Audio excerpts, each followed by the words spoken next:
Okay,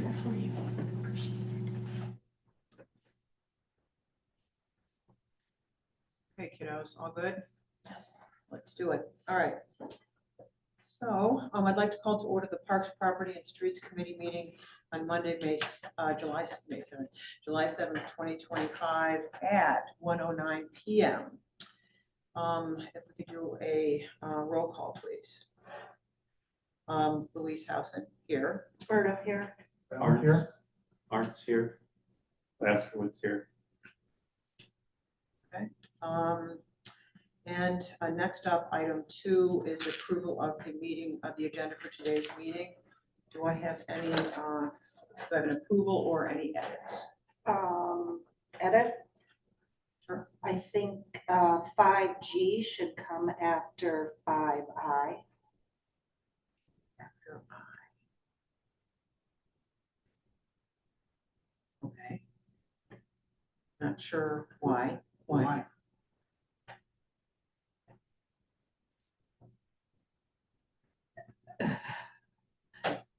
Because if we can't identify any other new parking lot location and that we have to use the parks maintenance site for that, then the admin building cannot be built there. So therefore it could the crop contract could interfere with something being done on the Waterquest property. I'm not sure that that's clear. And I also am not sure that, I think we have to have a longer conversation about the encumbrance, although we've had. Right, that's why I think we need to have the Nelson encumbrance conversation before we approve a contract for this year for somebody. Well, I know we can't talk about item G, but as I recall, item G, that contract is for a full year, is that right? Yeah. Back no, I think something. Since I looked at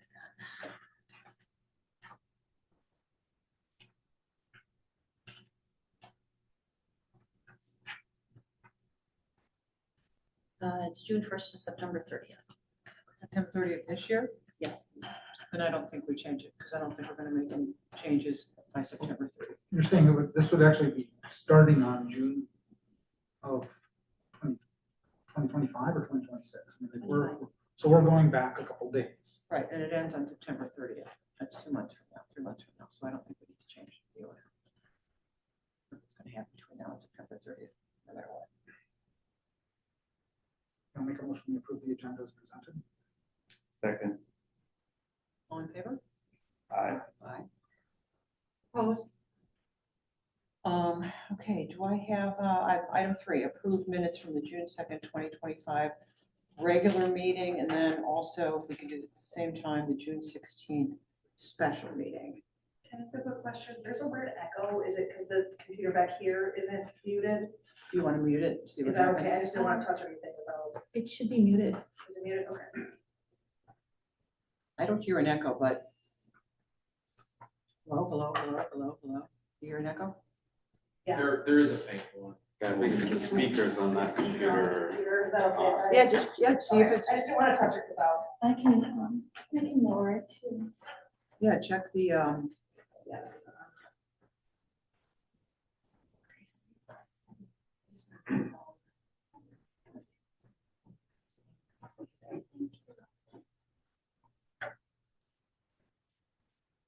So for the June 16th meeting, the walkabout, page 9, the trees section. We'd also discussed adding trees north of the village hall where the tent is usually set up for the pancake breakfast, that area. There's an open area there that could that's right. accept trees. And Mhm. so in addition to the trees that are listed here, we also wanted to add trees to that area as well. On page 5, line 47, typo. After further discussion, the committee requested that Schmelzer ask. What line? I'm sorry. 47. It says as, should be asked. Page 9, line 3, housing is to contact Joy from the local nursery. And also in that same bullet point, it says at Marina Park, the center group of landscaping is to be removed and planted with grass. It was the center and the one north of it. There were two that were supposed to be removed and planted with grass.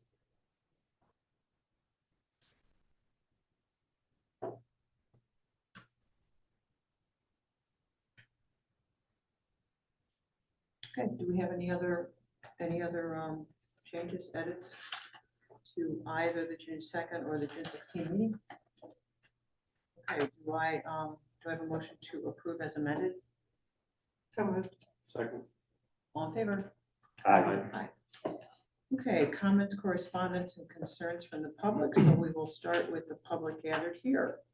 Do we have any comments from those in the room? Anybody? Hey, Chris. How are you? Good, thank you. 10627 Bay Shore Drive, speaking of the rains this weekend, when we redo there's plans to redo bluff side, just want to make sure we're included in the conversation. I did reach out to the village's engineering group to talk to them about how the slope on bluff side impacts their property to the south. And then also, could I make another comment on an agenda item? On an agenda, item, you want to just wait till the agenda item comes up? Will I be able to speak? Yep. Okay. Thank you. Sure. So slope on the, but you don't have any do you have property on slope, website? A little restaurant, yes. Oh, Lure, sorry, of course, yeah. All right. Okay. Any other comments from the, public gathered here? Okay, I have something I want to say. sure. This weekend from the 3rd of July until the 7th of July, there was an event tent that is at Marina Park that had a permit for the 4th to the 6th. I think that we should probably revisit the policy about permitting that on a holiday weekend, and also make sure that we're very clear on the timeline they're supposed to be there, because I know there have been discussions about making sure they were taken down promptly afterwards, and clearly that didn't happen. I understand it's a holiday weekend, but that may be further reason to not have events on a holiday weekend at a park that takes away from the public's use of it.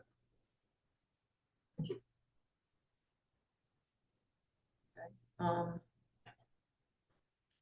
don't see anything in the packet, I'm right, am I right? Mark Linda. Hold on, that's right, yes, okay. So that's actually the one that I forwarded.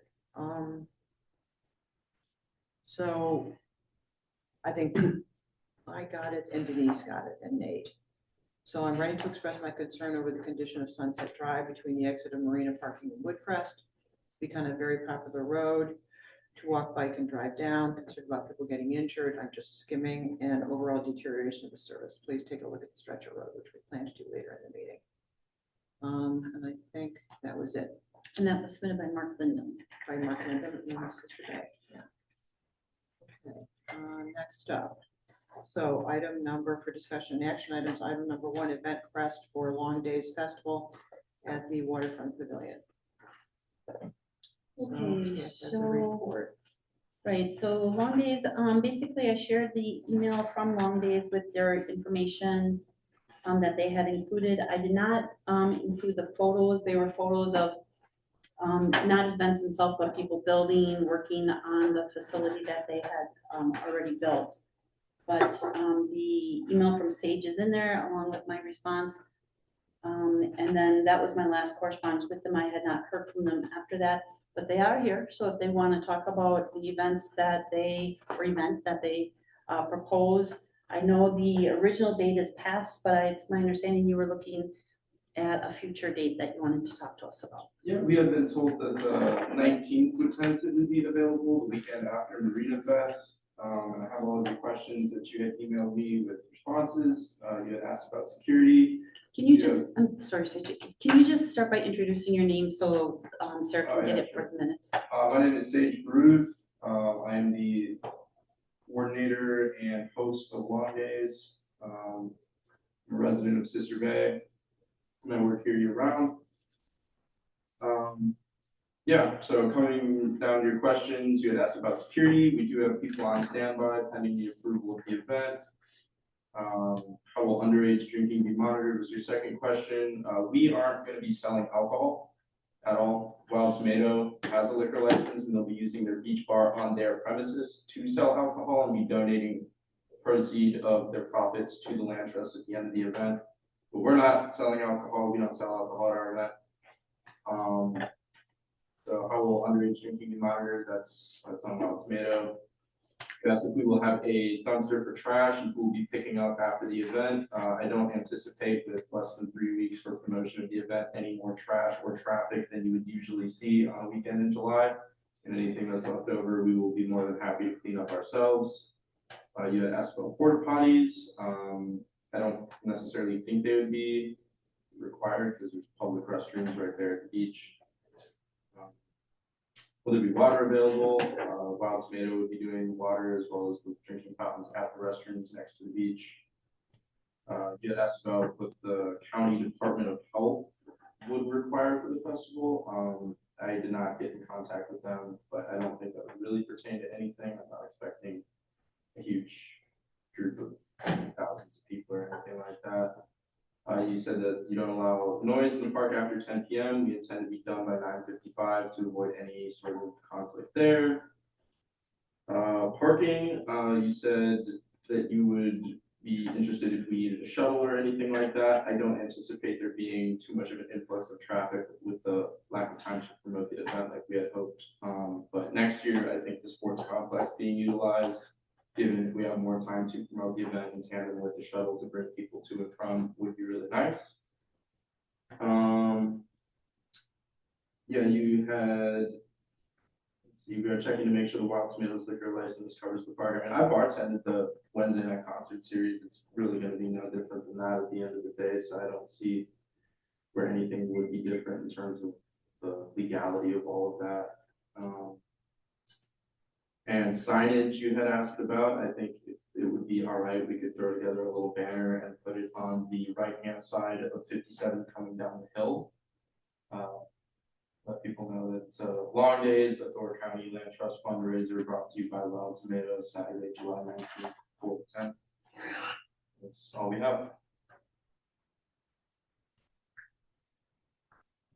So just a couple questions. When you've done these in the past, how many people attend? The most we've ever had in attendance was around 400 to 450. Okay. All right, and where was that? That was in Nassau. Okay. All right, and it was the same amount of time and generally the same setup and everything, That right? was about 3 months of promotion. Okay. Yeah. But I mean, in terms of the length of the event, it started about. the Those same events time. are multiple days. Those are like 3 days straight. Okay, This one is going to be a single evening. sure. Okay, all right. Are you guys looking to get into by the performance pavilion the weekend after Marina Fest? Is that what you're Yeah. saying? Marina Fest is the end of August. Yeah. I think you're looking at July 19th, Yeah, Which I is see the- it said that. which is the same day as Brick Party, The Yeah. weekend after Freedom Fest. Freedom Fest. Freedom Fest. Okay, because I was gonna say we have Oh, a okay. century I thought it was ride September after 6th. Marina Fest in that park. We have two Yeah. back to back. so Yeah, that- that's a that'd be tough tricky. date for Yeah. us. Right. I must have misheard. Yeah, if it's Freedom Fest, yeah, we got a lot. One of the many. Just wanna put that out there, like that would be Thank you. cramming into our pretty good. Yeah, and you know, whether, for sure, when we have the fall bike in there, that's really difficult.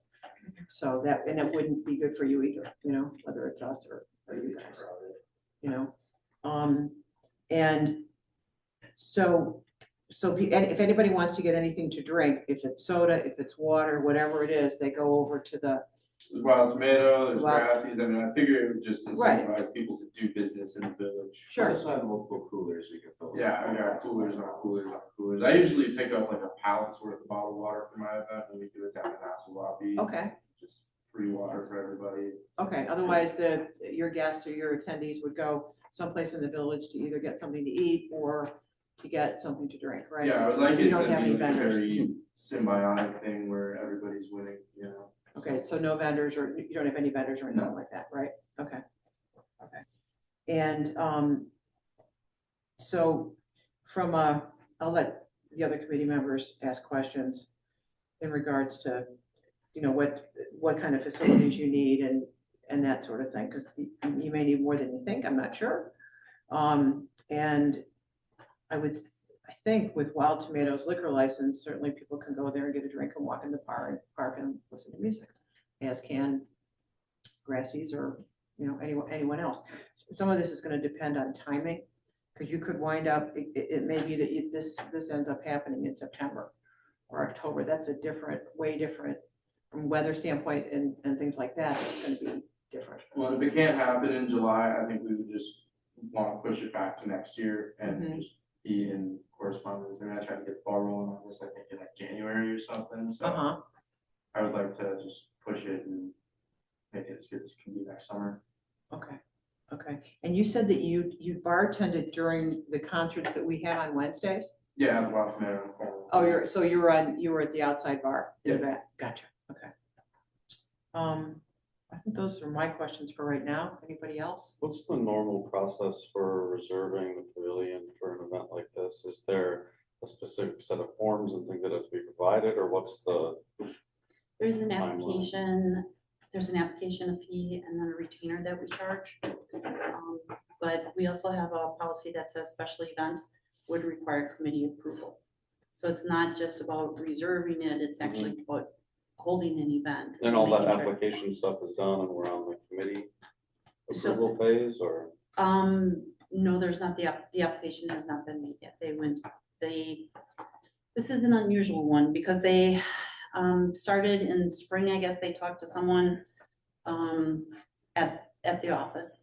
They came to a meeting. I think they thought they were on an agenda. They were not, because we didn't have the information for the agenda.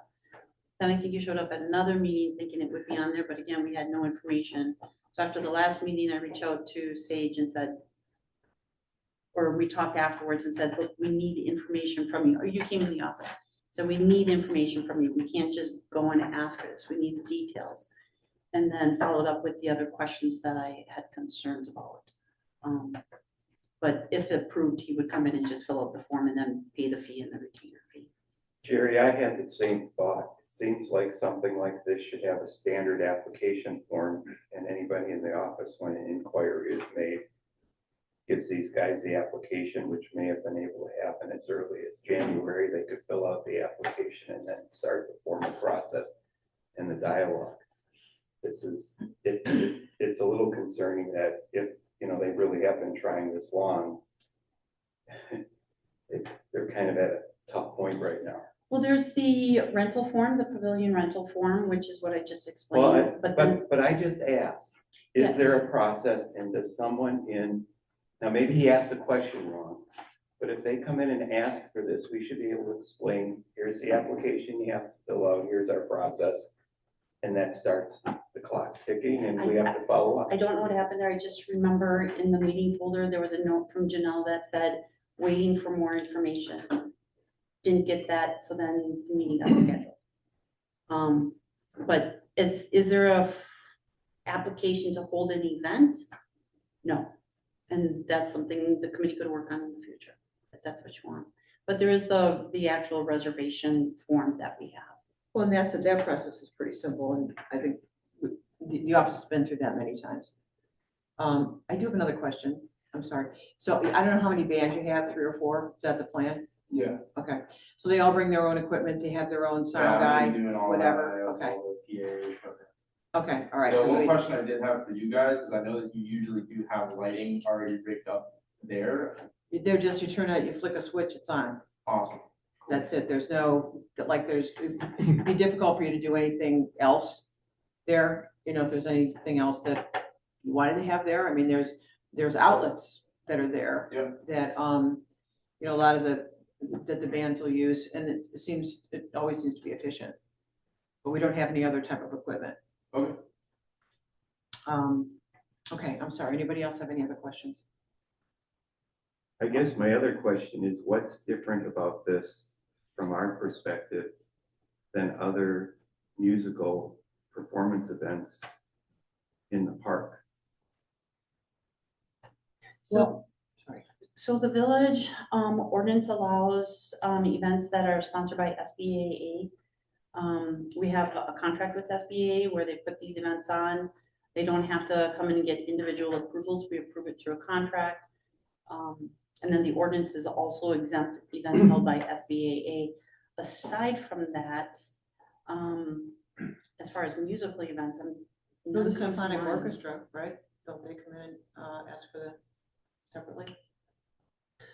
Because that's not part of your It's not through schedule. us. We Yeah. include it on our marketing just as a overall service, because it's good for our park and them as well too. Yeah, so We book Birch Creek, the 2 in the afternoon, Birch Creek events, but we don't do the symphonic band.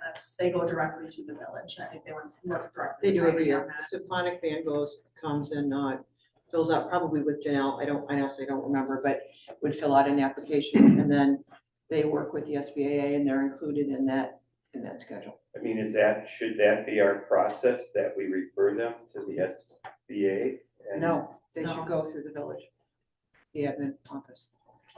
So our role is to say, you Because know. we don't own the stage, that's the deal. We come to the Okay, I'm village. sorry, I thought the Small Business Association controls the bands that, No, We do just the series that Just are on Wednesday Wednesdays. nights. So the Wednesday night series is the one that we control. That's the only one we do. And the Marina Fest music. and actually every year they would come to the Parks Committee with a full schedule of, not just when the bands are playing, but every single event. If they want to add event, they come to Parks. If they want to, the full schedule typically is presented, I've forgotten already, but the full schedule is usually presented in November for the following year, roughly, something like that. No, For it's the- not for- April. For the current agreement, it has to be April, sent in by March, and I know I Yeah. sent it to Heidi, but Yeah. then I don't think we officially presented it. It's in the packet. Yeah. so it'll just be- one last question, I'm just trying, it sounds like the SBA has a very good process here. Could Sage come to the SBA next year and, be on your, I'm just curious. It'd be worth a discussion. I'd be concerned about just that if it's something that's gonna have the SBA name on it, we need to have full control over it. And I don't know if that's probably not something that it might not be something that a different event really wants. Well, it seems like Wild Tomatoes involved in the Door County Land Trust, so I would have thought those would have been things we'd be interested in. I don't think we weren't interested. Not interested, I just think it would need to be further discussion. We're Yeah. working with limited funding, there's a lot of moving parts to it. I Okay. would say it would need further discussion. I think we also should allow others to use that performance for that. So there's not just one Not fund. just SBA Yeah. doing it.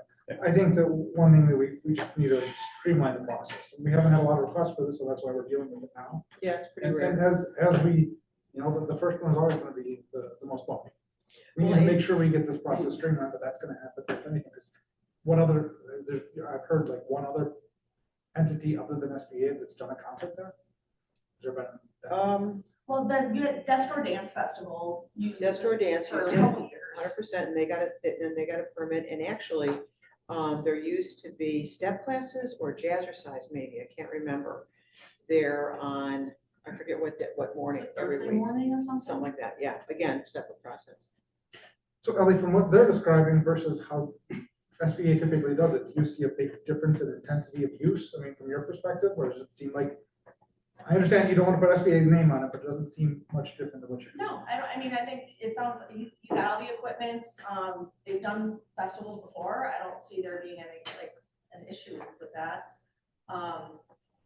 Just from SBA standpoint, I think the only issue I, at least selfishly are concerned about would be, we do have an event that date, during this, kind of that same time frame.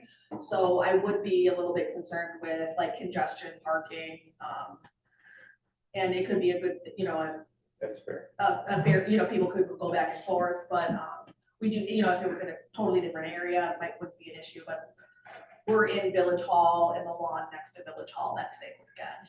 both Which is days. unusual. Yeah, So so- that's why it's better to work around, And what time does the brick day end? 5, 3, but by the time they tear down and Yeah. everybody's Well, but hanging if around. the event is actually over at 3. Yeah. So, Yeah. yeah, to the that's- public. We can set up in less than an hour flat. We live in town, all the equipment's in town, so if we were to start at 4 or 5, that would work well. You could have the crews carrying down the brick party and have them starting at that one, just a little bit of buffer between the two. Just knowing how crowded, weekends in July get in that area, but I don't see that. I like the idea of the donation aspect to it, too. It's a really nice thing. We might be able to get some people to stay around town a little longer too. If there's not too much of a timeline. And don't take my comment the wrong way. I like what the SBA does. I just thought that was maybe an opportunity. And I'm always open to ideas and suggestions, just typically too, we work for a board, so we also Yeah. have to, Yeah, typically can't answer. Yeah, say yes or no. I get it. Thanks for explaining it to me. I appreciate that. So have you submitted an application yet? I don't know. Have you submitted I figured there was no a point permit? unless it got approved. Okay, all right. So the date for this year, if we were to do it at all, would be the same weekend as Brick Party that Saturday, right? Which is, I have The the date 19th. right here, the 19th, okay, which is soon. And you're right, you don't have a lot of time to get it together, promote it. I figured Sister Bay is already pretty packed though, any given Saturday in July, so there's already a lot of floating attendees that just need to be roped in. Mhm. Okay, do we need a vote? Do we need- I'm sorry, Denise. Sage, you had mentioned, a sign coming down the hill. I don't know that would be available to you, because SBA would have their signage up for Brick Party. Gotcha. And it's kind of for, Is there another place in the town that would be able to host some sort of a sign? for I the don't know that folks we've to ever go put down? up a sign for anybody else. That would be something totally new. Yeah, what you would do, what everybody else does is make a poster and walk around and put it 4 places for sure. The bank, the post office, Post office doesn't do it anymore. sorry, and the bank, the pig. I mean, just think like, where do you go all the time?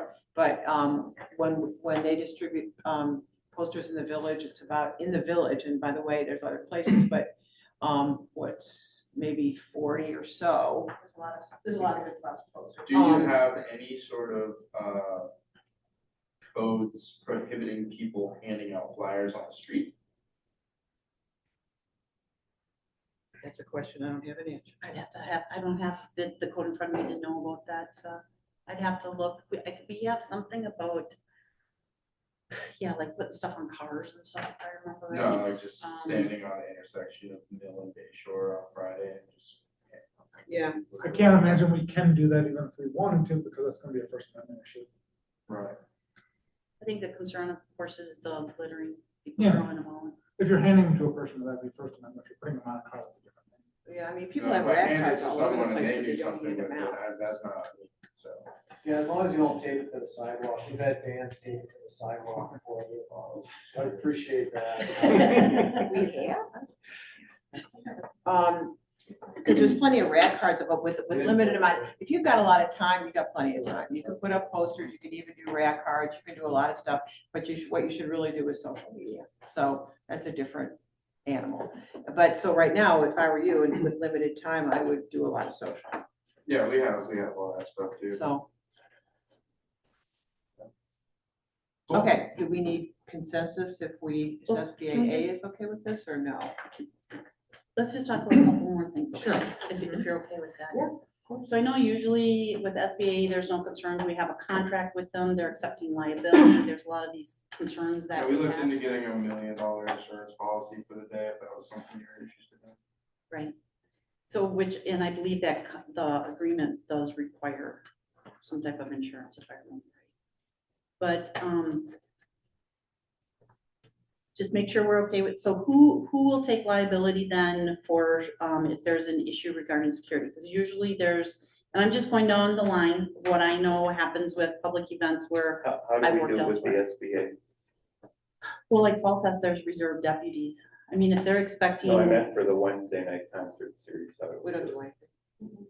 That's what I was asking. We've never Yeah, had. so what we're doing is pretty An issue comfortable with with that. that. I do have people on standby if we do need security, but I wouldn't see that necessarily being required. And again, there's some differences, because some of this, like, and I'm gonna talk about trash removal in the bathrooms, like when we have, with our contract with SBA, when our crew goes out there and cleans up the trash or cleans the restrooms, we're actually keeping track of that, and that in effect gets billed to SBA in the long run. We're keeping track of what we're giving to SBA. So when we have an event where that's not SBA related, I mean, when the garbage is overflowing and when there's no toilet paper in there, who's expected to go and clean that up? Normally you pay for those services. So is our crew just expected to work till Well, 9, 10 that night? the gas I'm having here is we're engineering this now. I'm kind of surprised that we haven't thought this through beforehand. And secondly, we have a model that we know works with the SBA. I don't think there's anything wrong with us giving people applying for these opportunities that they have to meet a set of requirements. So that would be our job to think about that in advance and say, hey, look, it's $150 cleanup fee, it's this, it's that, it's this, and then we give him a list and he can assess whether or not it makes sense for him or not. I agree, Mike. This came in before we ever had that. I don't know why the village never had that historically, and I think it's because most of the events are done by SBA. Are we okay with our crew working overtime, cleaning up the garbage, cleaning up the bathrooms nonstop? Or are we gonna No. require, I mean. Well, I think that's a little bit, that's overstating a little bit. They're not gonna be doing it nonstop. Are we okay Till with them 10. having? So, I mean, if they're gonna end the music at 9:55, that means somebody has to make sure the park is cleaned up and those restrooms are cleaned up at 10 o'clock. So if that event was not happening, there would not be anybody there that day? Not that late at night, no. They'd be there the following day. I'm just trying to think of the protocol is on Wednesdays. On Wednesdays, we clean up, the SBA cleans up anything that's left on the lawn, right? And we make sure everything is in the receptacles, in the garbage cans. And we do not check the restrooms. And then the next day, Eric's team, which I think is their normal routine, I think, goes in and empties the garbage receptacles and I cleans. mean, the we also restrooms. don't mind going around and picking up trash. I mean, that's. Right, The property so, we usually do it on is 25 acres, when you get a couple hundred people, that sometimes will take me 2 days to go around because the wind will carry it in the trees Yeah. or whatever. And uh-huh, it's a little bit more contained at the beach, so I don't see it being very difficult. It's also not Just one. impossible for us, for one person to be playing music and the other doing other jobs at the same time. so it would be the same thing, but it would be, the difference is that the next day is a Sunday. Meaning, like the guys come around, but it's a Sunday in July, I don't know if they would normally be, if somebody's, when normally There's somebody's on definitely call. gonna be a guy down there checking in the morning yet, and, you know, if we kind of run it the same way SBA runs it, it should be okay, as long as they're willing and participants to help clean up after the thing. I don't see a reason why. Yeah, I mean, if you're anticipating 450 people, that may be light. We get, because for any of our concerts on a Wednesday night, it's anywhere from 600 to 900. And that's also on a Wednesday, maybe even in July, is that about right, you think? We've been a little bit lighter than that. Okay. Well, we've got one concert on the ground this year. Some of it but depends on the band, but let's just say it's 800, let's say it's 600, something like that. We do get the parks does bring us a couple additional trash cans. Yep.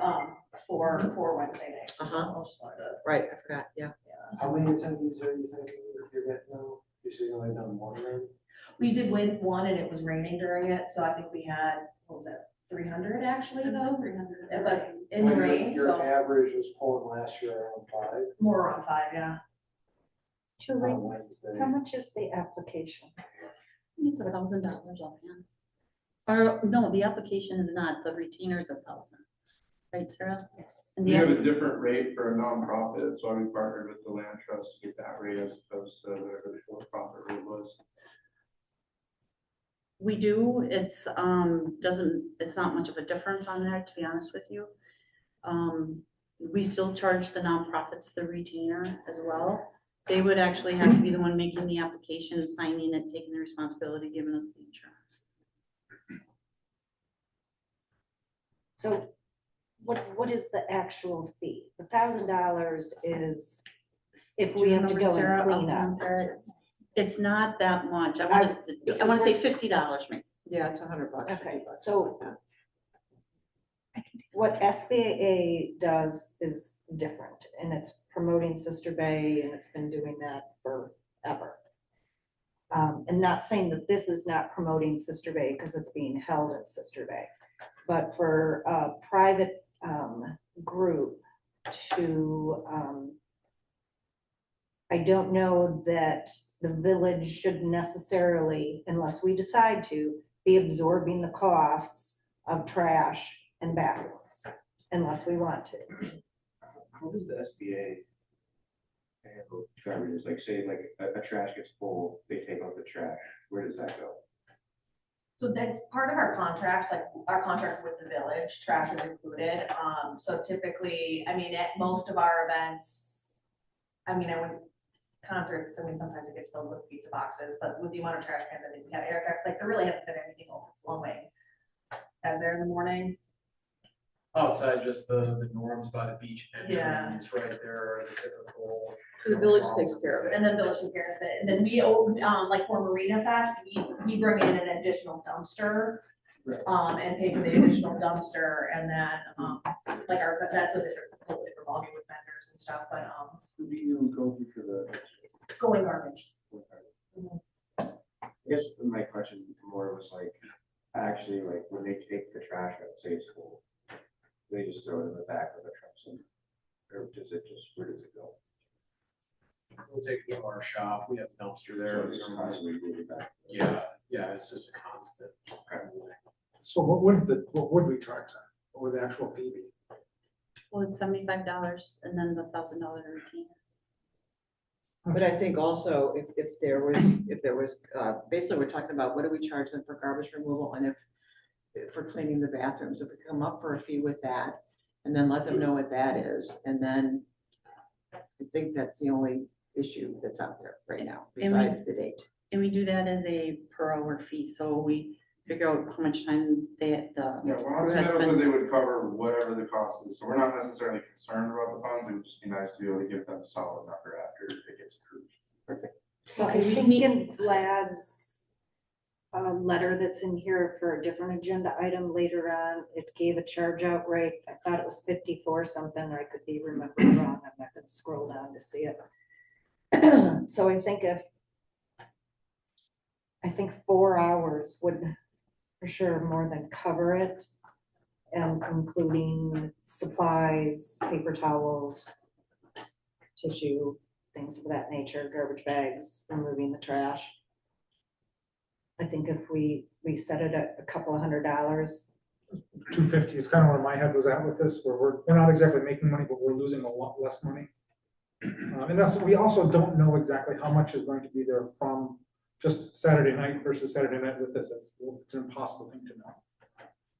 Well, also Saturday during the day, because I don't know when when do the guys come through on Saturdays, right? Right now, we've been doing once in the morning, and then they usually get back down there around 2 to 3. Okay. Go through again. All right, well, that's good. Okay. All right. So then Sunday, this would be an added pickup, however much is Yeah, in. depending on your size down there, yeah, you're probably looking at depending on cleanup and how well the hosts of the event clean up around the area. Another additional, it could be 15 minutes, it could be an hour, it all depends if it's windy, if it blows, how well the event coordinators clean up too. Okay. So How many staff people will you have there? Staff that we have, I would say. Will be there to manage it? How 8 many? and a dozen, depending on who shows up. Oh, okay, so a minimum of 8. Okay, good. Okay, so July 19th, they reimburse the village for their costs. Is what I think I hear. Well, I think, go ahead, Nick. I think it's $250. That's what, I don't think we want to leave it open-ended because that's, On top of the $75 application and $1,000 retainer. Yeah, so it's our average charge out rate is $25.75, but it's on a weekend, they're gonna be getting charged time and a half. So that actually pushes that rate higher on the weekend. For sure. But there's just no other costs that I'm not listing here. Not that I'm aware of. But I think the task on our side, if we as a committee agree to approve this, is maybe use this as an example so that the next group that comes in gets the same. Yeah. The same process. Yeah, because honestly, in all the years that I don't remember anybody really coming to ask. this is a good thing that they're asking. It's a good thing that it's getting utilized. Yeah, And I think it's a good thing that we can get our costs reimbursed. We should. So, but to reiterate something that Julie mentioned is then land trust should be filling out the application, correct? Right.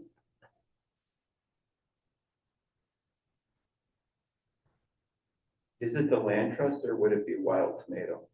Well, they want a nonprofit, so it's. Well, Wild Tomato is just covering the cost, all of the proceeds are going to the land trust, we're facilitating all of that. So it's really your intent. At the end of the day, yes, I'm going to be the one there, I'm gonna be the one doing all this stuff. Does this committee feel that if they do approve this, do you want to give them the same kind of,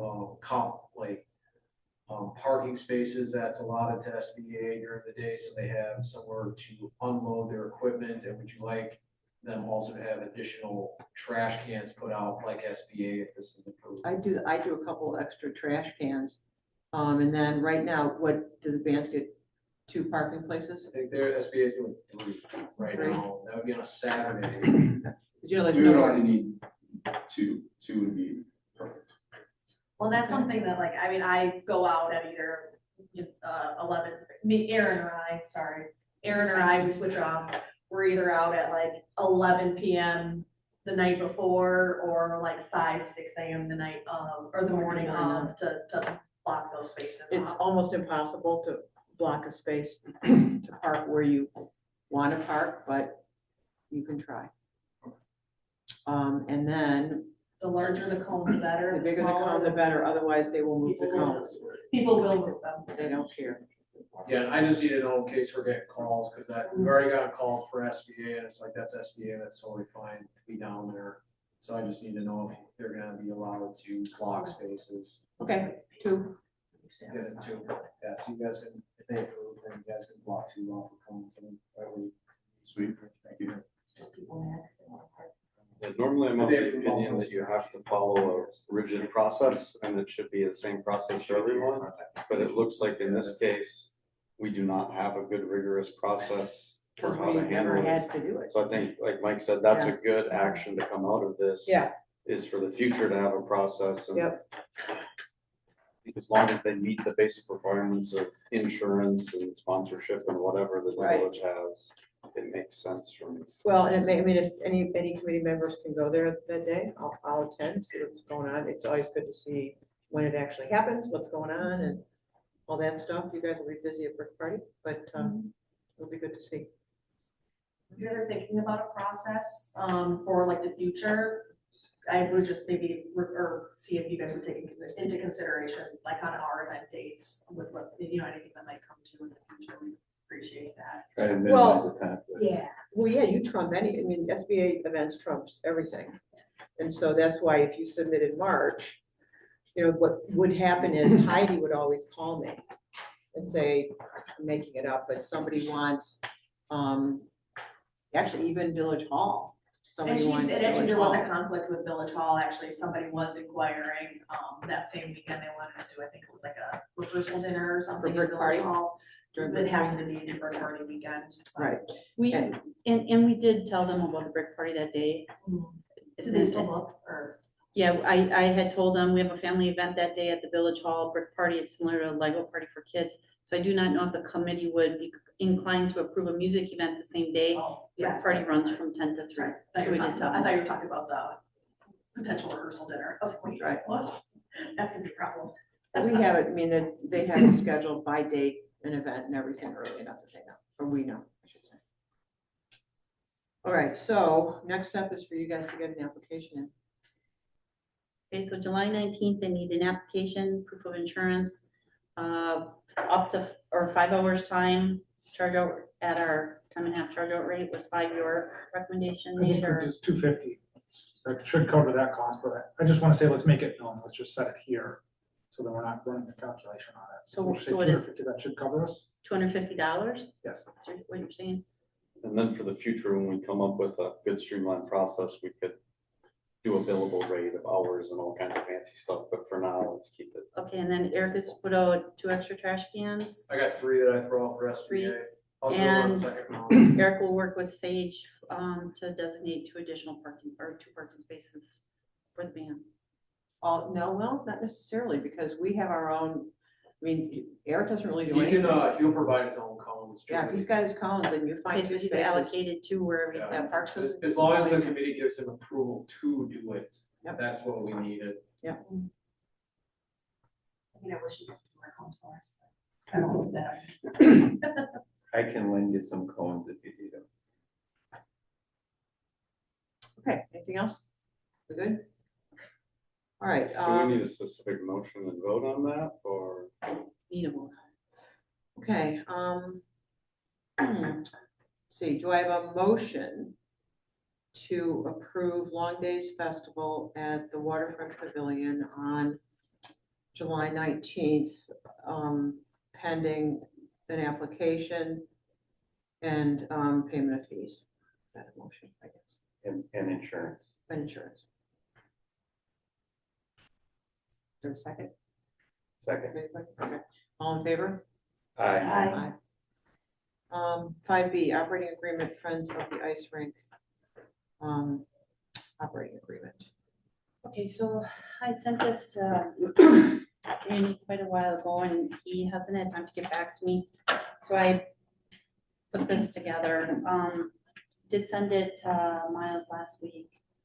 It's a very first draft. I know the initial draft that we had from the Friends group, they also asked for $60,000 to $80,000. They threw out there negotiable, let's talk about it. This does not have that. Instead, this says we're gonna continue to pay for everything pretty much the way we are now.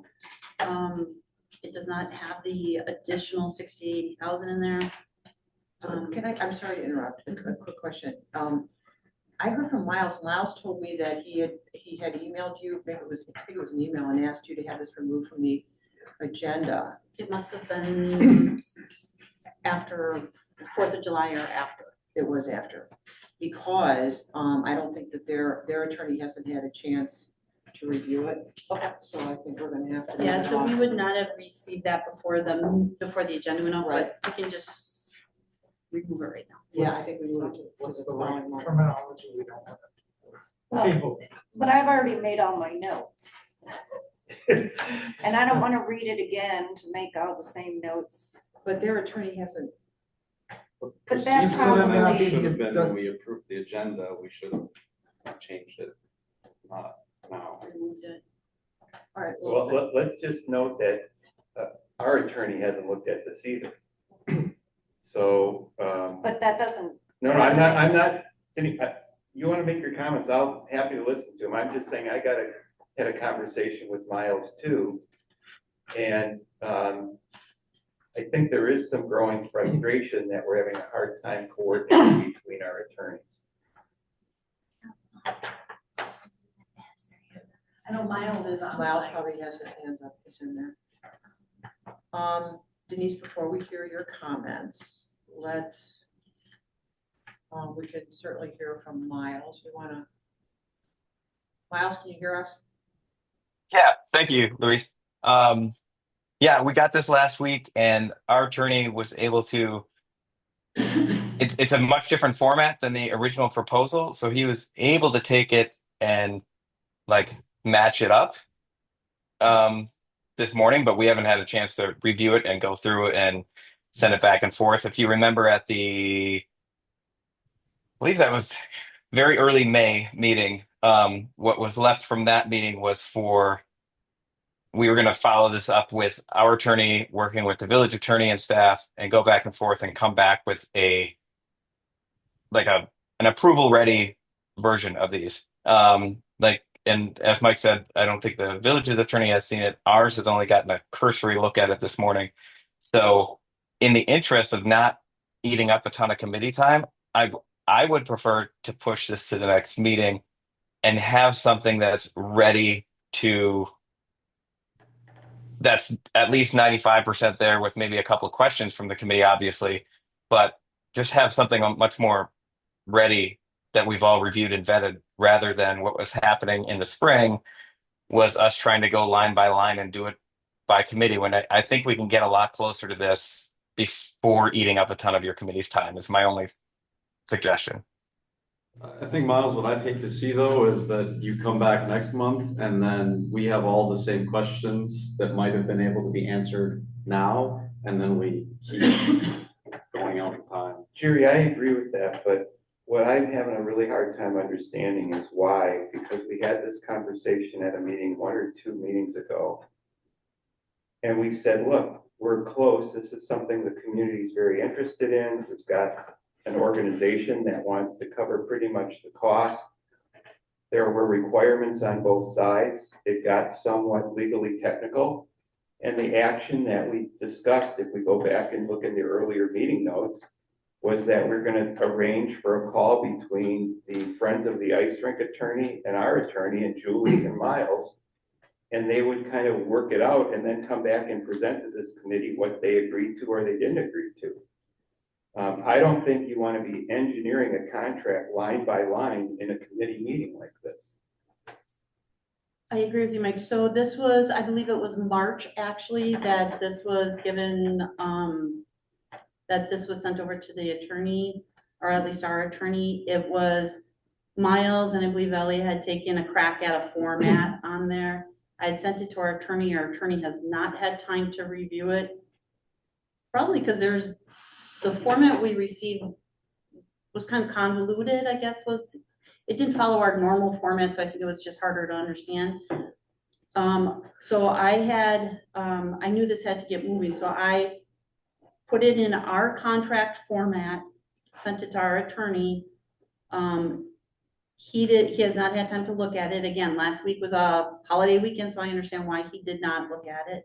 I did send it to Miles, again, short notice, less than a week, so I don't expect his attorney to look at it either.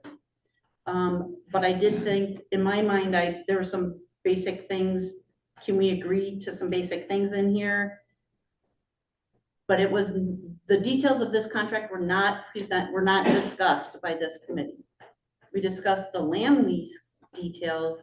This was presented at a meeting, like I said, I think it was March, but we did not get into the details of it. Instead, like Miles said, we were supposed to go back and forth on it. Whatever you want to do with it, I just want to make sure this keeps moving along. Because it is taking a while. I know, at least for our attorney, like I said, he's got a lot of work. He's got a lot of contracts he's working on.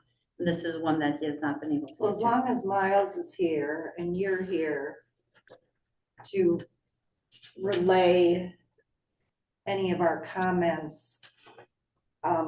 One of the things that I didn't necessarily like was the base level. I think we need to come up with whatever that dollar amount is, and it's very specific. Okay, the dollar amount.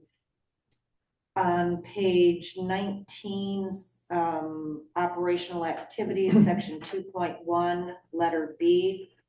By February 1st of each year, notify the operator in writing the cost to provide said services in section 2.1A above for the preceding year, so the operator can reimburse the village for the additional expenses and budget accordingly.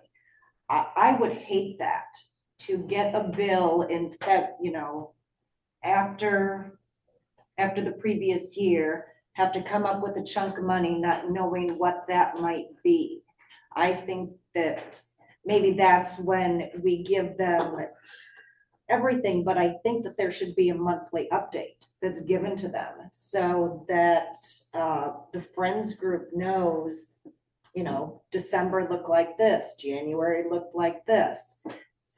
So they can see a trend, be able to know, do they have the funds?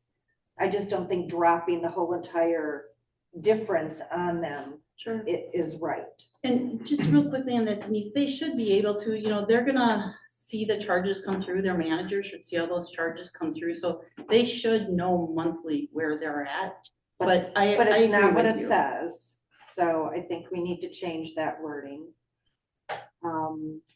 And the same with D, supply cleaning supplies and toiletry items. Again, come up with a dollar amount.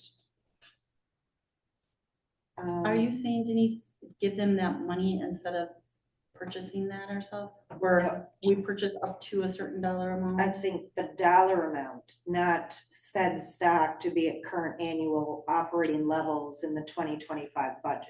I think everything, just don't like Instead of that. referencing a budget, which Right. is a not well understood figure, have an Right, exact just have number of what that A is. dollar amount Yeah, I in think both of I those. think the original said base levels, wasn't it? Ellie, do you remember, Miles? And I don't I That's what it said.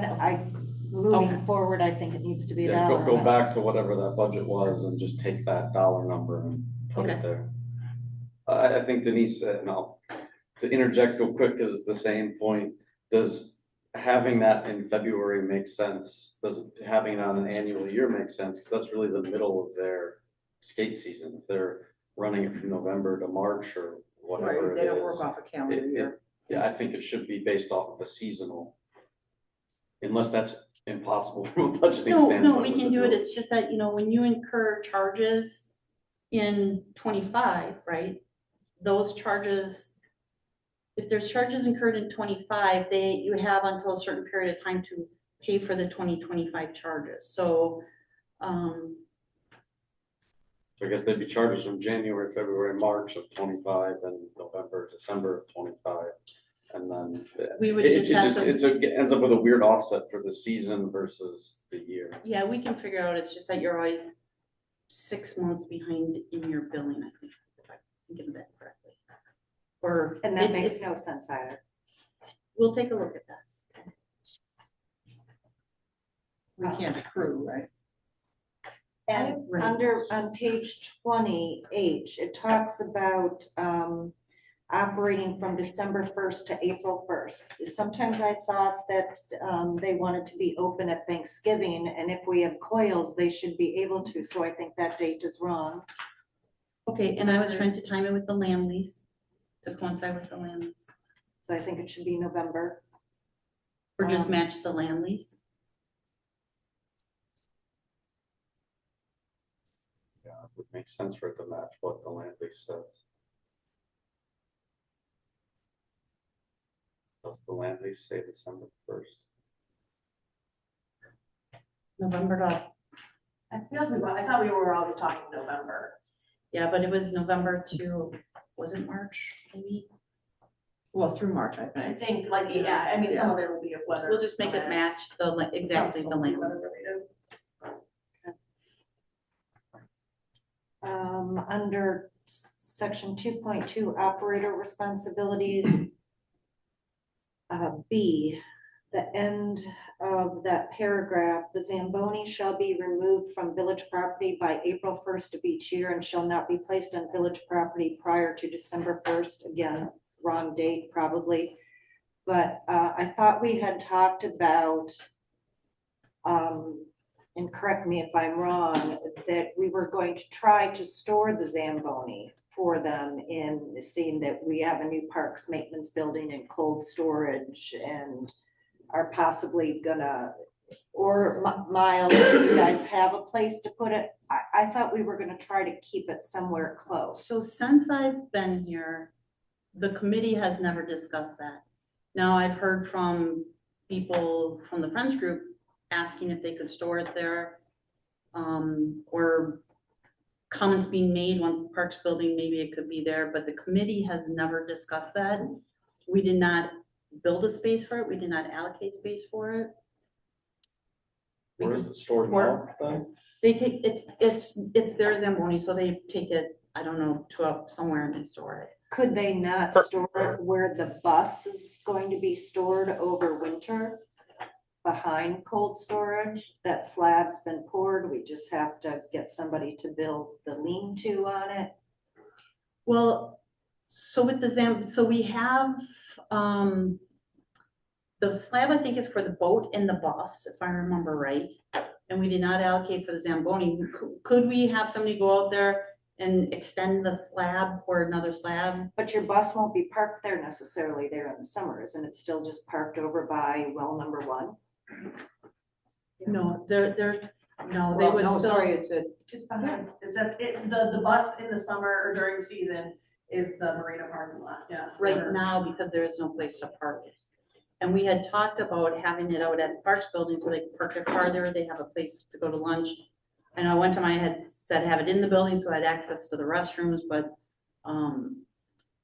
when we talked about the new building, at least in my mind, the conversations we had were that bus driver was gonna be able to park their vehicle out at the parks maintenance facility, have their lunch while it's parked, the bus is parked I there. remember what it was. The new community center. We were gonna have a space in that building for it. Yeah, it Okay. wasn't at the Parks Building. Okay. There was discussion about whether there would be room in that sometime in the spring in that parks facility building. Obviously, if we build the new surface, we'll have a spot for the Zamboni because it'll need to have access to water and things like that. So that would solve that question. What I think this language is written as as the rink currently exists. And so right now we store it. It's at Christian McWinney's house for the off season. And then it's just parked in the parking lot during the winter. Okay. Letter N, it also says December 1st there. And those were just my general questions. That was it. I mean, nothing major. So next steps would be, Can I ask a question? I know at one point we were talking about operating this like the bus where it's a village employee that the Friends of group is managing, but this does not read like that at all. So is that off the table? So it's in number N, it says oversee and Okay. manage village staff hired Okay. for the operation of the ice rink. It's Okay. done the same way. okay, so next steps would be that Randy and the Friends Group's attorneys get together and it doesn't come back here until they've gotten together and come up with a final version. Right, I'll make these edits first and then we'll send that over. Okay. Did you have anything? Just It was nice. Yeah, Miles? okay. Just so the number that we had in there, there wasn't a range. We had put in 60,000, and part of that, as if people recall from the committee meetings in the spring, was to say, all right, let's figure out what the village considers their maintenance that they would continue to do on the rink.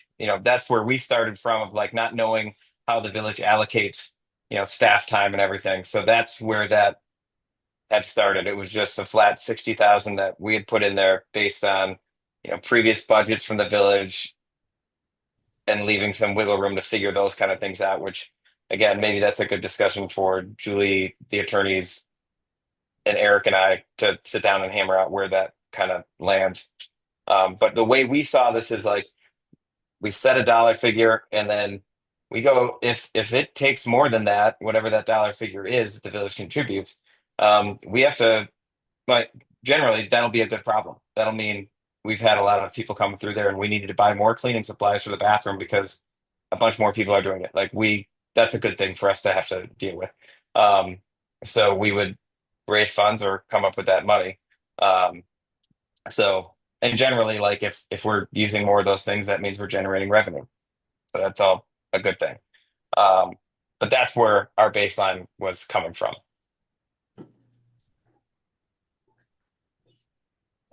Okay. Thanks. Okay, anybody else on this? All right. All right, Miles, thank you. Thank you. And I think, Miles, I don't know if you want to stick around, but there's item 5C, lighting retrofit ice rink.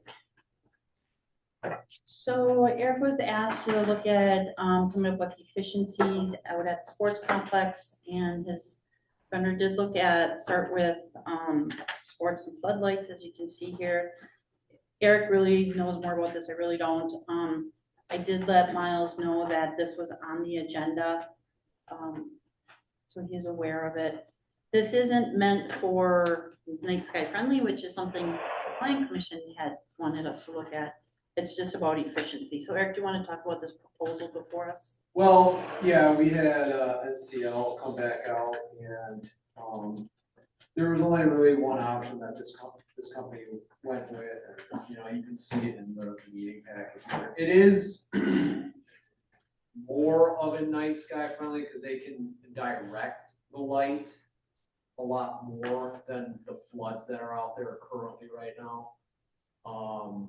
So the nice takeaway wasn't that they're able to do it without changing the poles. So they would just be going up and flipping out the lights. And that's pretty much it right there. Hey, Miles, Yes. you don't, okay. So in the project at the ice rink, does that includes new lighting for you guys on your end? Sorry. What we've always put in our proposals that we presented was the idea that we'd like to create dark sky friendly lighting out there, whether that be through new poles or a retrofit of what exists there. That's always been a goal of ours, because if we're going to build this nice new facility that brings a lot more people out there, we want to be, there's a huge glow that comes off from that rink at night, and it'd be nice to direct that down. I know last year, Andrew Eiting and I, or maybe it's 2 years ago, had talked, inquired as whether there was any funds to even put like metal shields over the existing lights to point that light downward. So we've always been interested in improving the lighting out there, either for aesthetic reasons, but mainly just to, if we build this thing, we don't want neighbors, we want them to see it better than it was, and a better impact on them than exists currently. So we're all for it. We had, so if the village has, and Eric did send me the gentleman's contact info from this company. Thank you, Eric. And I have reached out to him just to ask him for an example of facilities that use the types of lighting he suggested, to see if that is also matches what we'd be looking for at the ice rink. But it's pretty new. I just learned about this last week, so I'm just starting that process with him. But yeah, if there's a way to work together on that, that's definitely in our interest.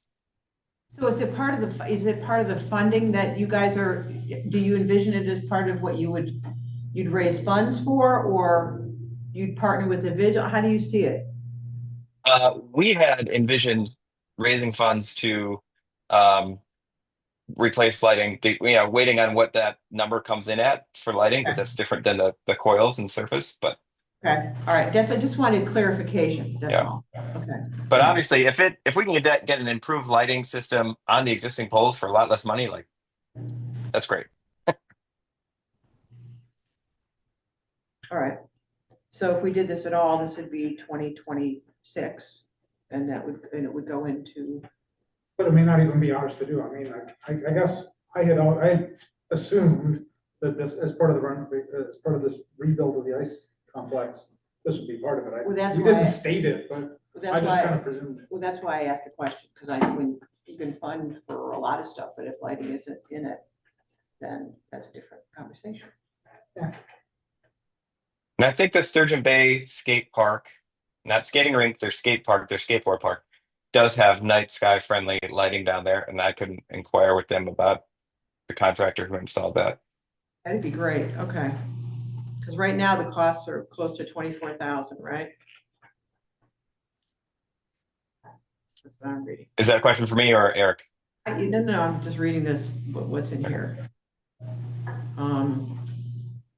And the cost savings over 10 years are pretty minimal, but it's still savings to to pay for it. Yeah, the savings will go up the more we run the rink. Right, but yeah, more than, okay, so from a funding standpoint, it certainly isn't gonna be 2025. Is this something that you were gonna put in your budget, or?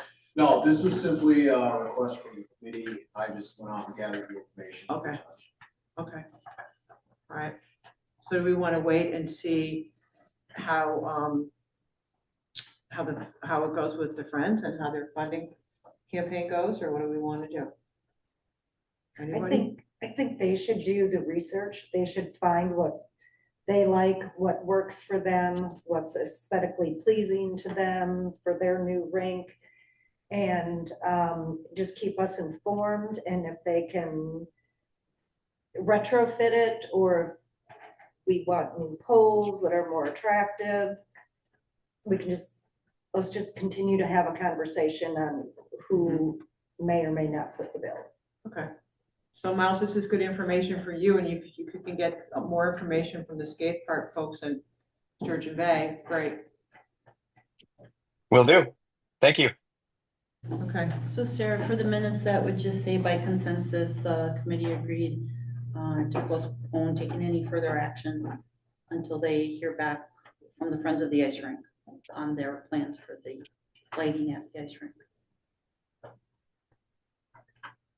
Okay, next up is 5D, park vendor contract and storage for e-bike proposal Peninsula Kayak. Okay, so we took the walking tour, decided where we wanted the shed to go for the e-bikes. Went to Plan Commission said, you know, my feeling, and Nate and Denise can chime in, was they really didn't have a concern about the setback. It was more the fact that it was a metal shed. We don't allow metal sheds. So they declined the request. So reporting back to the Parks Committee to let you know that Mr. Geithner has said, hey, I'm willing to move it. I'm willing to make it a wooden shed.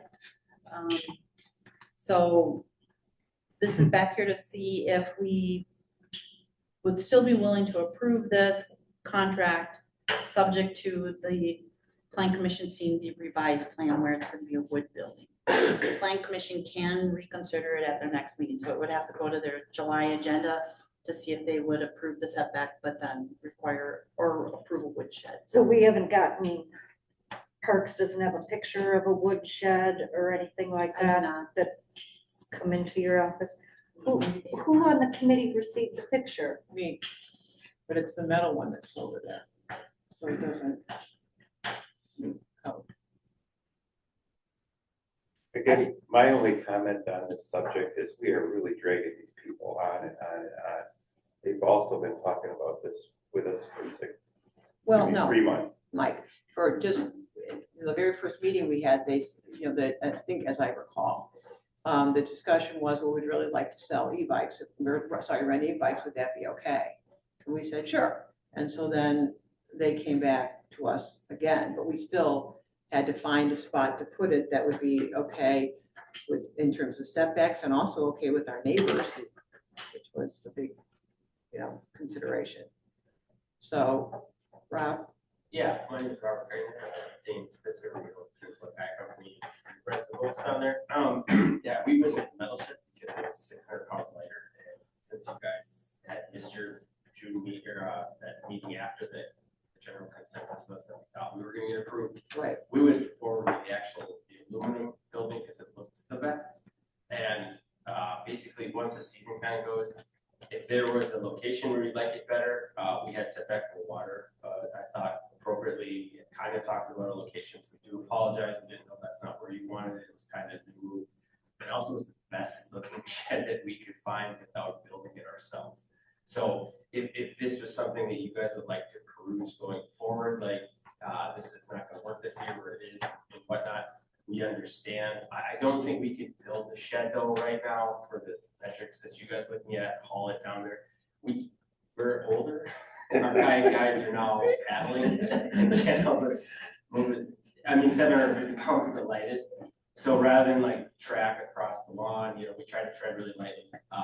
So if you guys knew a location where you'd like and would consider something, like I said, I know permanent was a word everyone hated, but with wood, it just weighs a lot. So we did, you know, can't just move it on a wood's end. So again, we're open to whatever you guys would like to move forward. If you guys want to wait till the July 22nd meeting, Dan and I are fine with that. If the shed's got to go down right away, you just got to let us know. Because no matter what, you can't really, you don't have time to, in terms of just manpower and building. I mean, it takes us 2 days to set up Sister Bay. And alone, I understand. So in terms of, but replacing it with a wood one can't be done this season, right? yeah, and it's not, it's just financially too, the aluminum shed wasn't the worst, it's like $600. But Yeah. the wood shed's gonna move closer to 1,000, and then with the way things kind of go up here, we're not sure if there's an event or something that would ever have to be moved. Right now, we have a little attitude with that aluminum shed.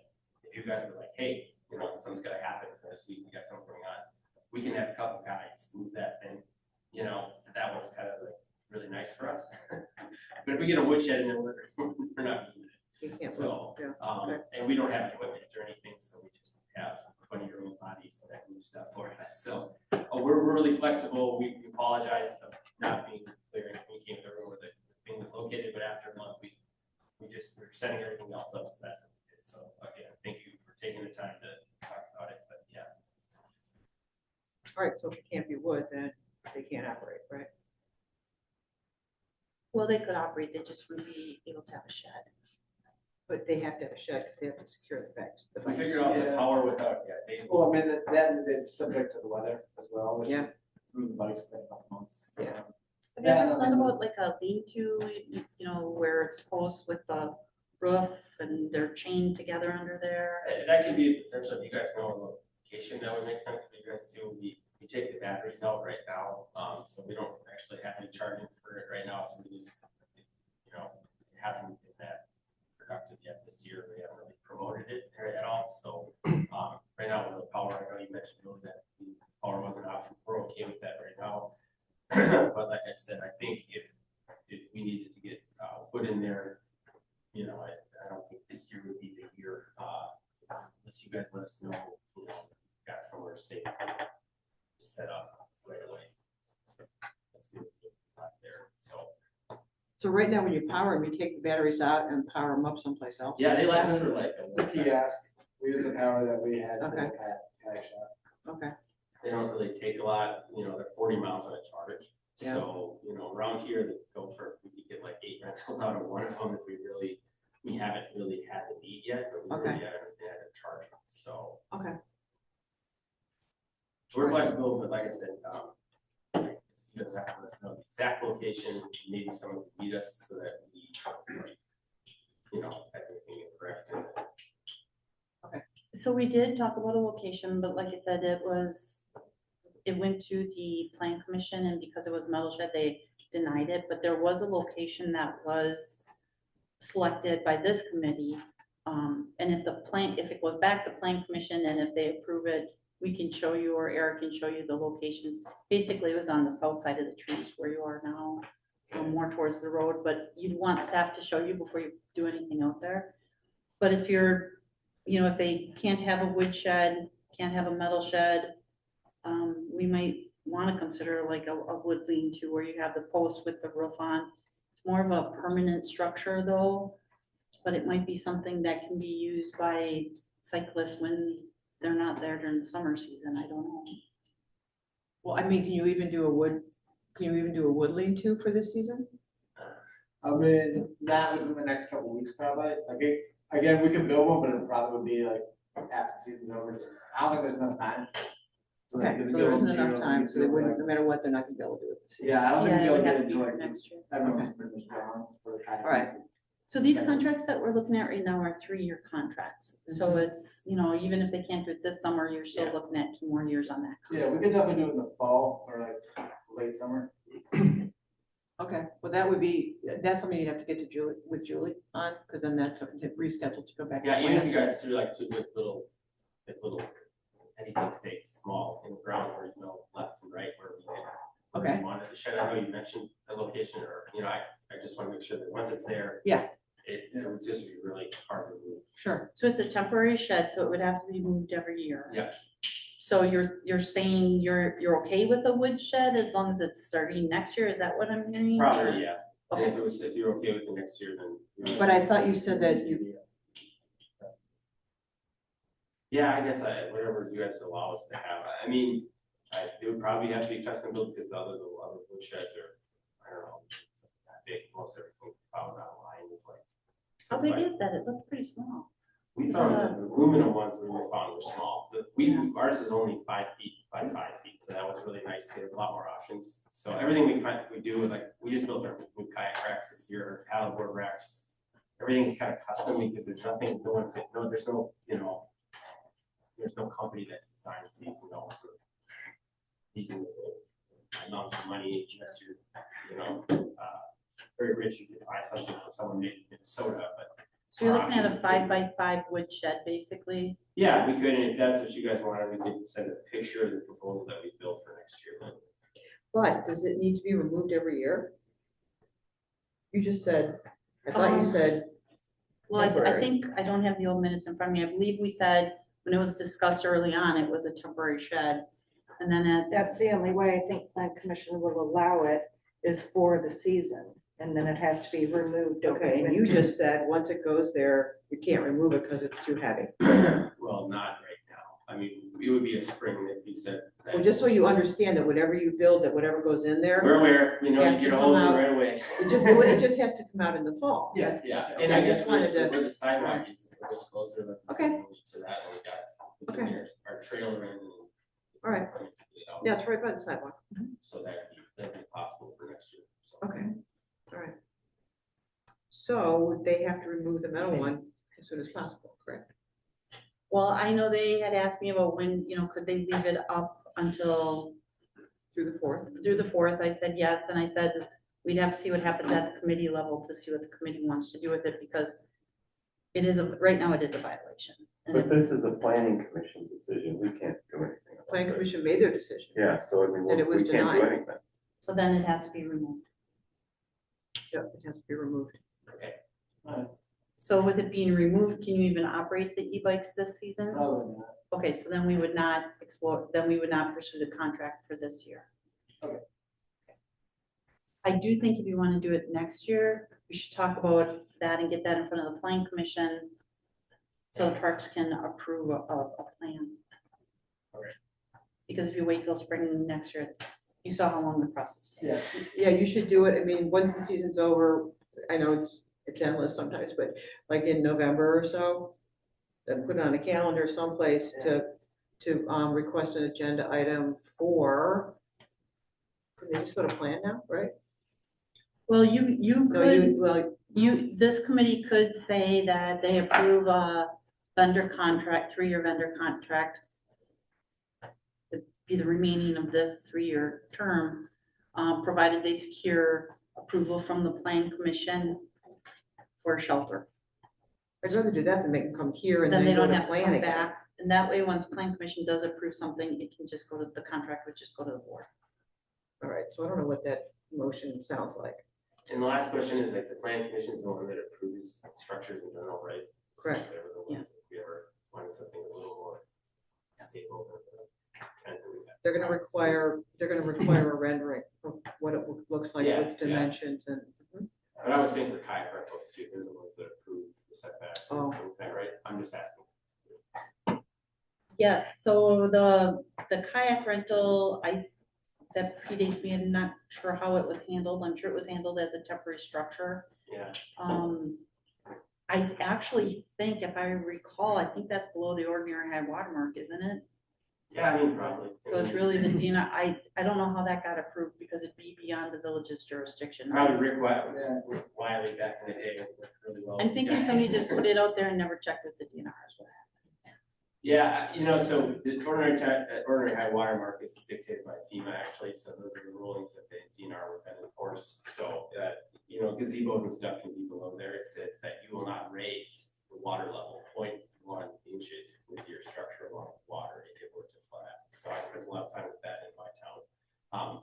So ours is a temporary structure, so it would, if it were approved at one point, it would be a problem going forward. And Yeah, that's why we had talked about potentially, I think a couple of years ago, a more permanent structure, but then that would fall into the fire setbacks and everything, so.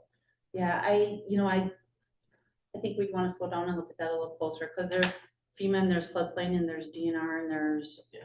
ordinary high water mark and Yeah. lake bed management, so.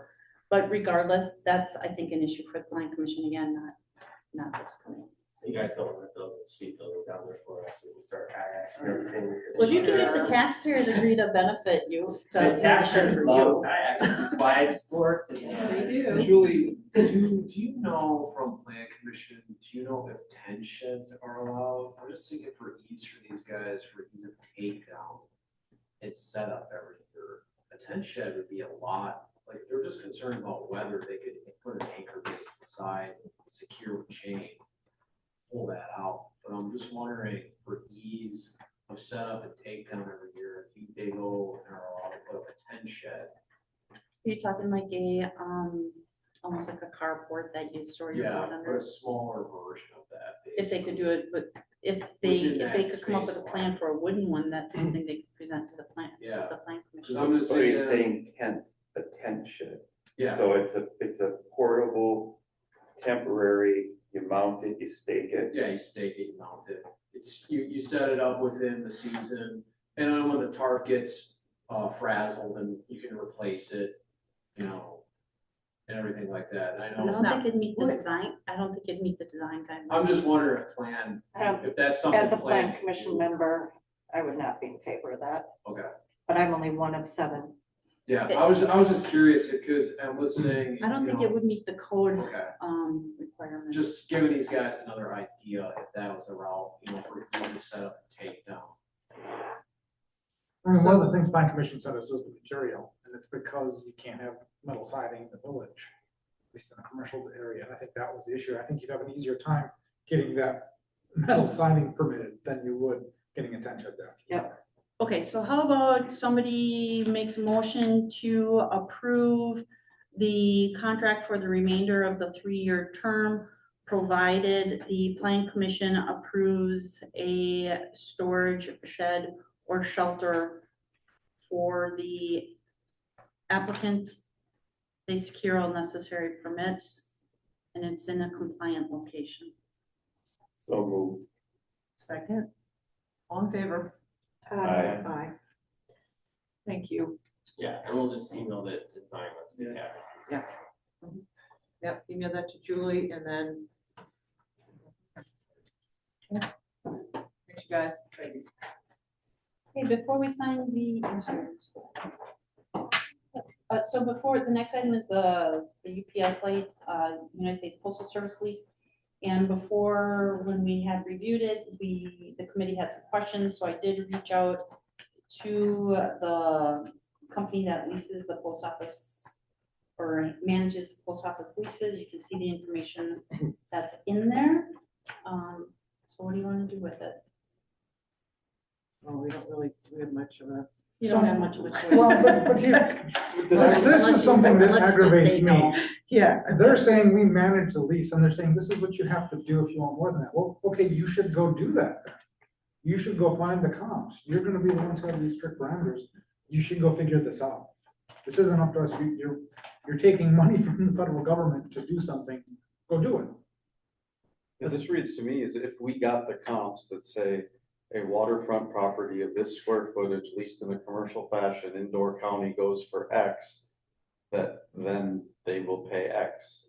And it seems to me that if we got those comps, and I'm not a real estate person, I don't know, but I would imagine it would be a lot more than what it is right now. Well, I think there's two things. One, if I remember correctly, their contract requires that the comps are within 25 miles, some ridiculously small number for this geography. The second point is, at some point, we have to decide. You're right, 25 miles.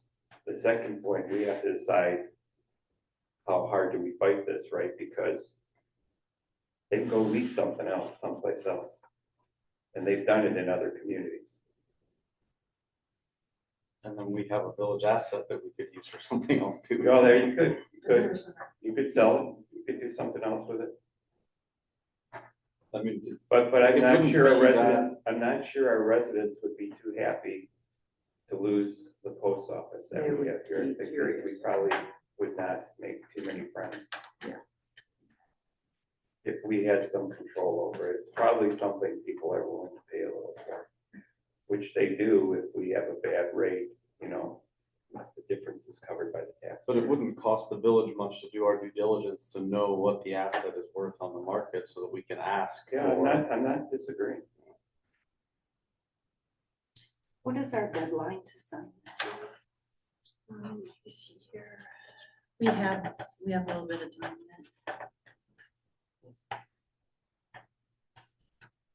Yeah, by the same token, it doesn't behoove us or the taxpayers to offer the government a sweetheart deal on something for a post office. Well, they don't need to be on the lake though, Jerry. They don't want to be on the lake. They can have someplace else. So that kind of is not going to get us anything extra. Your point about, Well, but if they find something else that's still in the Well, it village starts that March they lease for 1st. less than that, great, we still So- have a post office and then we have a village asset that can be used. but they in a don't way have to that- stay in the village. That's the point. They don't have to stay in the village. I think we want the post office, the counter function there. I would say I would give them to it for no lease if they just had the counter function. And didn't do the distribution from there. That would be worth a lot to me for the village, because it's those trucks going out of there. It's all the operations that are happening there that's problematic for where it is. As far as the actual window service, it's a gathering place for the community. I mean, you go sit at Happy Coffee, you can look at people. You see a huge variety of the population coming there. That's a good thing. The part I don't like is the trucks coming and going, and that operation, I don't think it's appropriate for downtown. Window function, great place for it. But I think if I understand what you're saying, like, is it worth something to have the post office here, and ultimately, it's. No, but you thought through it more than I did, because to your point, I don't know that you need all the services we get today, but I do know people want to have a place they can take their packages to get shipped and they can pick up stuff.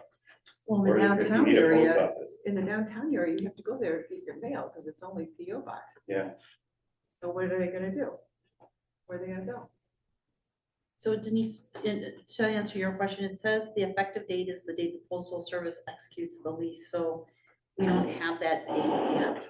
But we know that the lease is supposed to commence on March 1st, so Of next year. yeah, so I would think we'd want to get it to them. What wasn't clear to me, how much are we talking about here?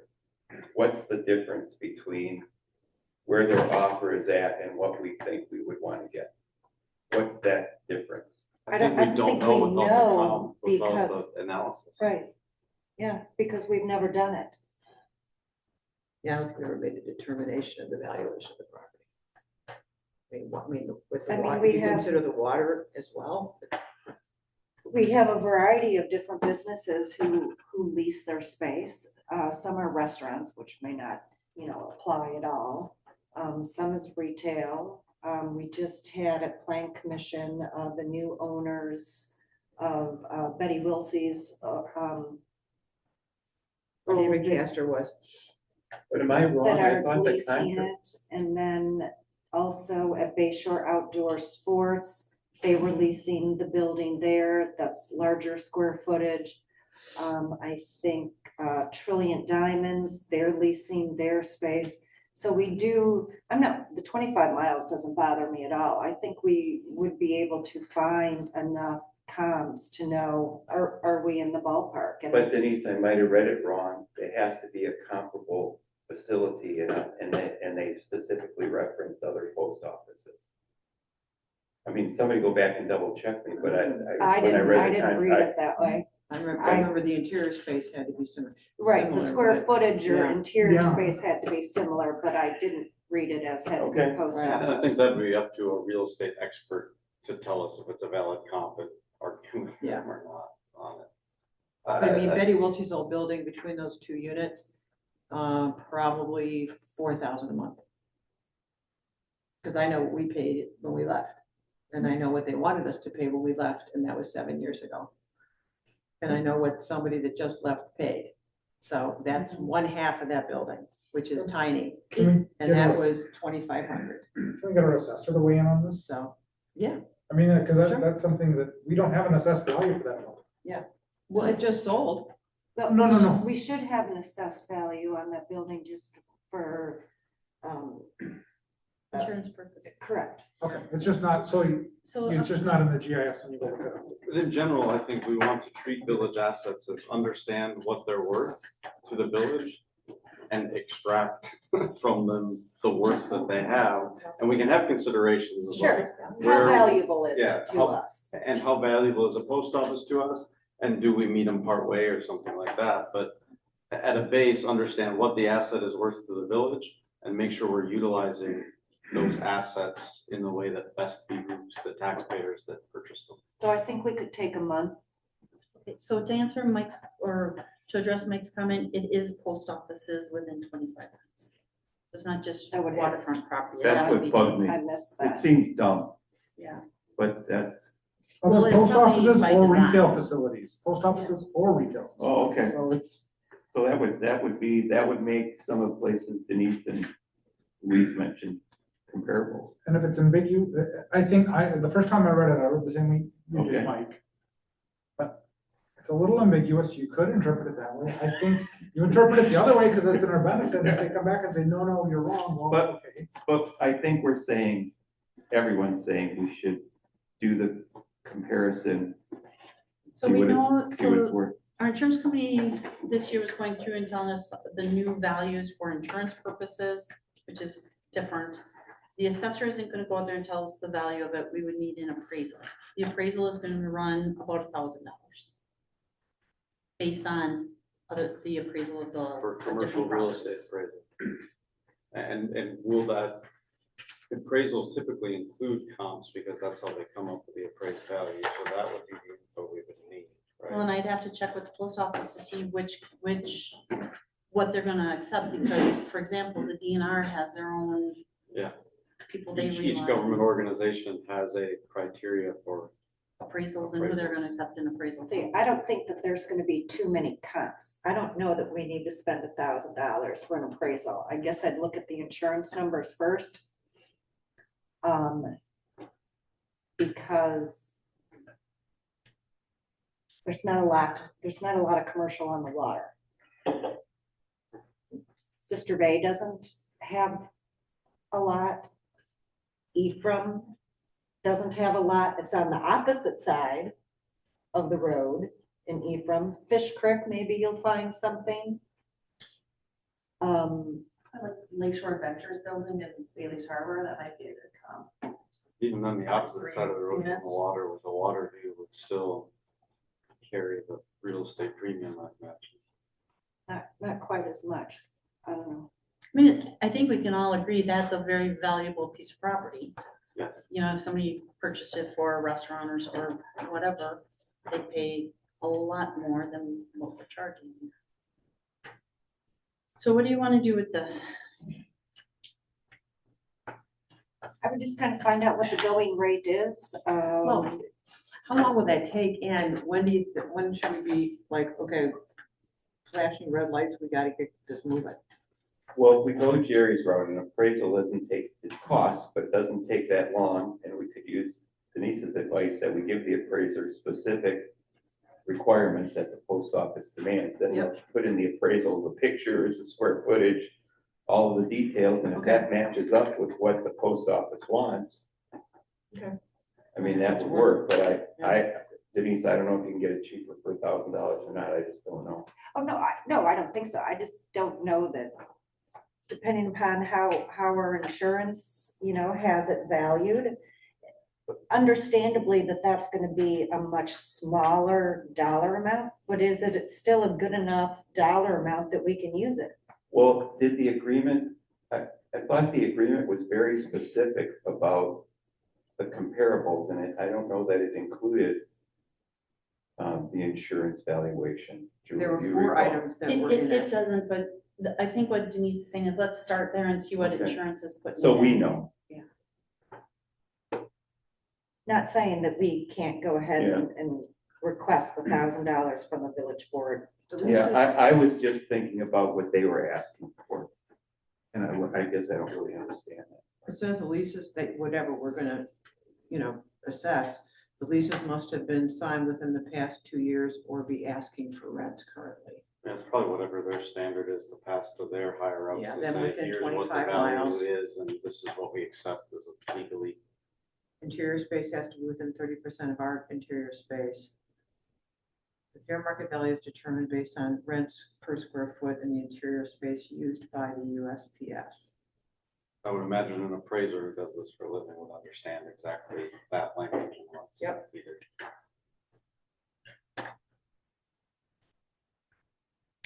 So do we need, is that just a consensus, right? There really was no decision, and I'm supposed to find out what the insurance value is, that's what I have so far. Okay, so that's it, and then this And would, what going rents are in Sister Bay and the people that we know that are renting space in the village or. How would I find that out? Besides that, just asking a realtor. Contact the owners. I mean, I think, I think that we should ask the village board for money to do an appraisal on here so that we have something. Otherwise, if we come back and we have something, okay, well, we think it's worth this. They're gonna kind of roll their eyes at us and say, okay, well, yeah, you think that, but where's the evidence? Where's the expert I behind mean, to it? take it to the USPS, yeah. Do Because we want to run it through a professional? Because we all have opinions on what it's worth, but a professional can speak their language. it says valid comps. What does that mean? Valid comps is an appraisal usually. Comps would mean, and how you get a comp for a rental, that's the tough thing. If you get comps for sales, but comps for rentals is tough. You know, it's not like it's, If we ask, I think if we ask for the money for the appraisal, we have to make sure that those comparables, to your point, Louise, matches up the requirement as defined in their agreement as best we think we can. Yeah, we don't want to find out that it's a very different value, go to the USPS and then they go, oh, well, we actually need it like this and have to spend analysis. Yeah. I mean, valid comps of other retail, of other post offices, but Okay, so we're gonna look at the insurance company and then ask the board to allow us to do an appraisal, commission an appraisal. Yes, that's what I think we should do. I think it's probably your only option. But I'd be very specific about those comparables in the appraisal. But isn't an appraisal the appraised value of a particular piece of real estate? How does that relate to rent? I it think you doesn't. can- They're two totally separate But things. they're looking for rents, they're looking for comps on rents. Well, Yeah, that based on square footage, and we have multiple businesses in the village that we can ask.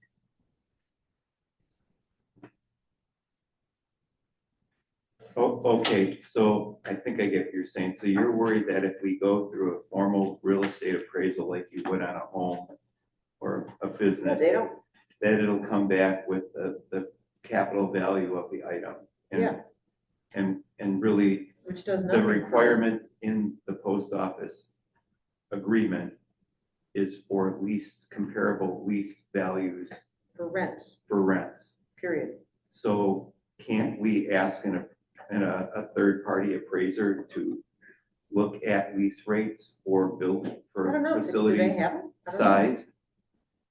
I've never done that, I don't know. I've never done it, I I mean, mean, I can other ask. stuff, yeah. I think we need to ask a professional because it's outside of our realm Real. of understanding.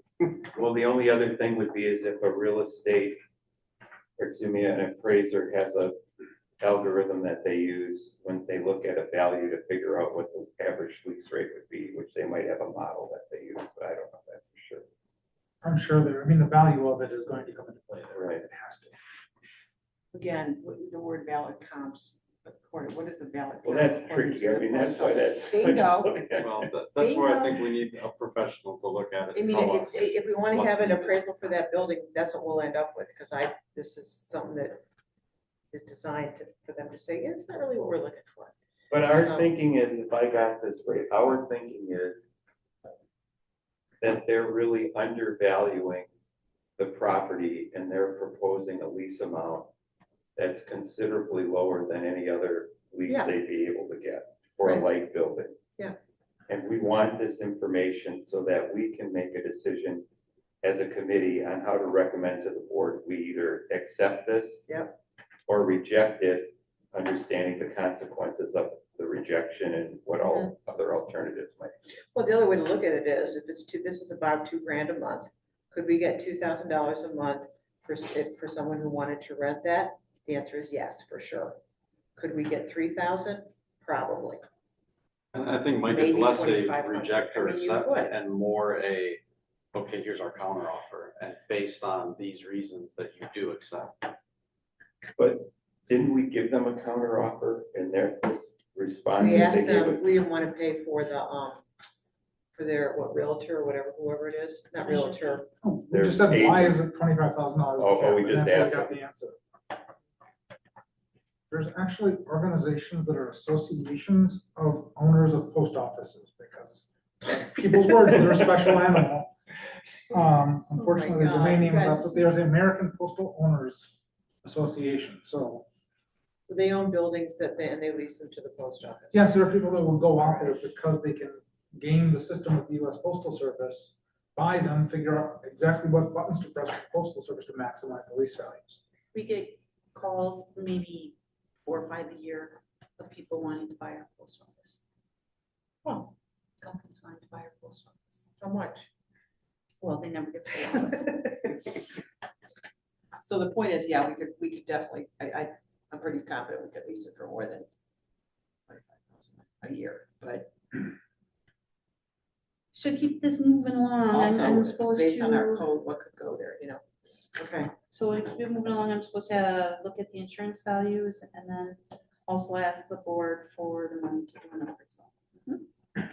Well, to Okay. generate the comps needed for. Because we just get an appraisal without comps, then that doesn't do us any good. And I would go through and be very, I'd talk to them directly and be very specific what they want. Who are they gonna accept, things of that nature. And so like with a few minutes of Google here and coming up with this, there might be some service that does this out there. This is a niche and it's possible out there, so I think we should be as vague as we can, understanding what our goal is to find out what the maximum lease we're gonna get from the post office and what the actual commercial lease rate would be, so that we understand what discount we're giving the post office. Is it really worth, $100,000 a month to have the post office there? Probably not. Is it worth $2,000 a month? Maybe. But to know that. Yeah, at least make a decision based on some actual numbers. okay, item 5S, annual crop contract at the former Wiltsey property with Sequest Orchards. So we do this annually with Sequest. That's always kind of like, where are we gonna be at on Wiltsey? Should we renew, shouldn't we? We're not doing anything out there. Jim said he is interested in renewing. So how come it's July, but the contract is April? Contract always goes April to, those are the dates we always have in. And when I reached out to Jim again, so I reached out to Jim in spring, I reached out to Jim and he's like, I'm sorry, I've been meaning to get a hold of you. So I said, Jim, do you want to renew this contract or not? Because it's late in the season already. And he said, yes. He goes, I've been meaning to get a hold of you. I do want to renew it. So moved. I guess I don't know that we want to renew it on Wiltsey. I mean, like, do we really want them to maintain that as an orchard there? They're putting in, they're doing it in a controlled manner, but they're putting chemicals there. They go with the fogging truck. Last week they did it. There's a smell out there that's pretty prevalent for a day or two. Do we really want to do that on a site where we're going to build houses in the near future? Do we want to let it go natural? I mean, is $500 a year really worth it to the village to have that? Well, everything they're doing up there meets today's standards, that it's what they did years ago where it wasn't regulated. That was the problem for us, was the arsenic. And what they're doing out there now is safe, and our contract even does require No, that it's they- not safe. There's nothing safe about what they're doing. It's legally allowed. Okay, Yes. there you go, legally allowed. And then we do require operator agrees to use recommended chemicals and sprays and recommended amounts for fertilizing and spraying the trees on the demised premises. So we're asking them or requiring them to, not put something out there that's not allowed. Or at such applications, I guess that's not allowed. I don't think it's worth $500 for us. I mean, like, if they want to do it without putting the chemicals down, I guess, okay, and then even if we don't get anything for it, fine, but, I mean, and I'm not saying this year, they've already committed to it this year, I think we should let them go through and do the harvest this year. But beyond that, I think that, So this would be the last year you would approve it. so this goes through next April, I mean, I guess I would This say goes to No, the end of this year. This year. the end of this year. I wouldn't want them to put any treatments on this fall, they do their treatments through the harvest and then let it be. That would be my inclination. I mean, it's kind of similar to the last conversation. what is this asset worth to the village, and is this the best use of the village asset? It's $500 a year. Make the most sense. Now, this year, we're in a weird case because they've done a bunch of work, and we should let that finish, but we probably need to decide before next year, as a village, what we're doing with that property. Is that the best use of it as an asset to the village? Well, originally our goal was to develop that property and nothing's been approved to happen out there, so I don't know of any other use right now other than the land use. Now, we also rented the hay fields.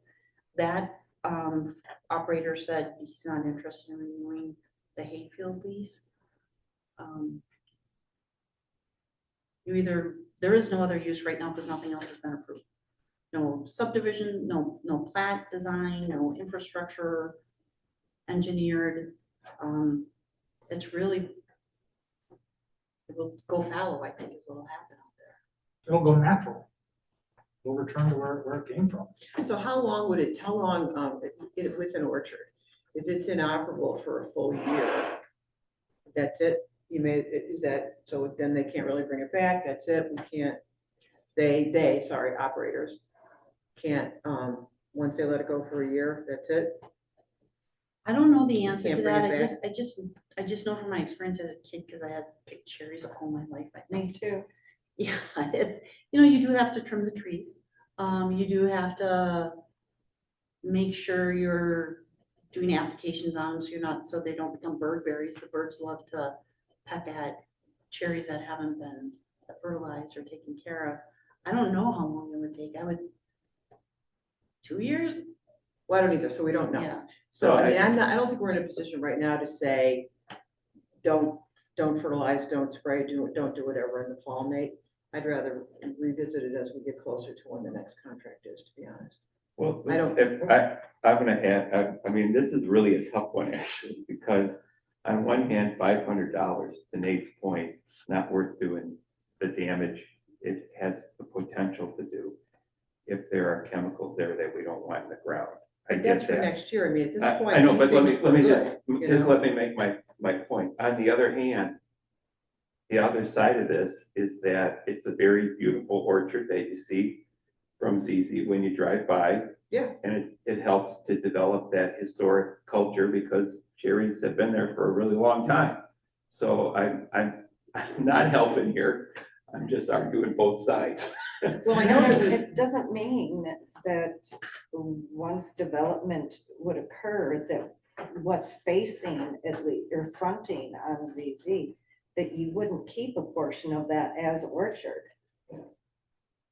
Because I don't think we're gonna clean up that whole, well, it's not the whole red square that's on our page, on page 72, but the part closest to the road where the arsenic is.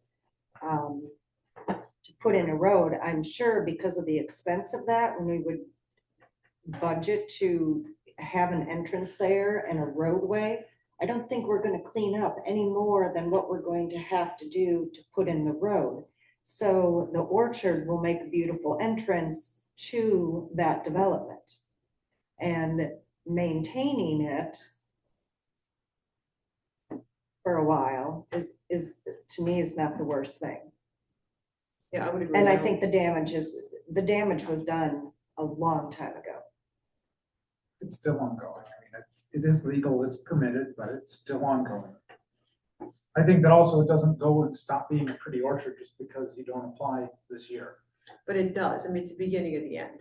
So if that's what we want, and honestly, Nate, I'm not in a position to make that call. I'm not of a mind to make that call right now. So let's just talk about the agenda item at hand. So I'll make a motion to approve. So slightly more discussion when we get there is, where did the $500 number come from? Is it just historically, is that the market rate for an orchard of this size? I can't remember if it was always 500 or if it was reduced. I think it was higher. I think we had some conversations when this started originally. Now, this is a while ago, so. And we talked to Jim, and I think the village had a number I don't know what that number was at the time. It could have been 1,000, but I could be 100% wrong. And there was conversation that that's really kind of not the going rate per whatever this was for what they have to do. Although Curtis Wilsey, the previous owner, was pretty meticulous with his orchards, and this particular orchard is the most productive, we were told, in all of northern Door County. Those trees, because he was so good at what he did. I mean, that seems like a tremendous village asset. Is $500 really the right return on that asset? So I think how the village looked at it is it gets maintained as an orchard, and that's really the value that it was. And that the $500 was kind of just a number that was up there because they're not making a tremendous amount of money on it. You know, if they were just to try and farm that orchard, it's not viable. But because they're scaling up and developing. It's valuable because they have the scale. Yeah. Right. You have to look at it that somebody is taking care of your property and they're paying you to do so, right? So they're taking care of our land, so we don't have to, and they're paying us. So it's an interesting way to look at it, yeah. I second the motion. All in favor? Aye. G, annual crop contract for Relightfoot property for Robbie Shop. Okay, so when I thought Robbie wasn't gonna renew it, that was my understanding last year. And Eric told me there was stuff planted out there. So I called Robbie, I'm like, Robbie, did you plant something out there? And he's like, yeah, and I said, well, we don't have an agreement. He said, oh, I'm sorry. So he said he is interested in renewing it again. He has crops in the ground already out there. So I bring up my same point. How do we, so the village board at their March meeting made a decision to have an ad hoc administration building task force to meet, fast track it. It was supposed to be on our agenda last month. It got postponed to this month to hear what their final report was. We also have a couple items down about utilizing the current parks maintenance building for the Knowles Nelson making it into a parking lot because we don't really have any other options. Maybe we'll come up with some today, maybe not. I'm sorry that he has stuff in the ground, but what I was told from the rest of the board at that March meeting is that this was going to be fast tracked. We were going to come up with a decision and we were going to move forward. Now, Louise didn't want to change the agenda because she said nothing's going to be done before September. Well, there were all kinds of things that Stantec was going to have to do out on that property. In the next 6 weeks. Because I think that this lease is over in September, right? This is over in September 30th. Yeah, so Stantec has to do the civil engineering out there yet. Because we contracted, as you guys know, twice we had the drawings drawn. But we never did at the meeting this spring when it came time to sign the agreement to have Stantec do the civil engineering out there. That's when the board did not sign. It's never been approved, right? Mhm. They approved, if I remember right, they approved the design, but not the civil engineer. The building design was approved, but not the civil engineer. So what do we want to do with this contract? What you could do, He started it, so. what you could do is just modify Exhibit A that it's only that east half of the property. Hasn't he planted it? Did I mishear you? Well, that is not our problem. He did No, not but have did a he- contract. Did he plant the whole thing? I don't know, Eric, do you know how much of it was planted? See, Eric became aware because Eric is out there planting trees and Eric's like, hey, he's got crops in the ground here. So I reached out to Robbie and he's like, hey, I'm sorry, just It's the innocent entire mistake, field. but It's the whole is it the field. whole thing? It's the whole field, he's got corners that are Corn. 5 feet corn. So So, when I asked him if it was hay, it's corn actually. all right, so, Oh, so we'd have to change that. Yeah. If it's approved. I mean, I'd like to approve it, because honestly, no matter what, he's got this contract ends end of September. Today is July 7th. We'll never get all this corn off there on September 30th. Okay. And had we known that, we would have looked at different dates. And We're When- still doing corn. November. Yeah, Yeah. it can go even December depending on the year. Okay, and harvest conditions. so Julie, in your conversations with him about planting and the corn and knowing that this contract was up in September, did you have a discussion with him about that? I had said I would take the same agreement the board had approved last year, and that is what I would present to committee. So he had hay out there last year, but now he's got corn. But he also knew that at the time that it was only through, I mean, I know Robbie, but he would know that he would have to have it. He would vacate, for lack of a better word, in September, right?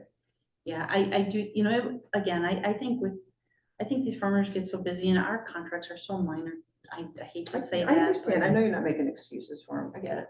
I know. So, I think I'm sorry, it's not their land. it's not. I understand. it's not Simple as just- that. so, I get it, but I don't know what we want to do, I don't think that we're clear on what we want to do with that land yet. I think that we're being So- very presumptuous, and I have a very different take on what you heard in March versus what I said. But in this case, Denise, I don't think that we go into this contract. I think that if we do something on that land before he harvests, we do that. I think let's not charge him. Let's just say, what happens, happens. It's not worth the $200. Maybe we won't be out there, maybe we will. We're not committing to it. You planted that crop. We're not gonna we're not gonna say, no, you can't harvest it. But if we have a use for it on our property before then, we have a use for it and they're really sorry. Duly, I can go along with that. But if we don't have a contract, that concerns me, whatever the dates are, and then something happens, but we don't have a contract, and something happens to him, or something, I don't know, that's not a problem? Well, what we have to do is, we have another contract out there somewhere that talks about, we have the right to terminate upon 30-day notice. Another This one? one's,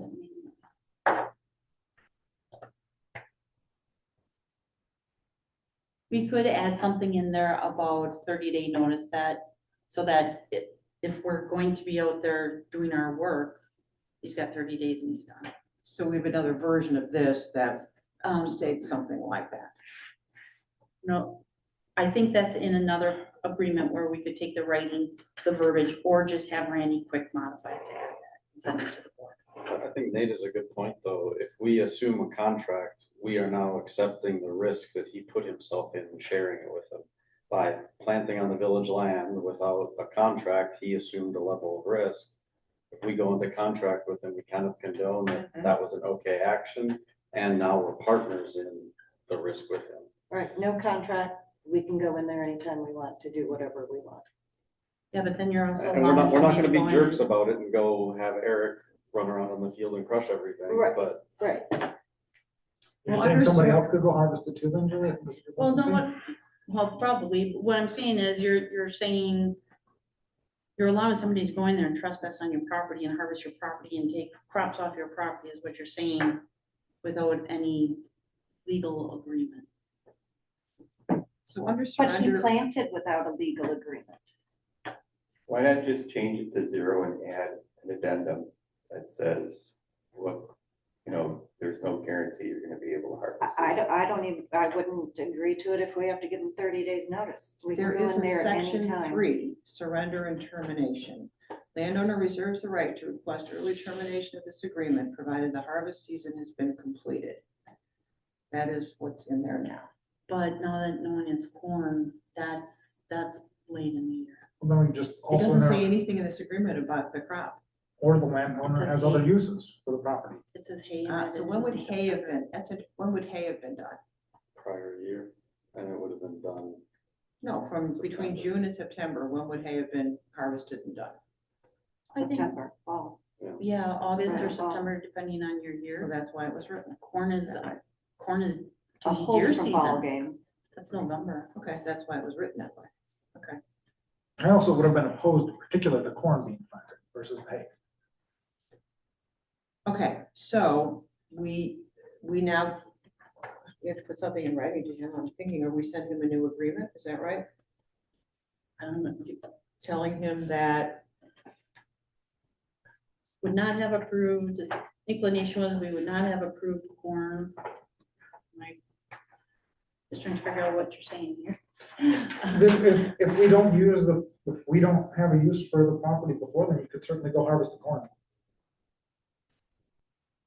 We don't do it, I mean, like, you have that option to do that, but oh, I don't think we have any reason to be on the defensive, because clearly, he's planting without so if someone comes in and does something without a contract, what does the person that owns the land do? The person that owns the land says, hey, we have no agreement. And I'm making this up, but we have no agreement and you need to, so as a result, I think, because we don't know when he would need to vacate, when we would need to do whatever we need to do out there. But that's essentially what the verbiage needs to say. I'm certainly far from anybody that can write a contract, but basically there is no agreement. So you planted, and you need to know that in legalese, something like we can, you have until September 30th, because that's what the contract says, or until whatever date we decide, or earlier, because we may be out there sooner than that. I don't know what to write, because I'm not a lawyer, but Well, I guess what's the intent? The intent is to not, is the intent to let him finish harvest or his work out there? Is it to let him do it until September 30th or until the crop is done? Is it only on half the property? Is it on all the property except where we might be doing work? and I don't even know where that is. I think it's on all of the property except where we might be doing work. That's how I interpret what we've all said here, but And also September 30th, you're just you're gonna rip up corn that he has no use for. Not done. we don't need, we can let him go beyond that, but again, it comes down to unless we're gonna do work, or however we wanna say that, unless we have a function or something we're going to do on that property. We don't want him to keep us from accessing our own property, whatever it is we wanna do with it.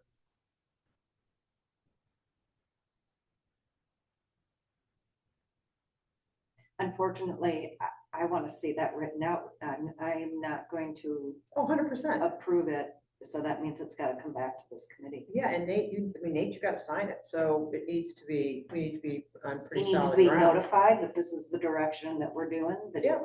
I don't know. And the direction is we can use the property until harvest time, except where we're working. Is that what you're saying? That's what I'm good with, and also we're not, there's no contract, so we're not going to, I don't think we should ask for the $200 on there. If we're gonna ask for anything, it should be legal fees. I don't think that's worth it just to get this done. So if we start asking for that right now, it's just gonna make it that much more adversarial. And you'll email this to him, right? So, because my question, if I were him, well, where are you gonna work? And our response is, we don't know. So just so and you could, maybe you let him know up front. I'm not certain where the work's gonna be, but just so he has pretty clear. I mean, the other option is just no, you can't go on the field anymore. I'm not comfortable with that, but that would be other alternative. Well, But he also put himself in that situation, and he also changed his crop without notification. Understand, but it may not be necessary to say to him, look, you can't, but you're done. I don't No, know. I'm not saying that either. I'm saying that's the alternative, but I'm saying we're actually trying to come up with something that's like, look, hey, you did this happened. This isn't great, but hey, it happened. That's already happened. Let's try and move forward. So here's the best thing, this is the best case scenario. If we can say it, then we'll take another look at it. Could we look at it? If it comes back to parks, that's another month, or you could discuss it Or it can just go directly to the board. if it goes to the board, yeah. We're not, that's not gonna make it for next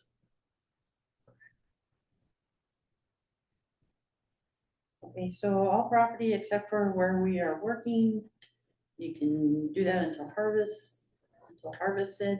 Or until Harvard, unless otherwise notified or something. Can you say something? I don't know. Yeah, we're kind of saying that.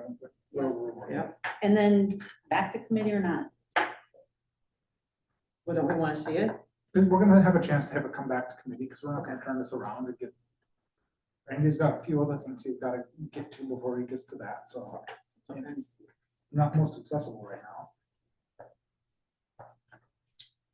Okay. So Well, that's why maybe we we should sent this- charge him the $200 then, because Randy charges, what does he charge, $3.50 an hour? Well, one thing to understand too is if he is able to harvest, there'll be some sort of, Yeah, he spent money, right? But I'm assuming there'll be some revenue on his side, which is what this is all about, right? So I think it's Actually, worse. that money is far less than market value for renting a field. Now, I've never tried to rent A a lot field, less. but. Yeah. Back to I think the, it using should- village assets for what they're worth. Yeah, and I remember when we did the hay one, my understanding, if I remember correctly, there was such a hay shortage, nobody had hay. And so people were calling around looking to find any hay field they could because they needed hay. Because I think this is only his second year, maybe. This was a lot newer than Jim's. So we had agreed to the hay contract, and that's why the price was so low, is because they weren't getting money, they couldn't find hay. So I think the fee should be $350 then, an hour's worth. This is a pretty simple thing that we're asking Randy to do. If it costs us more than 1 hour of his time, then something's wrong.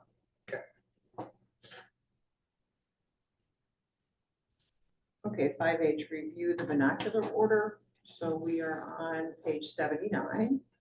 We discussed this at the last meeting, and Julie has given us information about binoculars and the fees, the price.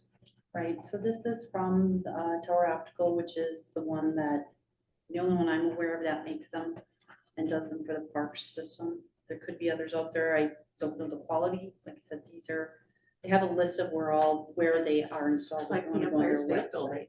Yeah. Yeah. So, you can see they're pretty substantial. You can see what they look like. You can see the price.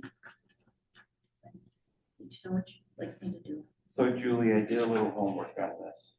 And there are 3 companies, Tower Optical, which on their document here, if I read it right, maybe I didn't. Their MSRP is about $10,000. Is that correct? Yep.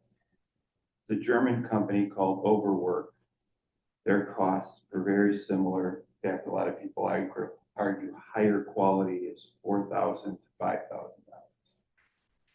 Is that a free user view? Do you know? Yeah, they have free user Okay. view or coin options, Okay. all 3 of these. Gotcha. And they all have ADA options. The third one, which is probably about 3,000, this is not the installation cost. This is just, we have to dig the hole from what I can see and put it in a concrete base. It's from a place called Seacoast, SEECOAST.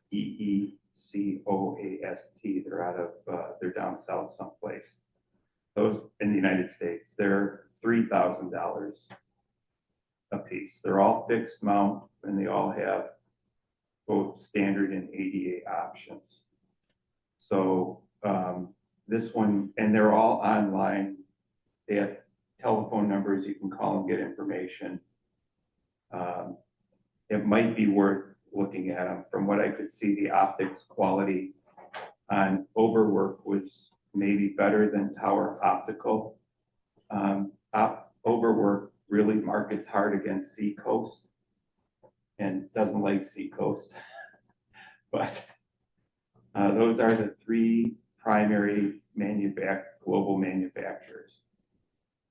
And you can order them online and install them yourself or hire a subcontractor. Yeah, if we could get some kind of reviews, I don't know if that's the right word for overwork, and save 6,000. Okay. I love German technology. No, No, I'm serious. I believe it. I I'm do too. serious.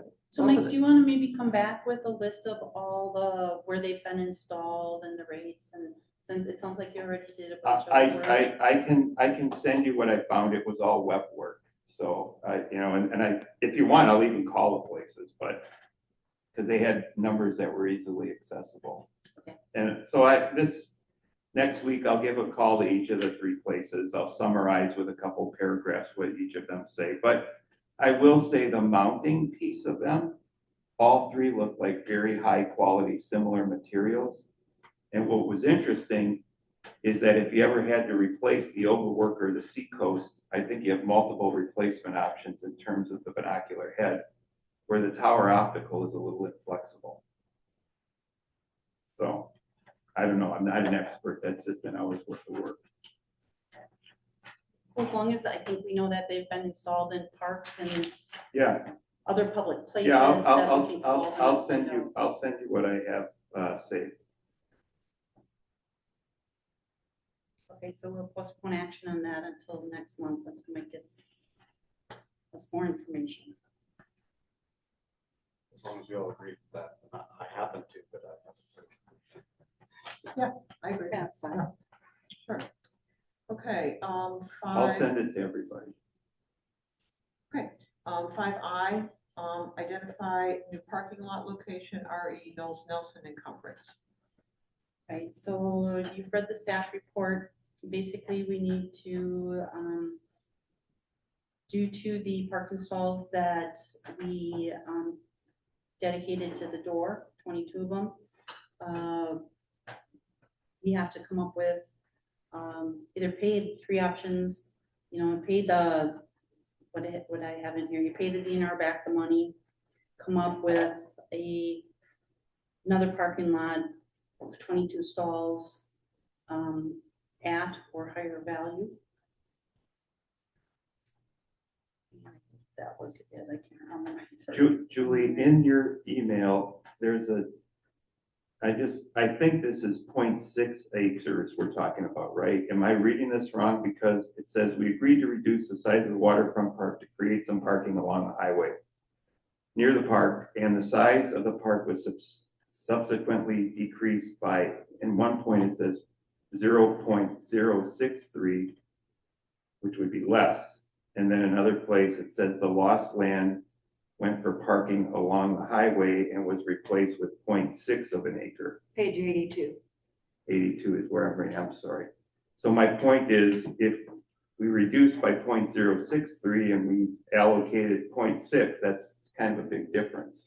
About more than a half acre difference. I'd have to go back to the file and like double check those numbers exactly. If it is 0.6, which is the bigger number, based on the original grant, from what I saw online, I could have this wrong, but I think we got the 1.4 million for about a 8.7 acre acquisition. Is that right? 8.7 acres, or was it different? No, I think it was the 1.4 for the 0.6. And not 0.06.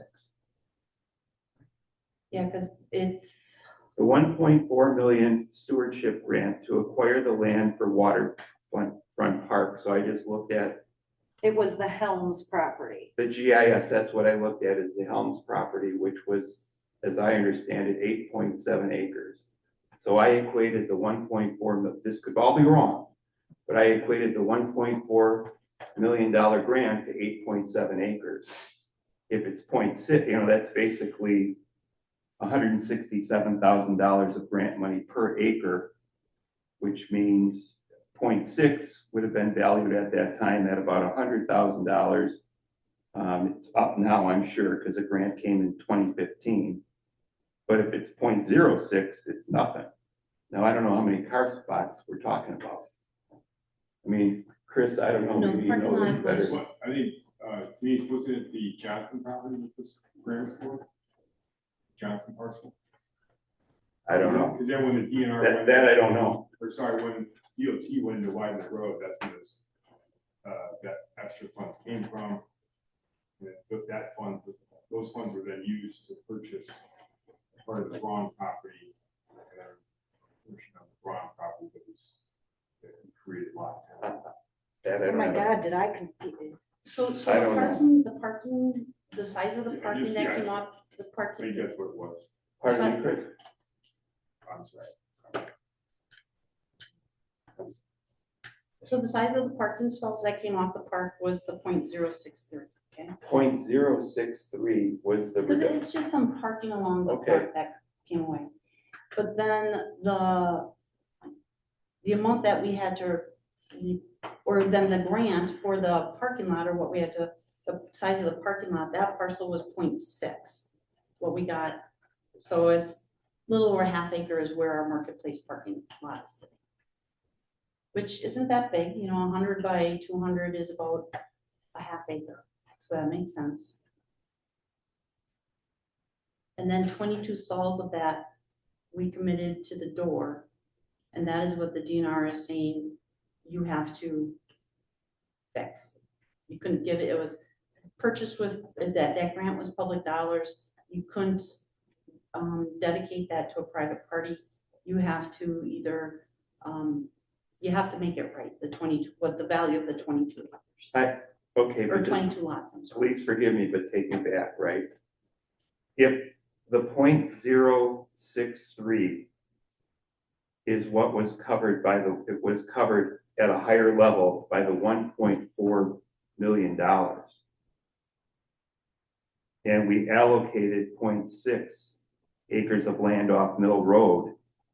We basically allocated more than the original land total to the Knowles Nelson stewardship. So why would we owe them any money? Yeah, for some color. Please. I think what happened, I think it was the Johnson parcels where the grant fund went into. When the Department of Transportation went to go widen Bay Shore Drive, they took a portion of that to $5 million purchase. I think 1.4 went into that from the Knowles Nelson. That was the grant fund.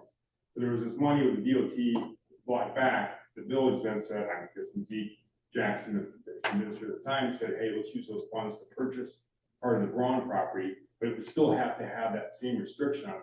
So the reason why the 1.4 is relevant, because in the grant proposal, it says, if any of this doesn't make it, if we don't comply with these rules, we can come back and take all that money back. So you have to comply with all these rules.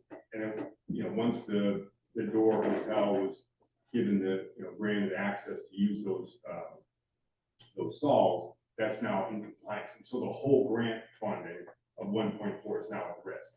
This is coming straight out of the Knowles Nelson grant paperwork. That's, you know, I think a year and a half ago. So that's where that 1.4 was from. So I'm guessing the reason why it was 0.06, the valuation of the total was $5 million that the village paid for the Johnson's boutique on the waterfront. You take it off the water and put it somewhere else, that, you know, that same dollar can buy a little more land. Does that make sense? Not really. I mean, I get the part that it was a $5 million purchase, we got a $1.4 million grant. And I get the part that the 1.4 could all be retracted by the state if we don't make them whole. What I'm not understanding is how we should be calculating the value of the 0.063, because that is a small The piece. two don't really correlate. Okay. I think that's the Is that hiccup the hiccup? here. Okay. Yes. And you're right, Chris. I'm sorry. It was the Johnson, not the Helms. Yeah, so trying to make sense of 0.06 with 0.6 just confuses kind of the whole issue, but they don't really relate to each other, or it was the whole project with the 1.4, these are our rules, period. So is this assumption good that we gave them, forget about that we messed up, or excuse me, forget that we maybe shouldn't have given it to the Door Hotel, we should have did something else. But the 0.6 satisfied the Knowles Nelson Stewart, they were okay with that amount of acreage being provided to them in return? Yeah. Okay. Okay, so basically what I think you're telling me, Denise, is we should be thinking about 0.6 of an acre as being owed back to the Knowles Nelson stewardship, and it has to be land that they accept. No, Based on their requirement, it could be any land. no, well, you could do 0.6, you don't have to do that much, you just have to do that portion that we gave to. Well, that's the question I was just asked. So that was only 0.063. No, the No. portion Oh. that we gave, And the door number is different? What's the door Yeah, First number? number is 22 lots, 22 stalls. Okay, we don't know what, We Well, don't know how- roughly, a space is 9 by 20. Okay, And then if you have to figure out the drive, the alley, you know, depending upon how your parking lot is laid out, et Okay. cetera. okay. Good enough. Can I make a comment? Yes. I would ask that we completely clean up that whole lot if possible, because if it's, you're now looking to divide up this part that's public and non-public. From my understanding, the reason where the village bought the Braun property was to spur development, to pay for the waterfront park, the pavilion. There was a number of tax dollars needed to come in.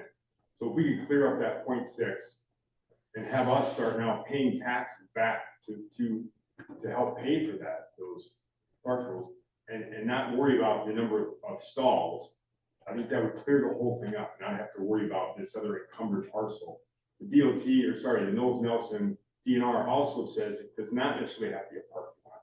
It just needs to be for public use. They have to be of equal value. So, which is nice if there's, if that's an option. So it can be village property, it cannot be village property, it just has to be for public use. And they go a little step further, it's recreational use. But it doesn't have to be a parking lot. No, So Chris, the only reason I'm looking at the amount of space is because I'm trying to, I'm forgetting about the parking lot for a second. I was just trying to understand if we were going to acquire or we had to provide land back. Does it really have to be this 0.6 or is it a smaller number? it's a smaller number, it's 20, the equivalent of 22 stalls. It's about 7,000. If you do take 22 I times think I get- 9 times 20. I'm sorry, I think I get your point. You would like Nine to see times more 20 so you can get a bigger parking lot, but I'm trying to figure out how to minimize the expense to the village. Well, I'm not saying bigger parking lot is what it is, it's 0.6 that is. And then parking lot. Right, there's part that's allocated door, there's Times part that's 20. actually public parking, but really it was public parking Give 22 because spaces. when we did the Chop restaurant, you couldn't use that. Yeah. You couldn't use that because it was encumbered. We didn't know that, but that was, you know. Right. So I'm asking if we can get this cleared up. I'm with you, but just give me a moment in that issue, that's one issue, and then the other issue is, I'm just trying to figure out to make Knowles Nelson whole. How much land do we have to give them back? So And this I'm hearing point, 4,000 square feet. But I Maybe think it's 6,000. greater equal value. So Yeah. it's so you. Okay. It's not necessarily about the square. Fair footage, enough. It's the value. Fair enough. So And it's that equal one value. Fair enough. 1.4 isn't for just that lot. Correct. There's other things that are Okay. part of there, so it's not like we have to come with $1.4 million of public. Right. Property. No, I would have thought it was something, And this is why we proposed the 0.6 being, over here. Because it's Okay. regarding, it should, because it's relatively in the same block, it should be valued the same dollar amount. Assuming that'd be improved to be a parking lot. And that was the thought process about presenting that solution from an engineering group.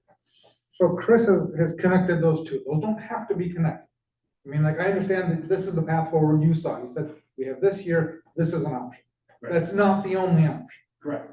We have other options that aren't parking lots. I mean, really, any unencumbered village property could potentially be used for that.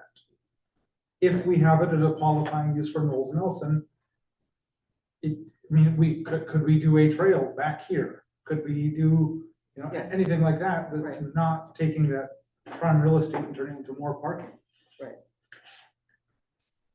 Is that boardwalk trail and everything we were talking about here at some point? This committee actually, I think, killed that, I don't think we killed it, I think We killed it from a. we maybe tabled it not for the killed, we future. tabled it because of the Yeah. funding. it was out of the fiscal year. It was funding. I mean, I guess what I'm saying is like, it's not just a parking lot. So it could be any number of uses out there. Sure, it could be non-village property, it could also be village property. I do agree with you, Chris, that we should try and clean it up as much as we can. Look at this as just saying, okay, it's effectively used for your parking. It should be your parking, you should get to pay taxes on it. I see eye to eye with you on that. It's just a matter of how we get that unencumbered to do that. I might suggest hiring a firm, and again, I've already done this, and proposed to provide a solution. I mentioned this about a year ago, hey, we'll take this on, it's been something that's been kicked around, we've been talking about it for 5 years, if not, knowledge of it, maybe 7. Just love to see it get, love to see it get resolved, and we'd like to help. So maybe tasking the same group, Rebecca, and we would cover it, to then provide solutions, have them come in and present, say, hey, these are some of the options, because they're asking us, we're not experts, I'm not an expert in this, and so, hey, if somebody is, let's get them in to provide that direction. See if it's an option. So let me just, we said we were gonna just kind of blue sky and apple pie this, and that was my interpretation of your request, Julie. What about that strip of land in the Wilsey property that we think we would want to keep cherry trees on for aesthetics? So I did ask the DNR, what is too far? Because keep in mind of how the funds originated. Yeah. And because I said, well, could we, this is where we own property, and I showed him Logger Quiz, he said, no, that's too far away. So I'm sure we'll see it too, because it's even further. So it has to be, they're looking at something, even when we were talking about just doing a parking lot, it was, well, it has to be close to that downtown area. It has to be to that area that it's served, or that it. I guess I come back to a conversation that you and Chris and I had last September, and I mean, I recall you saying that no, it wasn't the current parks building was not an option. And Chris was like, well, I know these people, let's have the conversation. I think that we should engage. No, Rebecca. but that's, okay, so first of all, we have 2 of our own engineers, that's something to think about, but no, what the proposal last year was, Chris asked, what if I buy that property, turn it into a parking lot and sell it back to the village?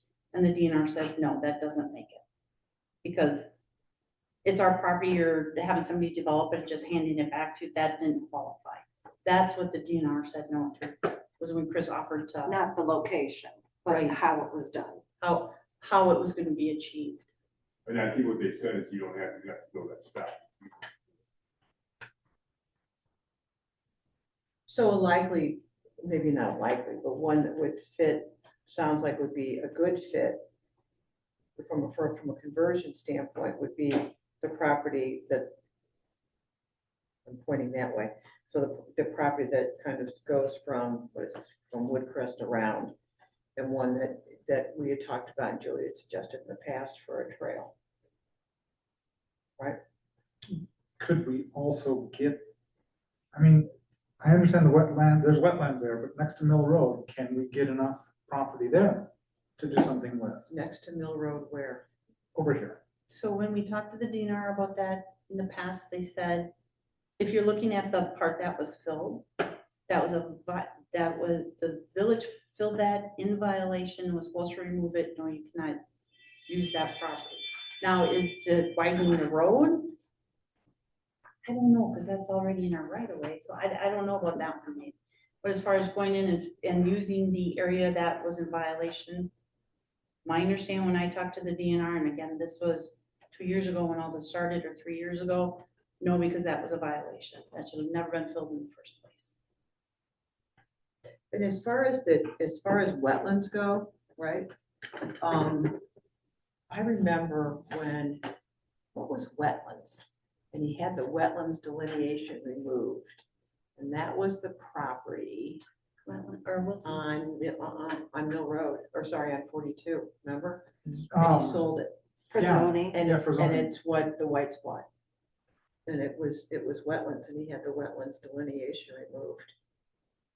So I think we should take another look at wherever that is that's wetlands. And it was, yeah, it was, what's his name? You just said it, name. Tied for zoning. Yeah, Todd Frisoni had it removed. So I know on the, You can't, from my understanding, sorry, Julie, you just can't remove a wetland delineation. no, you have to prove that you have to prove the I map is. understand, but he did make that happen, I thought. They did on the Sold it. delineation, of the delineation moved is what happened. Like, he didn't really do anything, it just over time that shifted, and I suspect that inevitably it changes. The wetland delineation is not fixed. So the line moved, the delineation moved. Mhm. Understand, okay. So wetlands are based on soil and the presence of presence or of aquatic vegetation. So it's a line on a map, and oftentimes on those maps, they were in error. So you go out there and you have an engineer or soil scientist actually do soil borings to determine the exact boundaries. And yeah, sometimes it shifts, sometimes it was totally wrong. And you can petition the DNR to have that delineation boundary removed. I see. Or moved a little, if you can prove it was wrong. Okay. We had the DNR looking out, when we were talking about the Woodland Trail, we had DNR out there, and we had the soil scientist from Stantec looking out there. They gave us estimates, bids on what that, wetland delineation would be. Walked it, we kind of knew exactly where it was. It's not gonna, I don't think it's gonna move from where it's at. If anything, I think it's gonna be a little bigger than what's shown on the map, but I'm just saying that from my experience with wetlands. What, how, this is all village land that we're talking about allocating this, any of these locations, except for I think one of them is private, we would have had to acquire it, right? So how does that work? I mean, if we have park space that's not been funded by a Knowles Nelson grant, can we allocate a percentage of the parkland to that? I'd have to ask. What I about mean, the why park would you- across from Birdo's? Marina Park, that's Marina not our, Park. that's the marina committees, that was purchased with, or that's managed by enterprise funds, not by. Well, I hear you, but the board ultimately can make decisions. They can work with the Marina Committee and, I mean, that, we might be able to make some improvements there. I also don't know what the grant restrictions were on any of the Marina Park. We'd have to go back and look and see how it was purchased, what the deed restrictions are. Not saying it can't happen if the Marina Committee would approve it, or if the board would override the Marina Committee, but there's a lot of research that has to be done in it, because especially on those. Well, probably marina no more properties- than we've already been doing on this. As No, that's pull not on this true. thread, it goes deep. Yeah, Yeah. when you're looking at something that's managed by the marina or by the wastewater treatment plant, you almost have to go back and do a title search to see what were the restrictions when the property was relayed.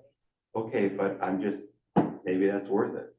So we should figure out what encumbrances are on what property and get a very clear definition. I mean, it seems like Verbricker is able to get some good answers for us on this and find out what that distance is and what it looks like, because we've looked at this as a parking lot. That's how it's been relayed to us for a long time. It needs to be a parking lot, and it doesn't need to be a parking lot. So what are the other options? And I mean, Julie, you've got enough other stuff going on. If we have somebody else that we can utilize to do this, especially if Chris is willing to take it on, look, I think we should take him up on that, because it is a tremendous amount of work, and it's a lot of following the, pulling on this thread, and how deep does it go? How many, is it something, a transaction that happened 30 years ago? I agree with you, Nate. It is a lot of work. No offense. If Chris has ulterior motives, I don't think that he should be doing the homework or hiring the company to do the homework. That is the village's responsibility. So then I guess what I'm saying is, let's not put this on, to have this, put it on staff. There's too much stuff going on So right you're now. talking about outsourcing it to a firm that can help Yeah, us do it. let's go ask a broad question and let's see what the answer is, and it's gonna cost us some money, but this ultimately, it's not like the state is coming saying we need $1.4 million. This is something that I've been aware of and brought up, and probably about 2 years ago was the first time, and I think Denise, you said, yes, this is happening, it's been going on for a while, it's something we should deal with, but it's not something we have to deal with right this moment. And it's something we should constantly be looking at to say, okay, do we have a solution for this? So I think we should try and come up with a resolution to this. And I get what you're saying, that Chris has got his motives. I mean, like, we're coming What's up. my motives are, just because you said that twice, I don't know. Well, I mean, like, Well, you're looking because for. you would like, and I don't necessarily disagree with you, you would like that whole parking lot to be just yours. Well, not just mine, it's for this purpose it was created. Right.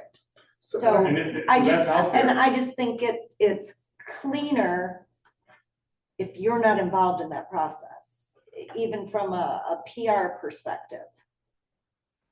I'm not involved, we're hiring a professional, I'm just, we've been working on this for 5 years, nothing has happened, there hasn't been any action.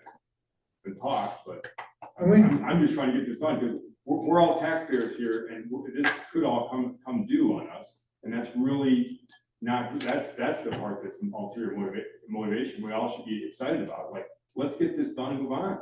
So we're just saying that, you know, if you, thank you for finding an expert and who could maybe solve it quickly and do the work, because they're used to doing the work, I guess. And I guess I also want to say that our goals also align with Chris's a lot, because Chris wants what's best for Sister Bay and almost all the things that we want, because he wants Sister Bay to succeed too, because it's in his interest. So I think ulterior motive is probably too strong of a term, because we also have to acknowledge that Chris wants what's best for Sister Bay as a whole, generally speaking, because it's what's best for him, just like all of us. I think if we want, in my 2 cents is if you want an engineer to figure things out, lay it out, depending what you want done here, keep in mind, we do have a municipal services agreement that says we're gonna have, our municipal services agreement is with Stantec to figure these type of things out. So we have an agreement in place with an engineering firm that is supposed to be helping us with these things. So, but what is that thing you're looking at? I don't know if it's as much engineering as it is yeah. track. One, understanding how the DNR works, because that's not straightforward. It's not like you can go to the oracle of the DNR and say, we want to do this, can you tell me all about it? No, you've got to track it down multiple different directions to get an answer, and then it's going to be different depending on the person you get that. Why don't we just ask to have Luke from the DNR come in and meet with us and tell us what the options are? Okay. Fine. By Zoom. If I don't think we would need him here in person if he's coming from Madison. And tell me what Luke's position is, what's his title? I don't have that in front of me, Luis, but he is the contact on this entire matter. He is the one who has explained, I'm sorry, I haven't gotten to the letter yet on this, to send you a letter. You know, this is a unique situation. So he's our contact on this, the grant, and then fixing the issue with the encumbrance. Okay. So by consensus, see if we can get Luke here via Zoom to go through the options. And I think we should invite whoever we would hire from Stantec, whoever that key person is, to also hear that same conversation live. Okay. It may not be next meeting, it's all when Luke can make the meeting. Are we okay with that? Yeah, so as you can do it. Okay. I guess I'd also ask for that, is it Andy Kurtz? Is that the? Yeah. Yeah. I think we should ask if you can, if he's available, that'd be great, not to leave down a requirement, but let's, I mean, he's got expertise in this too. Got a good relationship with. Yeah. With Luke. Yeah, no, he's gonna be at a league event at the end of the month. I saw Andy was on there. And just be clear, Chris, that would be you hiring Andy to show up. Not for an ulterior motive, just so we can pay taxes on the property, which I paid down the tip, which is separate. Okay, so we have consensus on that. Highway 42 crosswalk discussion. And this was from an earlier meeting. We said we wanted to, I believe it was the walking tour, said we wanted to revisit this. I didn't put anything in the packet because every year I've been here, we have revisited, had multiple pages and pages of information. So I didn't repeat anything you've already received. I put together something on this. Oh, good. It's crosswalk safety, it's on Wisconsin state highways. I'll give everybody a copy of this, but it's just kind of pros and cons of the different options. The number one recommended technology, because I, like Denise, believe that this is a pretty serious problem. And these crosswalks are treacherous, especially when there's a lot of people here. The top recommendation from the Department of Transportation in Wisconsin is the in-road warning lights with pedestrian activated beacons. There can be a bunch of different kinds. They have some with lights in the center, some on lights on the shoulder, but that's the one where the data is the best. And then this describes visibility, effectiveness in Wisconsin, adaptability to conditions, which ones are best in terms of tourist friendly.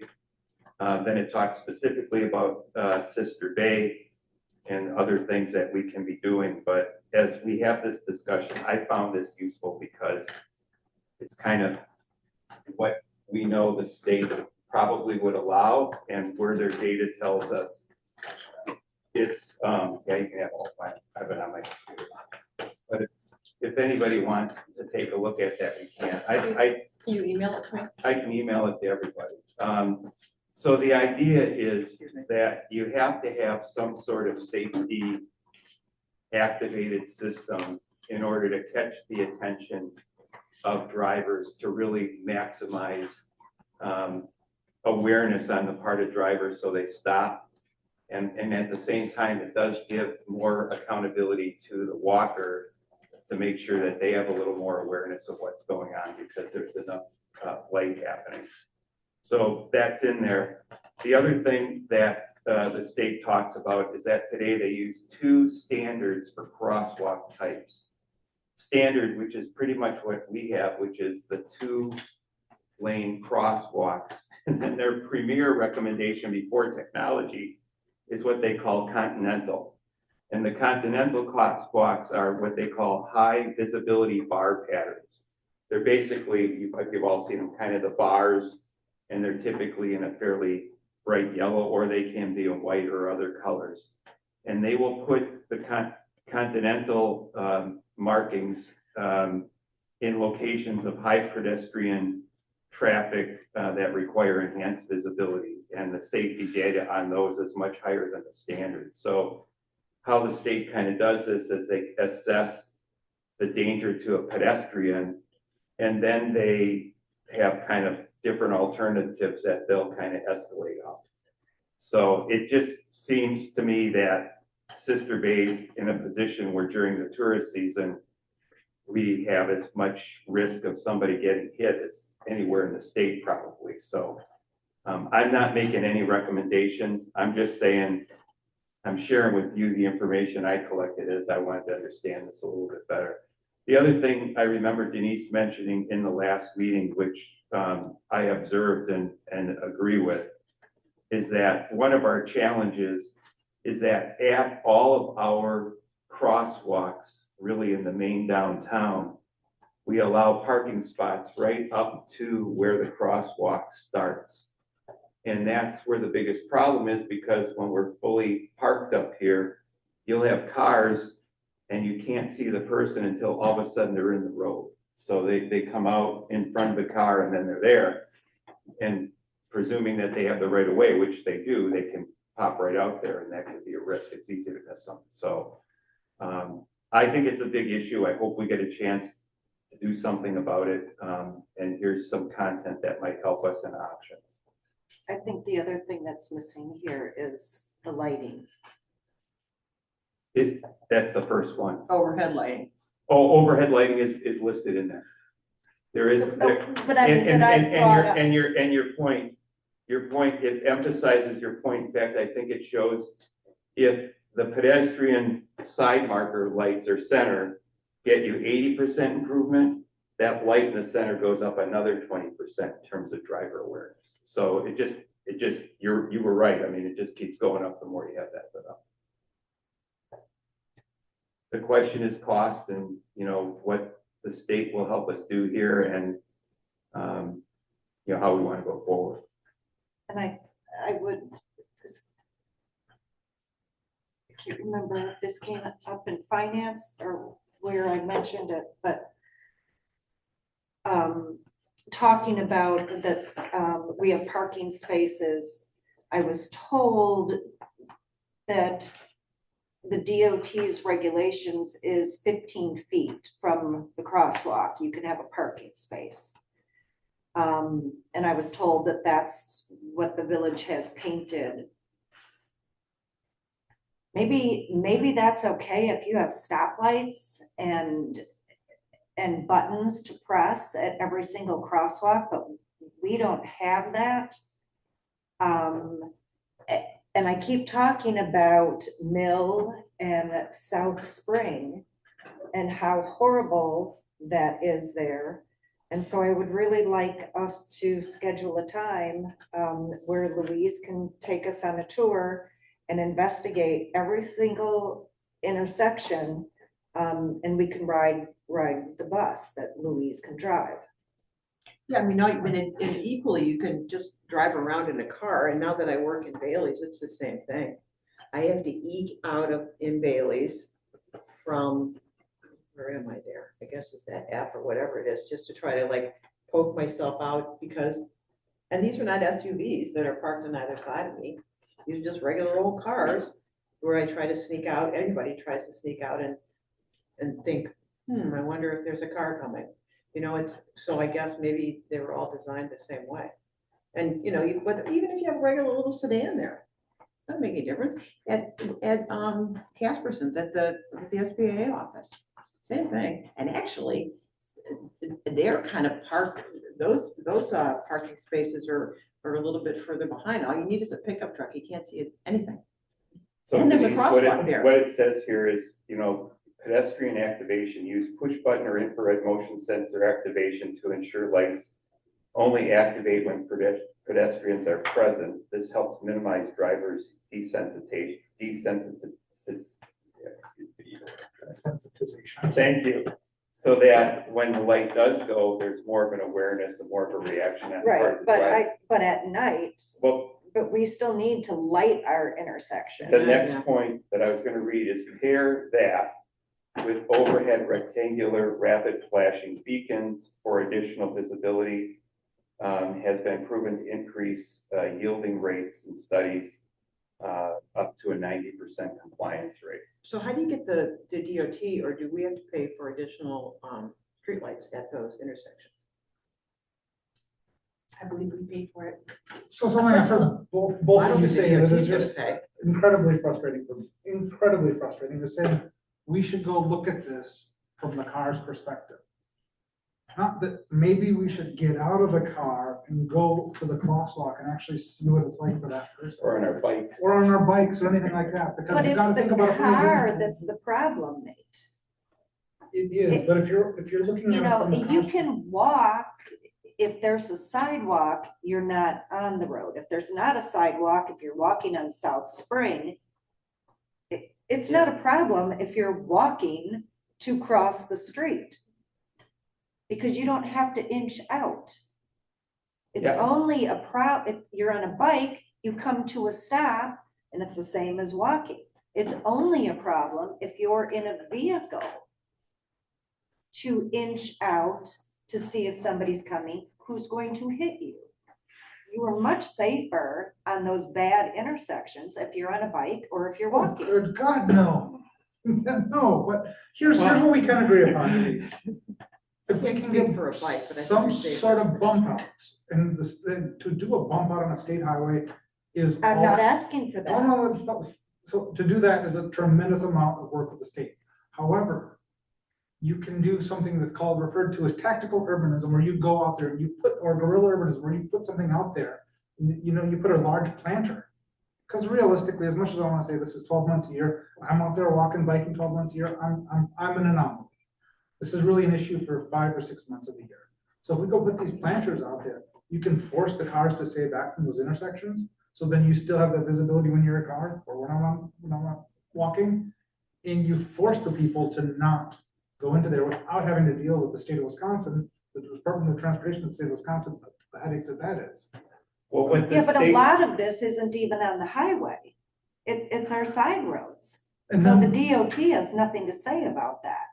And why I keep talking about, and because Louise volunteered to take us on the bus, to know what it's like in a vehicle to inch out and how far your nose has to be out there. And for all of us as a committee to make a determination on, do we have to have Eric get out his sandblaster or whatever it is, remove the second parking stall so that we can feel safe pulling out at any given intersection in the village. I think that sandblasting it isn't enough though, is what I'm saying is because people are gonna park there. You see that all the time across the street. I mean, like, they fill in those striped spots on Scandia. You know, they start filling that up. That's very common for that to happen. I think that we should put an impediment in there, especially on the highway, maybe on the side roads, but on the highway.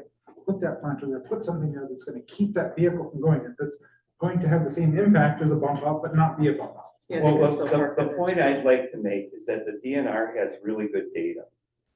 And they will, if we ask them to come here, I think they will, and they make suggestions in stages.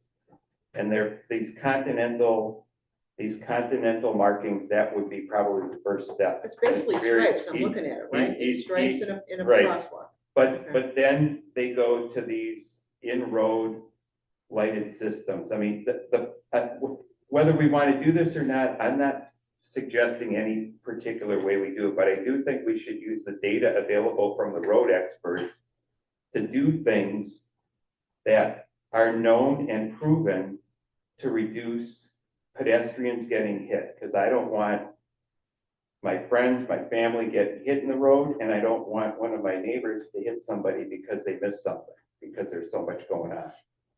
That's why I think this is an important issue. So the first step would be to recognize what our options are. I know we can do the drive around, I understand that, and by the way, I think we should split up, some should be pedestrians, some should be driving. I do. Maybe we should switch roles. No, but I do that, I mean, I think I can see both sides of I it. think he's gonna. But run remember over. too, when you're in the bus, you have much better visibility. So if Because you you're remember, real we high. looked at these, Just saying, but the items that Mike has here, we did look at those last year and the year before, along with many other things such as planters, the bump outs, et cetera. And at that time, the committee had said no to doing anything on 42.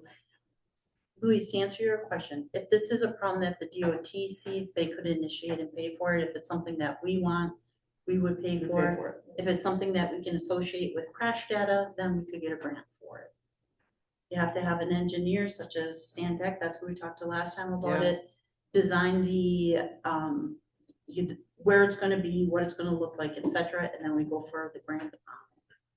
That's how you want to do it. I think something that we can do now for little money, and I know some people don't like it, we can put 2 crosswalk signs out there. You can put one on 42 in Scandia and one on Maple and 42. And that is going to have a huge impact, because when people come into the village, they're going to see that, because there's a lot of times where you're standing in crosswalks, people don't stop for you. At least you've got that sign that reminds people that state law says yield to pedestrians and crosswalks. That also increases drivers, they go into a more, because they feel constrained by that, because there's an obstacle, they're not going on autopilot as much. We're more engaged with the road, which is something that we should have going in and out of there. And talking to the fire department about this, I talked to Mike Goldstone about it, and he's like, yeah, it works there. So he's like, it would be better not to have them on Mill, but it absolutely is a good thing for safety to have it on Maple and Scandia. And yes, some things are gonna hit that, but better to have it hit that than any pedestrian. See, and I don't think you'll disagree with me on this also.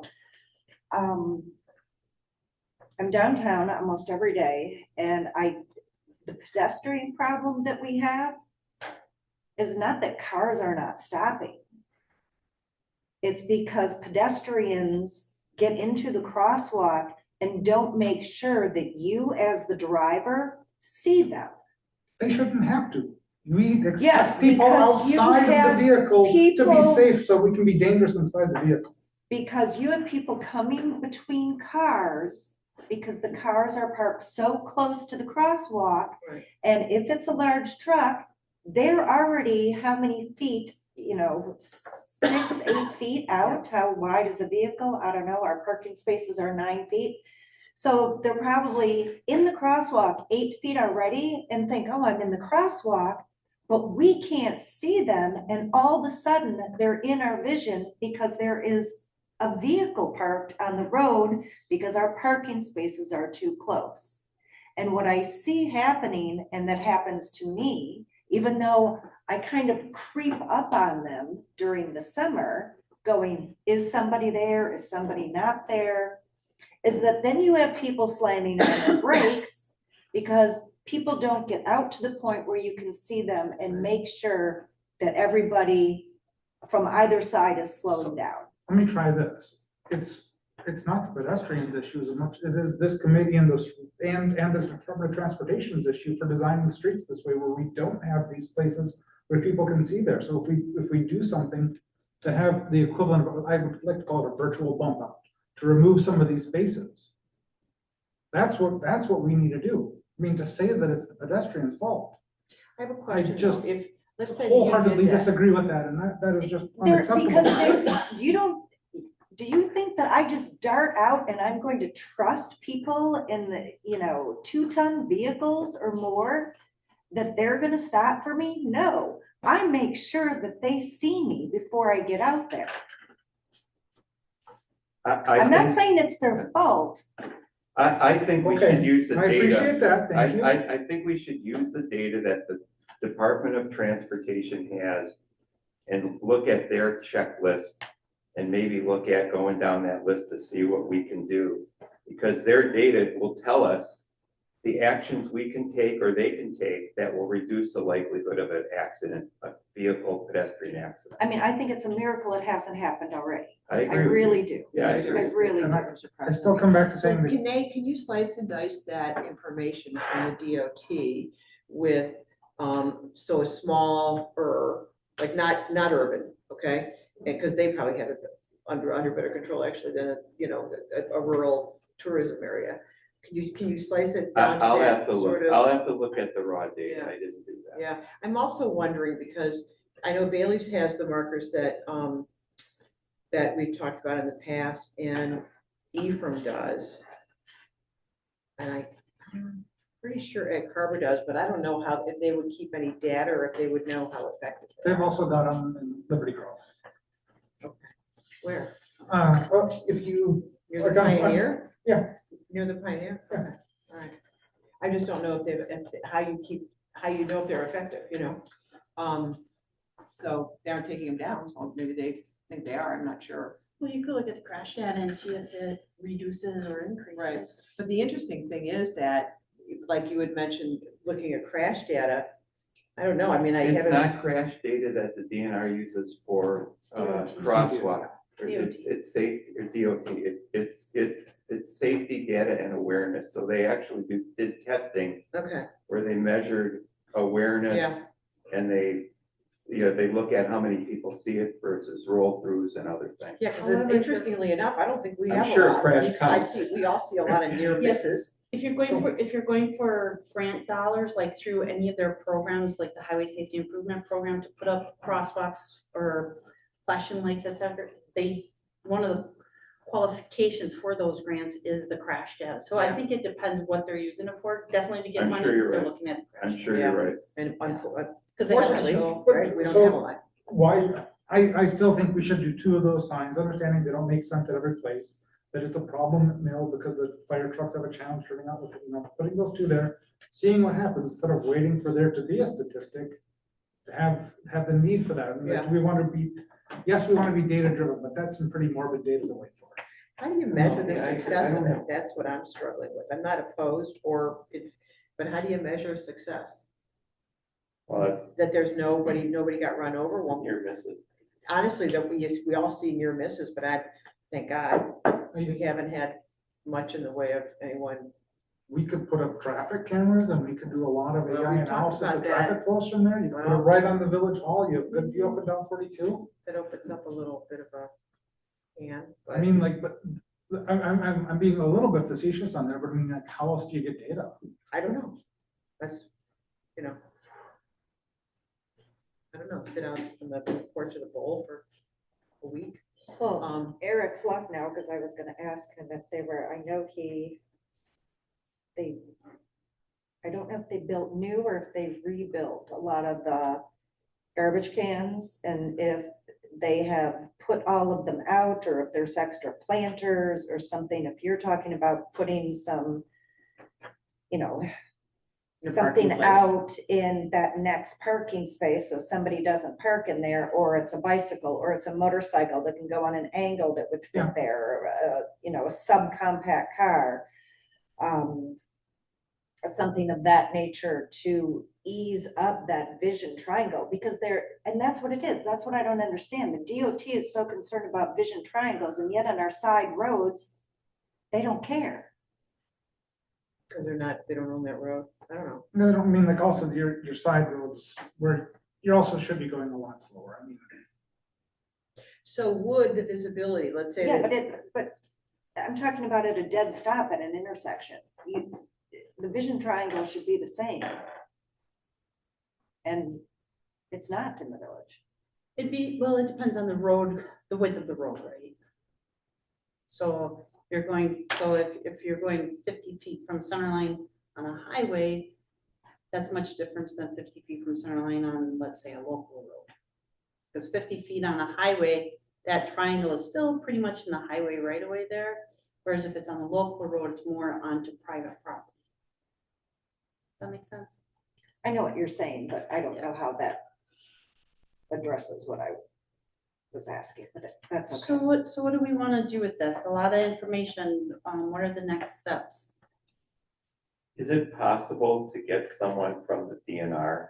DOT. DOT, excuse me, I have DNR in my mind, DOT, in a Zoom call where we could ask some questions, maybe show them some charts after our drive through in the van and identify, these busy areas, give them some tourist statistics and say, geez, there's a lot of people here.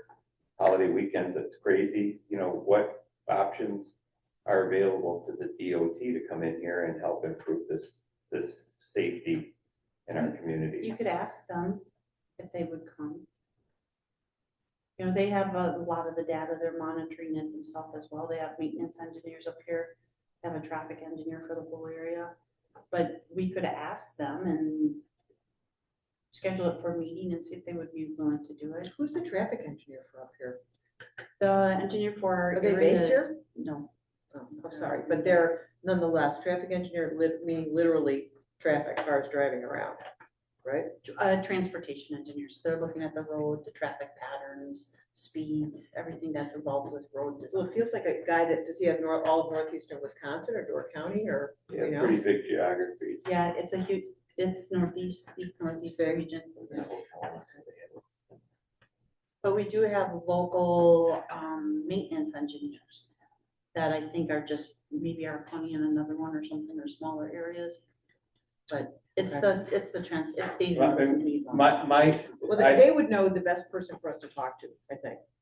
We wouldn't, right? you know Darren Wisniewski, who's with the ARP? He'd actually have a lot of contacts. He's down in Madison. They're really into mobility. Yeah. Well, I know at one time, we had looked at the ARP standards. Now this is, I think that first year I was here, we looked at their guidelines and what they were looking for age-friendly communities. We could revisit that too. I mean, that came from ARP direct.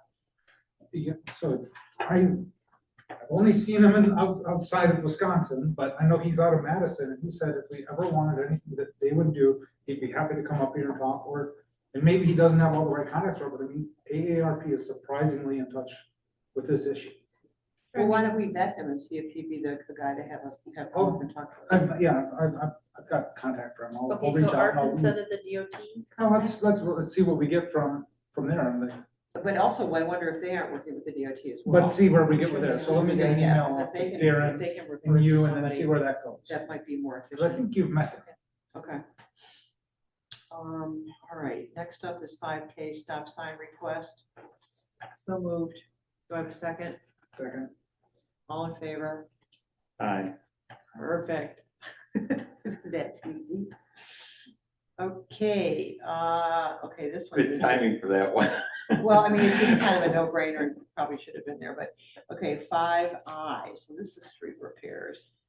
My first question is, like,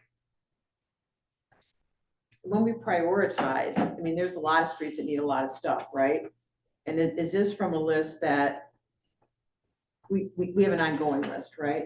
So yes and no, there's a list where you have all your roads listed, you wanna redo them every so many years.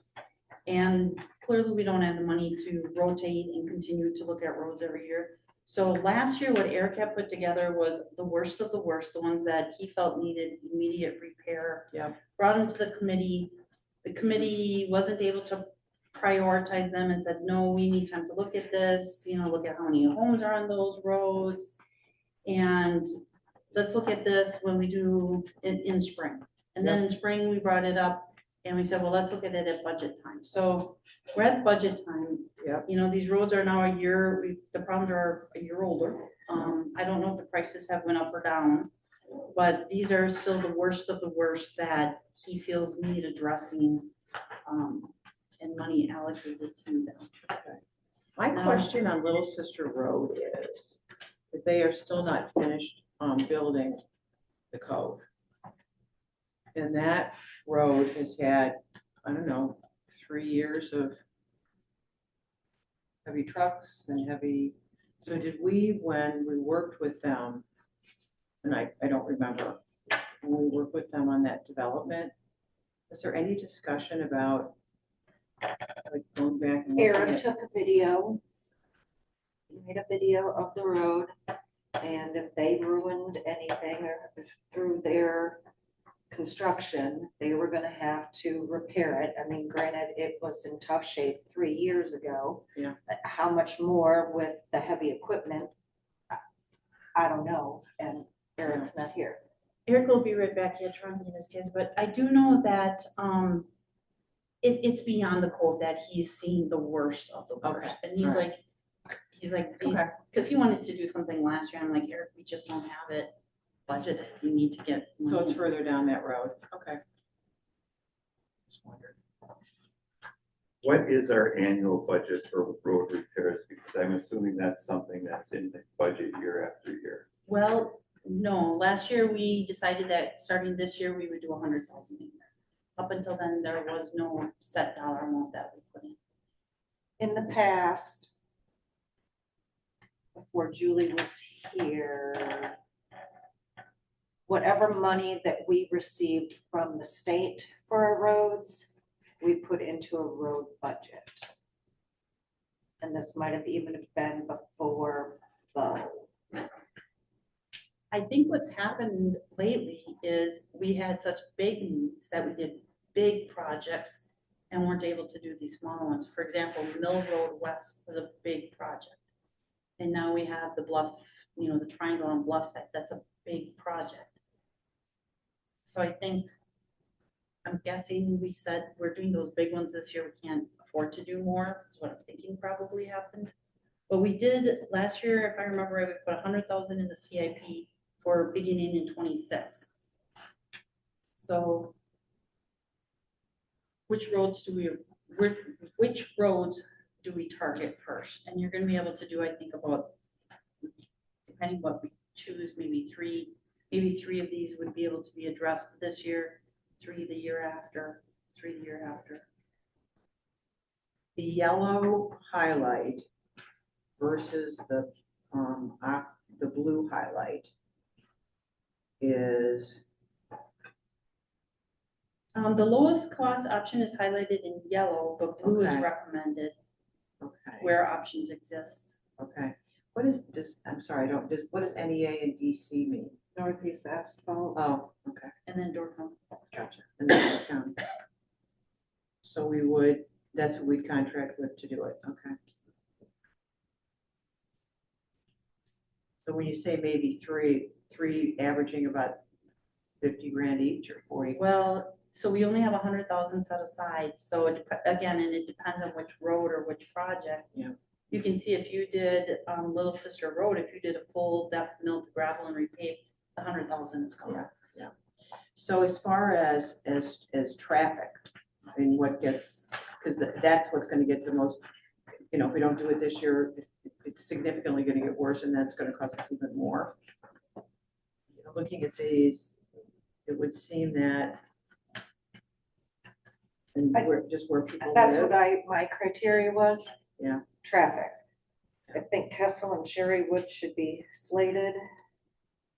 And then I think we should take a good hard look the following year at Sunset. Possibly widening that, but what is our right of way there? And if we put in 2-foot shoulders, who pays for all the tree removal? What does that 2-foot shoulders get us to? I mean, like, it doesn't make it any better from the pedestrian or cyclist perspective. I mean, it's a slow road. Nobody's gonna go more than 20 miles an hour on there. It's impossible to, even regardless of the speed limit. So is it worth losing the trees to pick up?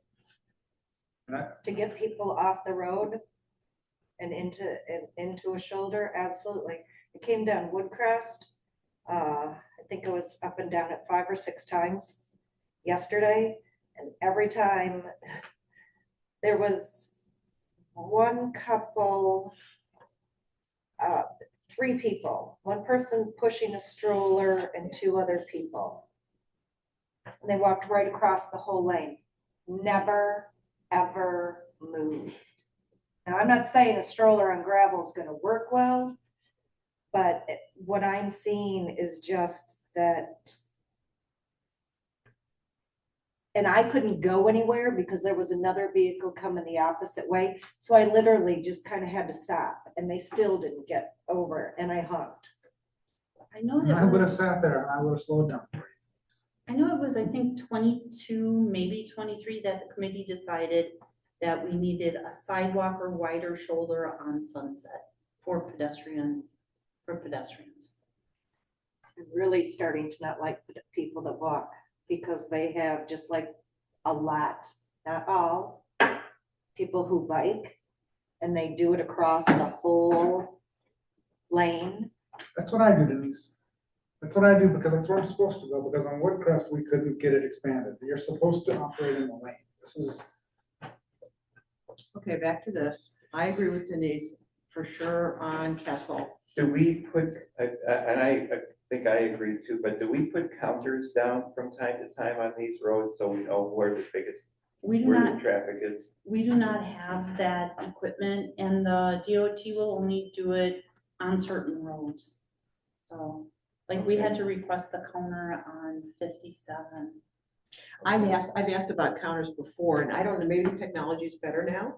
And I'm more than willing to check it out because I always was wanting to check out more in downtown or coming down the hill, or even like for festivals and things like that, just to have a better understanding of, like, you know, how many cars are there, what's coming in and out. And I bet the technology might be better to be able to figure that out. But again, if you're gonna do that, you need to take some action if you're gonna make that investment. And what kind of action do you take? I don't know. But I mean, when I look at this, I would like to do as much as we can with the $100,000 budget that we have. And it might not be the perfect order, so we need somebody like Eric to say whether or not that makes sense. Well, the thing about those two with that we were just talking about, Mike, is that's high density. There's a lot. Yeah, so of I people think that I'm live over there. agreeing. So you were And saying, people cut through now because of, you Which can two cut were you through on saying? Ava Hope. Kessel Lane and And Cherrywood Cherrywood Court, Court. right? Yeah.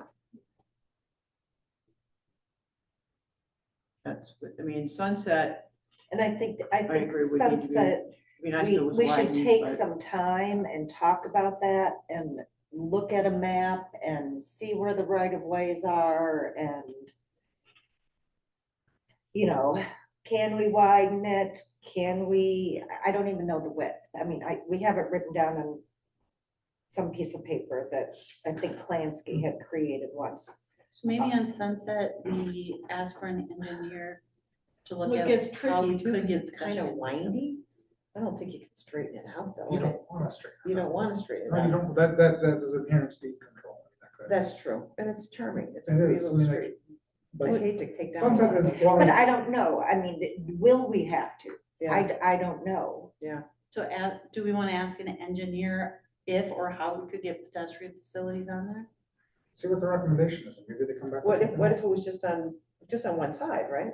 Or also part of Sunset, you could dedicate part of that parking lot, just pull the people off, so it's, you know, you'll lose a little bit of space in the marina parking, but you could take people off of there. What? Wait, in the back there? Humans are lazy and they are gonna take the path of least resistance. I don't, agree they're lazy, and agree that we all take the path of least resistance, but so how do you pull them I off of there? Oh, laugh you mean because the yes, parking- it's a you mean the great sidewalk goes idea, like but that. they will not use it. You know how there is that stand of like bushy kind of, is there a tree? I'm not sure. I'd say it was a tree, maybe bushes. You could take that down and make them pave that and have that be a parking lot. I'm sorry, a sidewalk, and then that goes up on that, what would be the north side of that? Maybe we also look at this as a combination of Scandia, maybe you make it so you come down one way on Scandia, back on the other, because Scandia and Sunset, a lot of people that are walking are gonna go, they go on both of those roads, and they're, maybe we can do something that makes sense. I don't that think way. people want to walk in the middle of the road. I think you walk where you can walk sorry? and. Eric has now joined us via Zoom. Yeah. Okay, hi Eric, thank you for joining back. We're talking about which roads to put into the budget for next year. Right now, we're thinking, and chime in, Kessel and Court, Cherrywood Court. Not sure what you're thinking. Can you hear us? Maybe he's not totally, he could be muted. So do we agree we want an engineer to see if or how we could get pedestrian facilities along Sunset? Yeah, I agree. I think that would be, Louise, can you say the roads again, please? of course, Kessel and Cherrywood Court were the two, mostly determined by how much traffic they have. I would definitely add, I would love to see Little Sister done. That's probably the biggest one that I would love to see redone. Sunset Drive, finishing where Dan Klansky left off right before the S turn. It would be the second entrance to the marina boat trailer parking. Would also be another really nice one to see get done. We talked There about is, having a bigger conversation about Sunset and slating that for the year after, Eric. And okay, I think that there's general consensus that construction is not done yet out at the Cove. And it's less traveled now that Fred and Fuzzies is not out there. So we don't feel that that's as high as a priority. okay. There's also massive amounts of road deterioration on Cardinal Court on the north side. That's a smaller one. But going around that cul-de-sac has basically turned itself into a mix of really worn down asphalt and gravel. We have $100,000. That's it. So maybe in looking at this, the Cardinal Court North cul-de-sac, Cardinal Court Bluebird and North, Cardinal Court full road, including sidewalks, that could maybe be for 27. So you say sidewalks on Cardinal Court? I don't know that we need that, I don't know. Who said that? Didn't I just hear you say that? No. I'm just looking at One of the items what's on says here. Cardinal Court, full road, including sidewalks. Oh, Yeah, oh, I didn't even hear that. Well, I don't know how that got in there, but it's only looking at doing a wedge and a 1.5 overlay for what's out there. So you can see what the price was there. So the 3 cardinal roads would be a year in itself, which we could do in 27. But then that 100,000 a year, pushes right? Sunset off to 28. Until we know what's going with Sunset, yeah. I mean, Sunset's got a heck of a lot more people on it than a cul-de-sac road. So, if we only have 100,000 for next year and with increases, that means we can get Kessel and Cherrywood done. For 26. And I think that as we finance works through the budget process, you're still on that, right, Louise? Yeah. Okay, so we can keep the rest of these in mind, depending upon how, as we work through the budget process, how the numbers fall. Is there any additional money that we could throw and do any additional roads?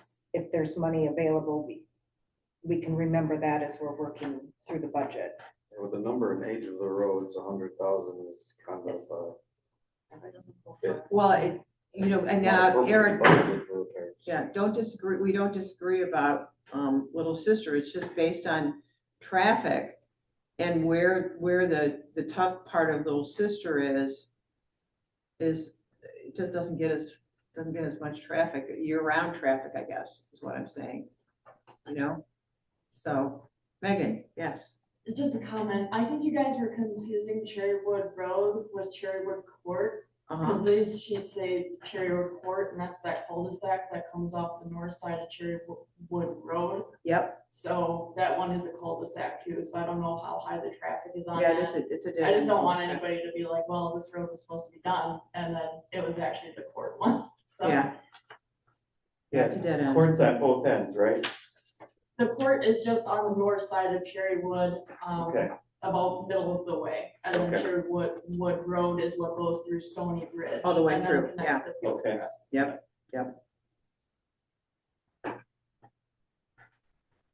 Because Eric, if we did Pebble Beach, oh my gosh, if we did Little Sister, it kind of eats up. I mean, if we did the wedge and 1 1/4 inch overlay, it's 60% of what we have. And again, keep in mind, these were the numbers from last year. So then. Louise, the only reason why I would suggest Little Sister is because Little Sister is probably the furthest stretch of deterioration that you'll find on any of these roads listed. Okay. That over the years has taken more cold patch to keep that, from turning into a wagon road than any other road that we have in the village. But how much more damage if we do it now and they're still doing I don't know. construction? What's it cost to cold patch that every year? But I don't think the trucks drive over this part because it's further I down. mean, the cost for cold patching is minimal. But as far as your most significant road to be redone with the most, distance would be Little Sister Road. Oh, is any of the majority of the damage past where the Cove development is, like further down? Where is it? The majority of it, yeah, is probably past that. Oh, So you can, the road is good until you start heading into where Fuzzy had his operation, and then it gets rough, and then it only gets rougher when it narrows out. oh. There is that little section, I believe, that we share with the town of Liberty Grove as well. Before you come up to Pebble and go around that turn, that section of the road is also in dire need of some attention too. We've laid a lot of patch down there as well. Is that where we do it and we just send them for the bill for half of it after it's done, like Hill Road? Like they did to us on Hill Road? Yep. Absolutely. Okay, so to keep this moving along, so for 26, we're saying Kessel Lane, Cherrywood Court. Well, now that Megan pointed out Cherrywood Court, It's supposed to mean Cherrywood Lane, or does it actually mean Cherrywood Court? It's Cherrywood Court. Yeah, the pictures look like the court. Cherrywood Court has a lot of bad deterioration right at the intersection The intersection with Cherrywood? with Cherrywood. Cherrywood is doing okay right now. All right. A lot of big chunk of Cherrywood is also brand new. So it would really only be the section where the intersection of Coastal meets to the intersection of Fieldcrest. That if you were going to do anything on Cherrywood, that is it. But that section of road has not taken a bit of patch since I've been here. Can I add something about Cherrywood Court? Yeah, absolutely, Bob. There was just recently lots sold at Cherrywood Court, they're probably gonna be building in soon. And so they're on the opposite side of utilities, so they're probably gonna dig through the road. So I would check with that situation first to make sure you're not repair and then they dig it through. Oh, that's good information. Thanks, Vlad. There is a Yep. water service there already, but they might upsize it, so I don't know yet. Okay, so, well, then if we put that on hold, because they would be doing that relatively soon. This is for next year anyway, right? The actual work. I don't know, but I don't have any applications for any homes or anything. No, I'm sorry, I meant the actual work that we're talking about Oh, here. this would be for 26. Yeah, okay. All right, so, What if you just do half of Little Sister Road? And then do the other road and then you come back to Little Sister Road the following year? That's really causing us. If you want, yeah, Mike brings up a good point. If you guys are worried about the cove, you could do the narrow section this only year thing is- or next the only year. thing Okay, is- why is there a narrow section and are we keeping it narrow? the narrow section is after you get past where Fred and Fuzzy squash, you know, it gets narrower. The right of way changes as you go through there. The only concern I would have if you're doing part of a road and coming back is a lot of the expense is mobilizing. Yep. You're mobilizing, you're gonna go out there, they're only gonna do part of the project, they're gonna come back, charge you to mobilize again to do another part.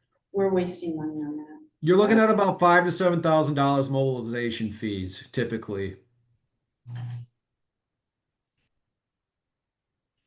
All right, well, let's do Kessel then. We'll hold on Cherrywood Court and do some of the Sunset Cardinal or Bluebird.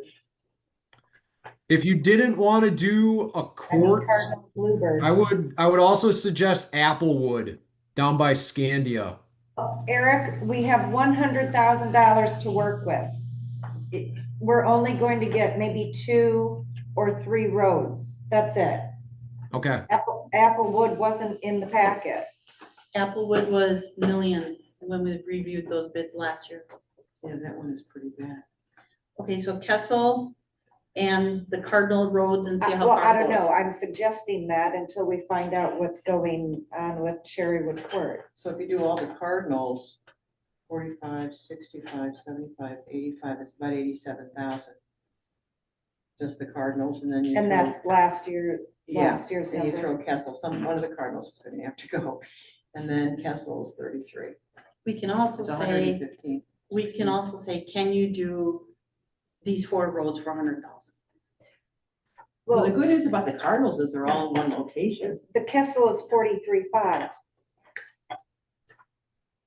I only came up with 33, so I must have added wrong. Well, no, because you did what was highlighted in yellow. I did what was highlighted in blue, which is 10,000 more. So it depends what you want to do. Again, yellow is the cheapest, the blue is what's recommended.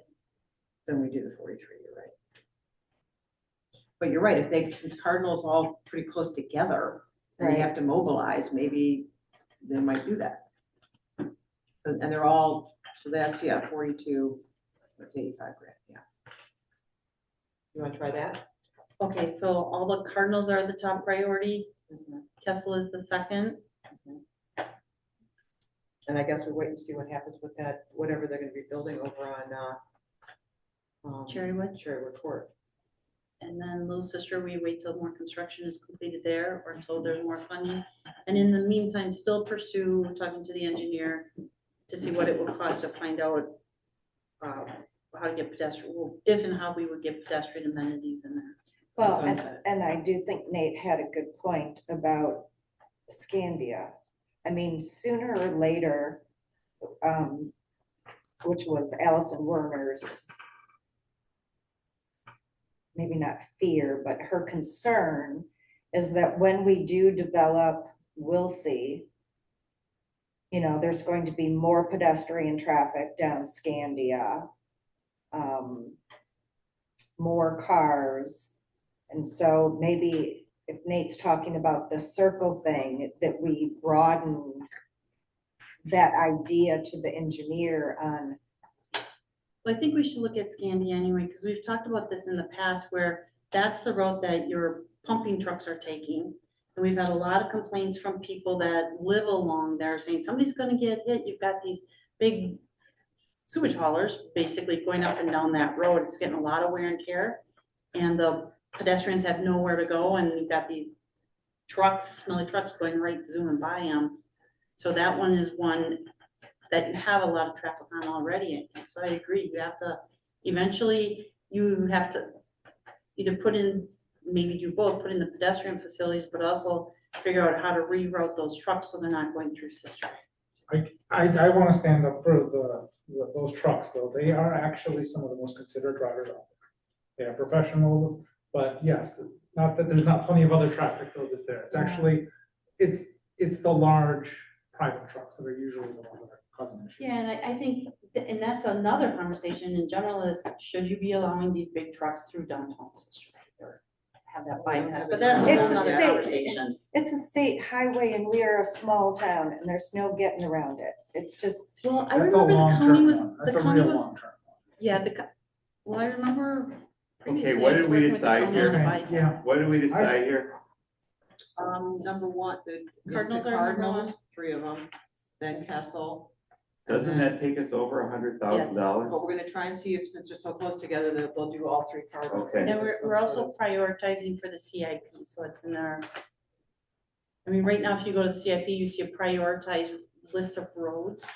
We're gonna try and not put all of those roads, all 50 or whatever roads in there, but really prioritize. Is just it the in ones here? that I are have the CIP with me. It might be, I might have asked them, Vlad, do you know if they took that out?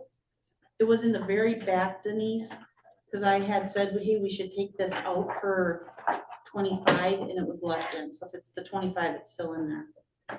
It makes, it's based on an old road rating, not, Yeah, but we had a newer road rating from Clancy. But right now, we're making the decision to do those 3 roads. We need to have a vote on this, 3 roads, if you can get it done for $100,000. Is that correct? 4 roads. 4 roads. by consensus or a motion that, that's the priority we're using. I'm okay with consensus if we are a consensus. Are we a consensus? Yeah, I am. Denise? Yes. I Okay. have a capital improvement plan The reason my roads. apologies, I have 5 o'clock, I didn't think I was gonna run into on this. I have to go. Gotcha. Beyond the 5-year period. It's a long, just a list of all the roads, and it's based on the See you road later. rating, not so much actual physical conditions where it's worse. The worst. ones. Well, Cardinal Court and Bluebird is immediate. Where's Kessel on there? So that's one that we're doing. So that was a different prioritization than Eric's prioritization? So there's something that's called road rating that we have to do for the DOT. We go out there with the engineer and you rate the roads, the condition from best to worst. And that's in a document. That's what Denise is referring to. It's all your roads. So we don't prioritize all those roads because there's no way we can get to all. So we're doing the right thing by using Eric's prioritization to make our decision. Yep. Okay, that's all I needed to know. Yep. And we made our decision there by consensus. Right, We should go on. I agree. So with the 3 Cardinal Courts, are you guys referring to the little side road, Bluebird Road, that connects to the 2 Cardinal Yes. cul-de-sacs? It's what's in the packet, Eric. It'd be page 93 and 94. 93, 94. Also, the Mill Road East residents want to know if they can go ahead and asphalt their driveways. We're done there, right? And they asphalt their driveways? There's a little note here. Well, that was last year. So that's not, I'm just checking to be, okay. But that shouldn't be there. Okay, great, didn't know. Oh, we told them no. So what do you, just in response to that real quick, Louise, we were gonna redo Mill Road East. Right. We didn't, instead we patched it, but some people held off doing their driveways, so we were done. They were private driveways that we weren't gonna do, or they were roads that we weren't responsible for. That's what that's about. They were holding off because they didn't wanna That's what, okay, have a. okay. They don't want to redo their driveway and then have us No, come. yeah, I to the road. understand, sure, okay, I just saw it, but, okay. All right, grant opportunities, So just want to know what you want us to do on these. I would write these and put them in Eric's name since Eric is the one who would be responsible for administering them. The first one would be HSIP, which is the Highway Safety Improvement Program. We talked about this once before. We were gonna do a flashing crosswalk sign at Country Walk in 42 and by the medical center intersection on Highway 57. Yeah, I think you should write it, And then the, unless somebody disagrees. yeah, so it I would, just don't know how The flashing, you don't want that? I know. I don't know I what Flashing understand, means exactly, but it's on a highway, so I don't know. I understand that Sister Bay is growth. I understand that one of the things on some of the meetings that we have held over the past 2 or 3 years, there are more and more people who are walking.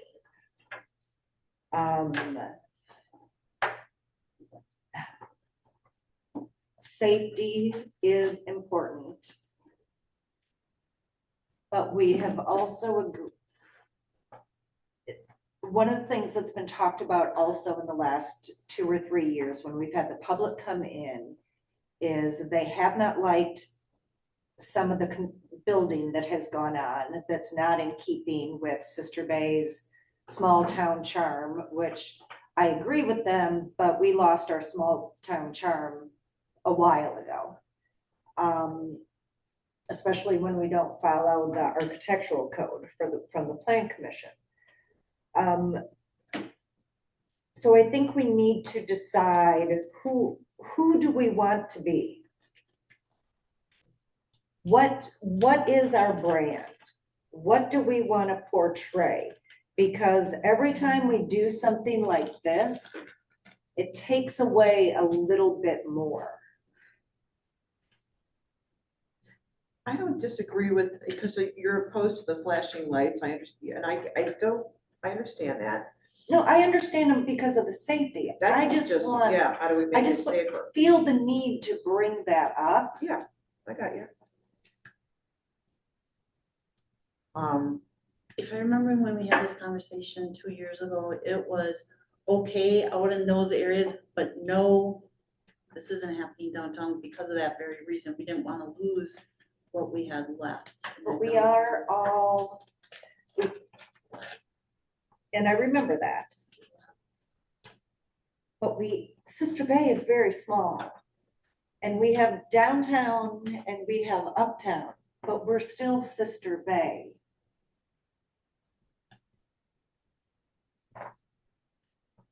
So if we don't do it, and I understand the bigger conversation of how do you innovate?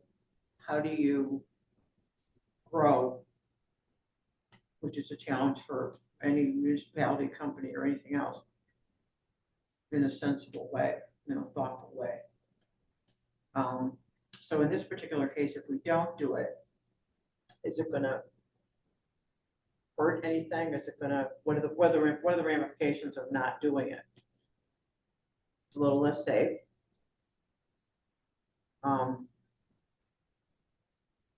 Otherwise, and what are the ramifications of doing it? Well, now there's an overhead. I don't know what the flashing lights are actually.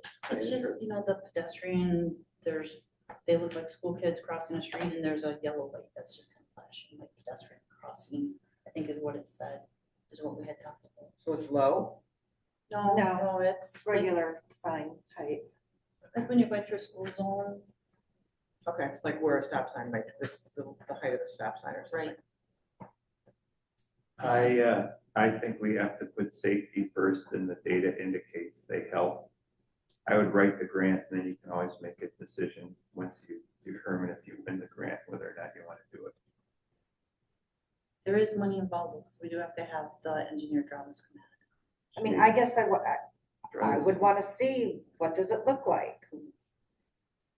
Yeah, that's fair. I'm with you on the visual. I want to see the visual. And I don't know if we have a choice on the visuals, do we? And especially if we're paying somebody to write the grant. So I would write it, but I'd have to get the schematics from Stantec on here. I think then maybe we just get it so you see what it looks like, and maybe you'll try again in 2 years. Because if we don't meet again until the first Monday in August, and this is due August 15th, I'll be honest with you, it gets tight turning these things around. Well, and you also wrote in here, Julie, that due to staff limitations and pending employees leaving, you know, you wrote that we should hire Stantec. Well, why are you now saying that you would write Because I it? You have here, we would hire Stantec or at least draft the design, should we decide to, so at least, at least have them do the design, because staff can't do the design. I mean, when you look at the application, it's not complicated, but you need engineering specs to apply, and that we can't. Well, okay, there's 3 grants here. So if we were to choose the priority of the 3, because it sounds like from a time standpoint, maybe not all 3, or maybe they are, but all 3 are doable. All 3 are doable. They're all 3 pretty easy, as long as you have your schematics from your engineer. So, and they're all different funding programs. So it's not like they're competing like, oh, you're only gonna get one because you submitted 3. No, these are 3 separate programs. Okay, because the CMAC grant to me is the most desirable by far. I think CMAC is something you have to, in my opinion, you have to do because you do not have enough money to do that triangle. 2 million was budgeted. We know it's not enough money. The CMAC could, where you can get sidewalks in there and the lights, that can be separated out and paid for, which is a big chunk of a road. And that could be paid for with the CMAC dollars, and then the money you do have could be used for the remainder of the road, which can also be your match on a CMAC, the CMAC. I think, and I've talked to Jennifer, and I said, Jennifer, when you can, you know, would you be able to write it? I don't know, we never did one. I said, okay, well, when could you at least get me draft specs or the dollar amounts? And I don't need her, you know, we haven't even seen a design yet, right? Right. So we haven't approved it, so I'd be going off of a draft, which we would later have to clarify. Computer's gonna die, Oh, mine died. and I 10 have no minutes ago. charger. And the TAP 42, they take so long to get these trails built that I think you have to go for the TAP 42 as well. Well, I wrote yes to the second 2 and not this year on the HSIP. I mean, so HSIP, you just have to, it'll wait another 2 years, that's all, it's a cycle. And I'm with Denise, the CMAC and the TAP 42, I think are both great grants, if we could do something. Yeah. You're okay, Jerry? I'm not gonna dispute that. Okay, so that's what we'll do. Julie, I can handle the next one. So I met with Joy after our walk around. And this is just a recap of our meeting.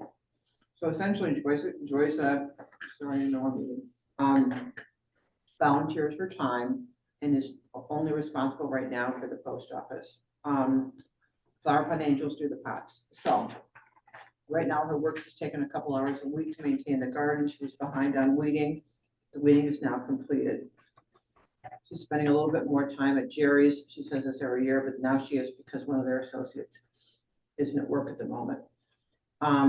One thing that, these are just notes. I'm not going to read through them. You can read through them. This is about notes about planting, like the plants that are closest to the wall of the building don't get much rain. The boxwoods? No, the boxwoods are doing really well. It's the other ones that are closest to that overhang. They don't get rained on, so they need to be watered. But Eric, I think you're listening. Apparently she said the key wasn't there, but the key is now there for the hose, which she was happy about, so that she could water. So if the key can stay there, or if she knows where the key is, then she'll go down and water. She would like to spread the cocoa bean mulch. I think she wants to buy. Wait. Joy is the only one we don't have staff watering those beds? I don't know if how often the staff is watering. That's a question for Eric. What is that? I've Eric, been you letting still there? sprinklers. We have sprinklers back there. We did initial check with those sprinklers at the beginning of the season. They seem to be in fairly good working order. I could double check them to see if they are not working currently, but when we did go and do the initial, they were watering. Okay, but you don't have sprinklers in the beds in front of the post office, do you? Yes, all that raised bed has irrigation in it. Does? Huh, okay, so maybe Maybe there was a time when they weren't working.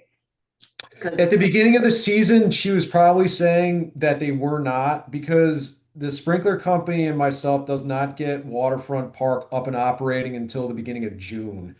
And Right. she was in there much earlier than that and going in there and watering the annuals. That's why then, okay. So the sprinklers don't go on till early June. Okay, well, that's why. But is the key usually, the key to the faucet that's on the back wall, behind the post office, that, on that wall, is that key normally always there?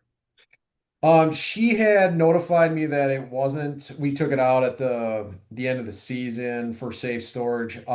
When she notified me to put it back out there, I put it out there. That's why she probably said that she's been happy this Perfect. season. Okay, good, because you just never know anyway, because she did some watering, so that's great. She wants Does to, Joy have Eric's contact info? So oh yeah, that they live down the street from each other. Joy's my Yeah. neighbor. So maybe in the future, she could say that the bed's dry, Eric, can you take care of it? And then it's just handled instead of Yeah. her watering it for a while. Yeah, so I don't think she knew in June that the sprinklers weren't on or why, and, Joyce, Yeah, she can just I talk love to her, Eric. she also was trying as to soon get as she Jerry's up sees a and going, problem. so it was one of those. So has she already spread cocoa bean mulch? Not yet, no, Okay, please ask her not to. okay, she likes it, you don't like it? I love it. It Yeah. smells fabulous. And, But we are talking about a public garden where people walk their dogs, go get their mail, maybe tie them out on a bench, and dogs will eat it and get sick. Yeah, it's not good. oh, she You didn't think cannot about the have dog it. thing, and she has a Looks cool dog. though, but you can't have it with a dog. The reason why, well, she doesn't want the hard bark there, because it looks pretty, but it does nothing for the soil or the plants. She would like something else on there. She doesn't want the hard bark. We don't want cocoa. So we gotta figure out something else because it's not doing anything for the plants. Which I get, okay, so we'll find out something in between. I'll let her know. And I mean, that's all if everybody's in agreement. I mean. Cocoa bean, Is it raised? Is this the raised one? it's No, right in front of there's only Yeah, one. It's right in front of the Right in post front of the office. post office. It's raised. it is raised. Yep. That would Well, a be, dog wouldn't get in there. dog should be able to get into that. Oh, yeah. I suppose. They can't jump. A bigger dog, it's gonna be right at mouth. Oh, it's level. only, yeah. Well, then we'll find something else. I mean, because it's something that also, and then maybe wouldn't have to be replaced as, so anyway, that was her suggestion. I forgot about the dog owner, forgot about the cocoa bean thing. My dog would eat anything. Okay, then she wants to replace the dead hibiscus. There are a few. And replace those with dwarf hydrangea. Not sure if anybody has an opinion. I know you don't want any more hydrangea. Are they do they match the other I'll ask, hydrangeas she that wouldn't do we it, have? she's not gonna do it till next, in the fall, maybe at the earliest. Just don't want them to match. Let them be a different variety. Non-matching, Then, got it. What's down the path to the entrance to the beach. Okay. Let them be something different. Yeah, not that. Still a hydrangea is fine. Okay. The tall grass is dead, should not be replaced. It was not a good location for it. So would she be fixing that, or is she telling us? She would be doing all of this. She would be. She thinks the milkweed should be thinned out, and I said, well, there was a conversation about having some of it removed, and she said the butterfly and bee people won't be happy. But it was overtaking, that's why we That's what I pulled said. it out. That's what I said to her. We had a good meeting, and I said, well, I said, it's like taking over everything. We need to remove some of it. So, and by the way, while we were there, I almost got stung by a bee, so there are bees there, and there's some butterflies, so they're being pre-planted, which is good.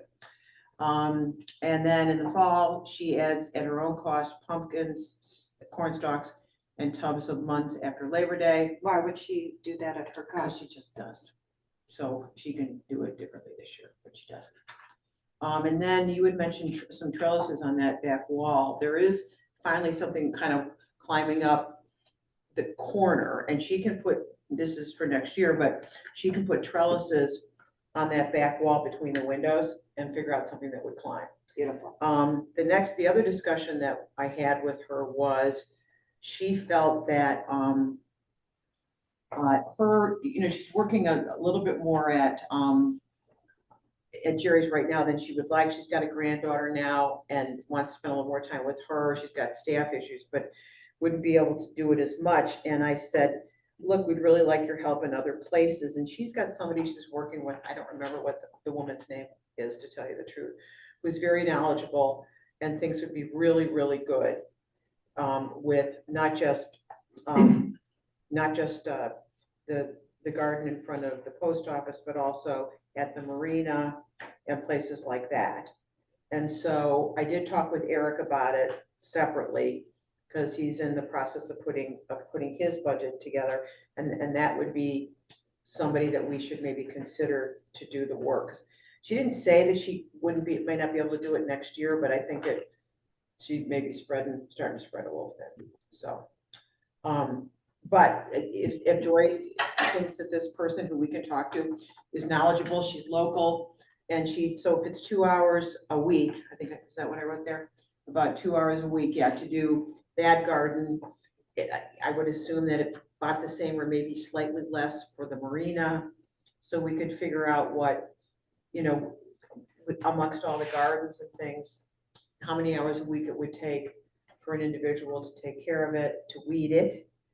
And also someone who has knowledge of flowers and who could, be in touch, and especially as we go into spring with, okay, the grass is coming out, something's going in, what is it?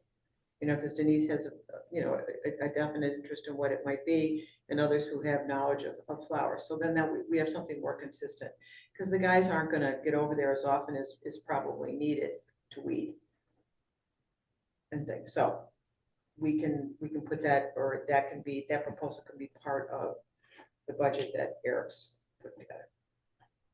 So anyway, I'm monitoring that, and the post office, and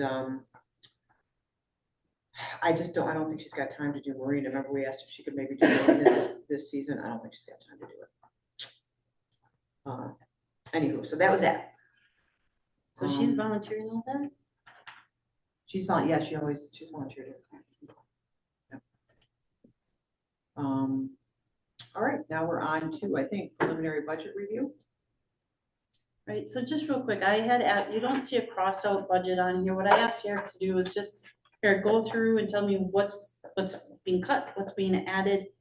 If there's something that the committee vehemently opposes or supports, let's not even waste our time putting that in the actual budget graph or the Excel sheet that you'll see next month. So he just went through, he's here to answer any questions you have about what's in here. Hopefully it makes sense to you. But he's basically showing all those areas he's proposing a cut and why. And those areas where he would like to increase the budget. And then, of course, we're familiar with the CIP and how it was revised.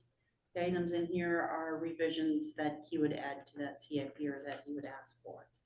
So, I mean, if we've read, if somebody wants to go through, we can. I've gone through this in detail.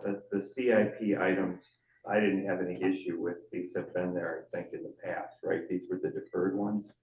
No, these All are three of these, additional. are these new? The snow and ice equipment, the deep, let's see, the carbon steel chipper cap. The one that would be new is the robo mower, right? The robo, right? And Vlad, are you still on the line? Yes, yeah, I'm still here. I double checked your numbers on the robo mower. Sorry. No, that's okay. So I'm guessing that we're paying $45,000 if we pay cash for the robo mower, and the balance of the savings, or the balance of the cost that you estimated for the robo mower, which I think over 10 years is about 45,000. Does that include the energy cost for charging the thing? Yeah, the energy costs so little. We actually have guys on the line, Tim and Rick from RoboMowers. It's a local company. Rick, he has lots of ties with Sister Bay and Andrew County in general. So again, I don't want their sales pitch. I mean, I've seen the thing operate. I kind of get it. I get that you validated that there's savings. I think you said that we can save $160,000 over 10 years. The big questions I had is how long is this thing really gonna last? Because I don't think it's gonna last 10 years. I asked that question. They said the battery will last probably 10 years. But they do not replace batteries often. Okay, just the whole thing though, I mean, what is their expectation about how long it'll last? And then the second question is, what maintenance costs did we include in our cost calculation to generate the savings? Blades, I can jump in here, Vlad. So Mike, going back to your first question, a 2 acre mower cutter will use about $10 a month electricity on charging. We calculated labor costs at about yeah, 12. that all looked good, Eric. I looked at that calculation, it all looked great. Okay. Your labor cost, your fuel costs, I get all of your cost numbers. I was just really interested in validating that these electric mowers, these battery operated mowers aren't gonna cost us more than the estimate from the guys who are selling it.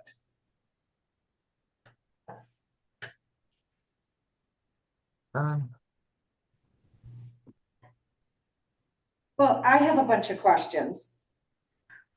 Kind of following up on what you were saying, Mike, what are, if we're talking about all of these savings, what is the true maintenance cost when we have to change the battery, plug it in, retrieve them when they stop working or get stuck? If they're supposed to last 10 years, do you know how fast technology is changing? Are these going to become, obsolete in 5 or 6 years? Are we still going to be wanting the same thing with technology changing 10 years from now? So my specific question to Eric is, who else is using this particular brand that you know of? Locally, no one. When I was talking to the sales representatives, I think for reference, like Whitewater College is using them Do to you cut. contact them? I have not had time to contact them at this moment, no. I understand that they have a local representative here in the county, but are there other companies that you also investigated to compare either technology or price? As far as that, no, I have not investigated any other company for price or technology. I mean, normally when we buy something, we investigate and we get 3 different quotes. I guess my biggest concern is when this is operating, does that mean that it's going to interfere with activities where it's operating? I mean, The, if a the, the guy, goal would to have it not to interfere with any activities when it is operating. It can be programmed to do very specific time frames when you need it to be out there operating. okay, well, at the height of the season when the grass is growing, that's when our parks are used the most. When Eric and I talked, I know he said you could program it to run at night during, 2 AM to 6 AM or whatever, Okay. when the park's not in use. And I talked to Dave Lino. So who's going to be monitoring the app overnight while they're sleeping when it gets stuck and it stops mowing? That would be me. And so it's going to wake you up and you're going to It's probably an alarm. reprogram it? Well, the hope, Denise, is where we are proposing to put this is there's wide open spaces. So in the event of it getting hung up on something, we're going to try to minimize that as much as possible. That's why we didn't go with the suggestion down in, say, Waterfront Park where there are multiple hazards and a lot more people walking around. Where we're proposing is the sports complex where there's a big open space where this thing can just be set free and kind of just go out and do its thing.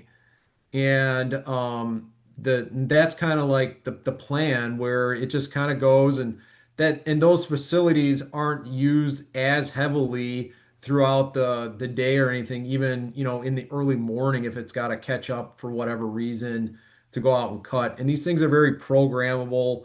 If there is an event out there, you can tell it's just to go back to base or go home and go charge. They're very adaptable and everything like that to adjust to your kind of needs and what you need it to do. And there'll be some training too. I mean, I'm sure the Bays manager or coach, or for whatever reason, if they had practice or something, there's a push button on there that you just push it and it goes home right at that moment in time. So it's pretty adaptive. And I'm encouraged about it. I'm excited. I thought it was a good idea to, present and to see what you guys thought on this. And, I would view it as a big time saver, moving forward with my department. Dogs hate them, Well, there's no right? dogs allowed in the sports complex, so we're good there. And they aren't usually on the soccer field. I will say that they go everywhere else, but not the soccer field. Hey, can we lease one of these? I don't believe we can. I don't know if Rick or Tim, are you on right I don't know now if it's to even answer a good that? idea to do that, but you can buy a car, you can lease a car, I don't know. We have Robo is on Zoom right now. Yeah, they should be on. Let me text. Has joined us. And I just don't know if that's even I know we're maybe talking too long about this thing, but. Yeah, we're here. There's a lease to own option through Husqvarna. It wouldn't be much different from the financing and prices that you're seeing there as far as lease to own. The thing with that is that, I don't really know that you're getting anything better out of that. It's not like a lease where you turn it in like you would with a car. If that's kind of what you were thinking. And what's the warranty like? Warranty's 2 years, everything's covered, and then the battery itself has its own warranty for 5 years. What does the battery cost to replace? If you had to replace one, the current price for them is around $700. Like I've discussed this with Eric and Vlad too. We've never had to replace one. We've in our experience with Husqvarna, they've rarely had to replace them. They've had customers that have been using the same battery for well over 10 years, 15 years. And battery technology is, only improving. So the cost of the battery is more than likely only going to decrease, if we were ever to actually replace one. But extraordinarily rare. I looked at it right across the street every day. So maybe it's good that dogs aren't allowed in the sports complex or the soccer field or whatever, because it was a pain to listen to the dogs barking. I heard it ran over Mitch's jacket and a bunch of tools. I don't think anything got damaged. I saw it stalled and just sitting there many, many times where no one was paying attention to the app or the monitor or however it works. I know that you're proposing this, Eric, and you just said it a couple of minutes ago, that you really think that this is a great thing. Not one of the parks employees wants the village to get it. And I wonder why that is.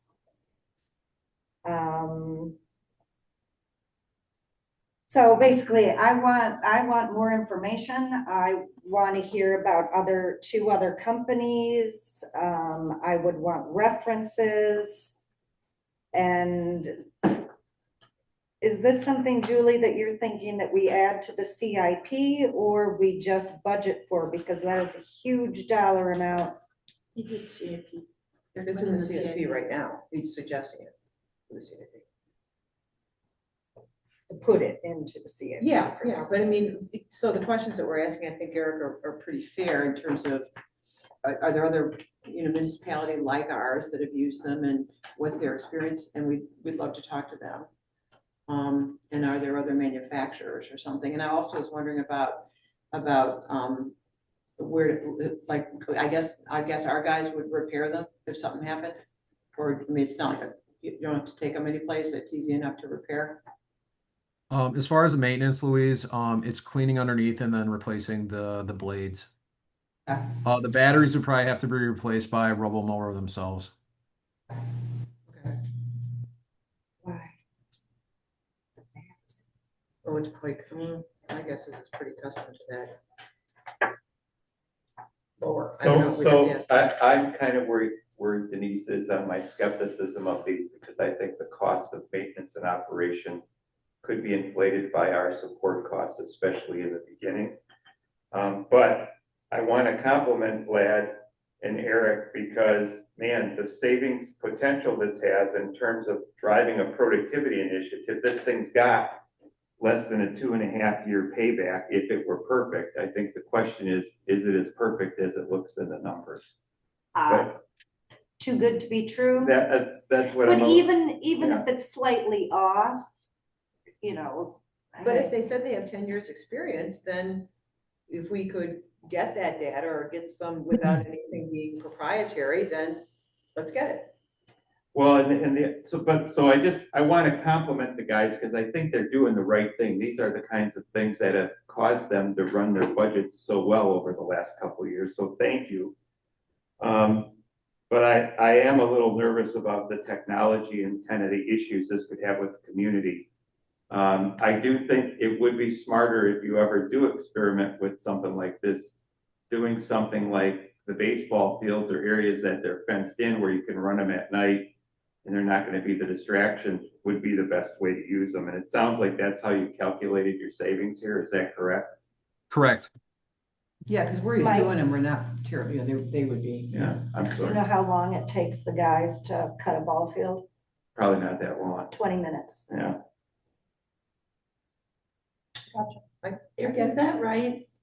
I thought it took longer to do the sports complex. They average about 6 hours out at the entire sports complex. I said ball field. She's just talking So the about- ball fields, yeah, with 2 mowers going, you're about 40 minutes to an hour. Because there's 2 fields. Yeah. Well, there's also 2 mowers doing them. So next steps, if you can give us some of that information. I mean, this Yeah, is- absolutely. I will investigate 2 other companies. I will call Whitewater to get references and everything like that moving forward. All right. I just had one really quick question, and that's under additions, under recreation facility for True Green. I know True Green should be coming out of code 100-55-400-200, right? So you should be charged to that, right? Yeah, I think we entered in True Green in a couple of the wrong codes, so I just corrected it on the additions and subtractions. So it should be coming out then. That's where I went to look for it, was in some of the subtractions. So it's in some of the subtractions on the recreation side. Okay. Okay. I can't comment anymore because I have a black screen. Well, I was just looking where it came out of, and so I'm going to assume it came out No, of all my someplace else. notes, I'm sorry. I'm assuming it came out of someplace else. Okay. Gotcha. Because I had quite a few comments that we didn't get to. Well, these will be reflected in what we see next month, right? Right. Yeah, so there, we'll see, that was gonna be my one big question is, these are, it looks like it's heavy on the subtraction side, but what are we subtracting from? Are we subtracting from the run rate year to date in 25? Or are we subtracting from the end of the year From the budget. actual From the budget, performance From of the twenty-four? budget, the actual budget, not even 24, the Okay. budget. One Okay, thing well, but the budget, okay, the budget was up 2% from the budget in twenty, the 25 the 25 budget was up about 2% from the 24 actuals, right? Well, Eric's was held at a 0% increase for the most part. Okay, so that was that, I don't remember the individuals, I just was looking at the totals. Okay, I do remember that there was $7,500 reduction from something, which had to do with planting of trees. And do you see that reduction? I do. Parks Grounds Maintenance Code, subtract 7,500. Reason, the remaining 5,000 will be enough to cover new trees, irrigation, hardware, and flowers. And I wondered about that as well, although I know it's getting late. But because, we wanted to plant more We trees. talked about planting a lot of trees. A lot of trees, yeah. So I And guess, yeah, is that really what you? I'm not comfortable with cutting that, $5,000 to do all that. Not comfortable with that. Keep in mind, some of the leftover municipal reimbursement funds are used to plant the trees out at Loverquist. And then the trees we talked about on our walking tour would be planted this year. that's another point he makes throughout this, where he took reductions. In a lot of cases, he justified the reductions because he felt he had enough remaining budget for this year to do most of the work. Like, an example is Department Code 353, subtract 4,000, reason 10,000 remaining should be sufficient to cover the year's unforeseen expenses, washout, car accident, free falling, so. Eric and Megan are really good at, and I'll even say this about Vlad, not just because he's on here, but they're three very frugal department heads, where they're, I can see even that. last year, Eric was cutting to see where he could cut, because he knows he's trying to cut, but he also knows that he needs certain equipment, and it doesn't even pay to even propose it unless you can show where you're cutting. Some of the old school way of budgeting was put extra in there because they're gonna cut it, so at least this way you have it, or at the end of the year, burn it all up, or they were not gonna give it to you next year. They don't do that anymore. So can I The make mindset a has comment changed. on where we maybe should spend money? Administration, contracted service code 51,640,200, $5,000 you want next year's budget to repair a freon leak in AC unit. I would fix that now. I wouldn't let it keep leaking. If you don't have the money this year, we can't. Well, Eagle fine, Mechanical came out, Mike. They refilled it because it wasn't working. We didn't have the money, and I'm just trying to get ahead of it for next year because Yeah. it is identified as a small leak type of thing. Using the new freon or the old freon? That I'm not aware of. I was not available when that tech stopped out to make that repair. I had talked with Sarah about what he ended up having to do, and she informed me that he had identified a small leak in the system and was able to refill it, and he's hoping to get them through this season with that, with a possible recharge again every year following. Well, I'm just like, well, let's not do that. Let's fix it. Let's get money in that budget. 5,000 here, but it can vary. It says 5,000 here. I'm sorry, that's just unacceptable. That we can't find $5,000 that we're dealing with a leak, that we can't pull it out of undesignated balance fund. Or, Well, I mean, if the committee wants to, we try, as you know, we try not to pull out of the undesignated balance fund. And we try to stay within our but you're budget. dealing with a leak. It's not gonna get any better. Yeah. I would do it. It might cost you less. If it's not operating at optimum anyway, think of the energy, so yeah, you may as well go ahead and do it. So is that a motion to take that, recommend to the board that come out of undesignated funds, or, I don't know, I'm used to that having to go through a resolution to pull out undesignated funds, but I don't know how we do it. By resolution. So just motion, doesn't even have to go Motion to by board. Berto. Second. Oh, you guys. All in favor? Aye. Right, so for Sarah, she's behind I on make who motion made to the take motion out. and what, Yeah. okay. So the motion would be to take funds out of 5,000 out of undesignated funds to repair the air conditioning unit. Goodbye, girls. Thanks for deserting us. That was to replace the, The leaking AC unit. Okay, so, any other questions on the preliminary budget review? Denise can't see her screen. Those are my big ones. I went through the list, but as I understand it, Julie, at the next meeting or the finance meeting, we're going to see the actual spreadsheet. We'll see it at Parks, yeah. you're not gonna see these notes, you're not gonna see this. Yeah, I'll keep it. Yeah, but I Make think sure, I mean, I don't know if this is protocol or not, but I think that it probably is a good idea for Denise to send her notes to Eric, I don't know, in advance, since she had them and now can't access them. Yeah, I mean, I'd be curious what they say so you You can, can submit it to the committee and Eric, whatever you want to do. I will forward them to Julie and Julie can send them Okay. to You can't Eric send it to all and of us. the rest of the All right. committee members. Okay, staff reports. Any questions about the staff report that Eric sent, which is on page 104? You live trapped 5 groundhogs. They're relocated to Pebble Beach. They're relocated to Pebble Beach and they're on their way back, by the way. I just saw them coming down Mill Road. Let's Anyway, hope not. Yeah, the thought of a groundhog. I'll trap them again, Louise. Don't come near me with a freaking groundhog. I have one in my backyard and I love them. Oh, you love them. Okay, you know what? I got a new spot for you for the groundhogs. There you go. Yeah, go ahead. Give them to how many groundhogs can you put in Denise's backyard? All right, next up. Matters on a future agenda.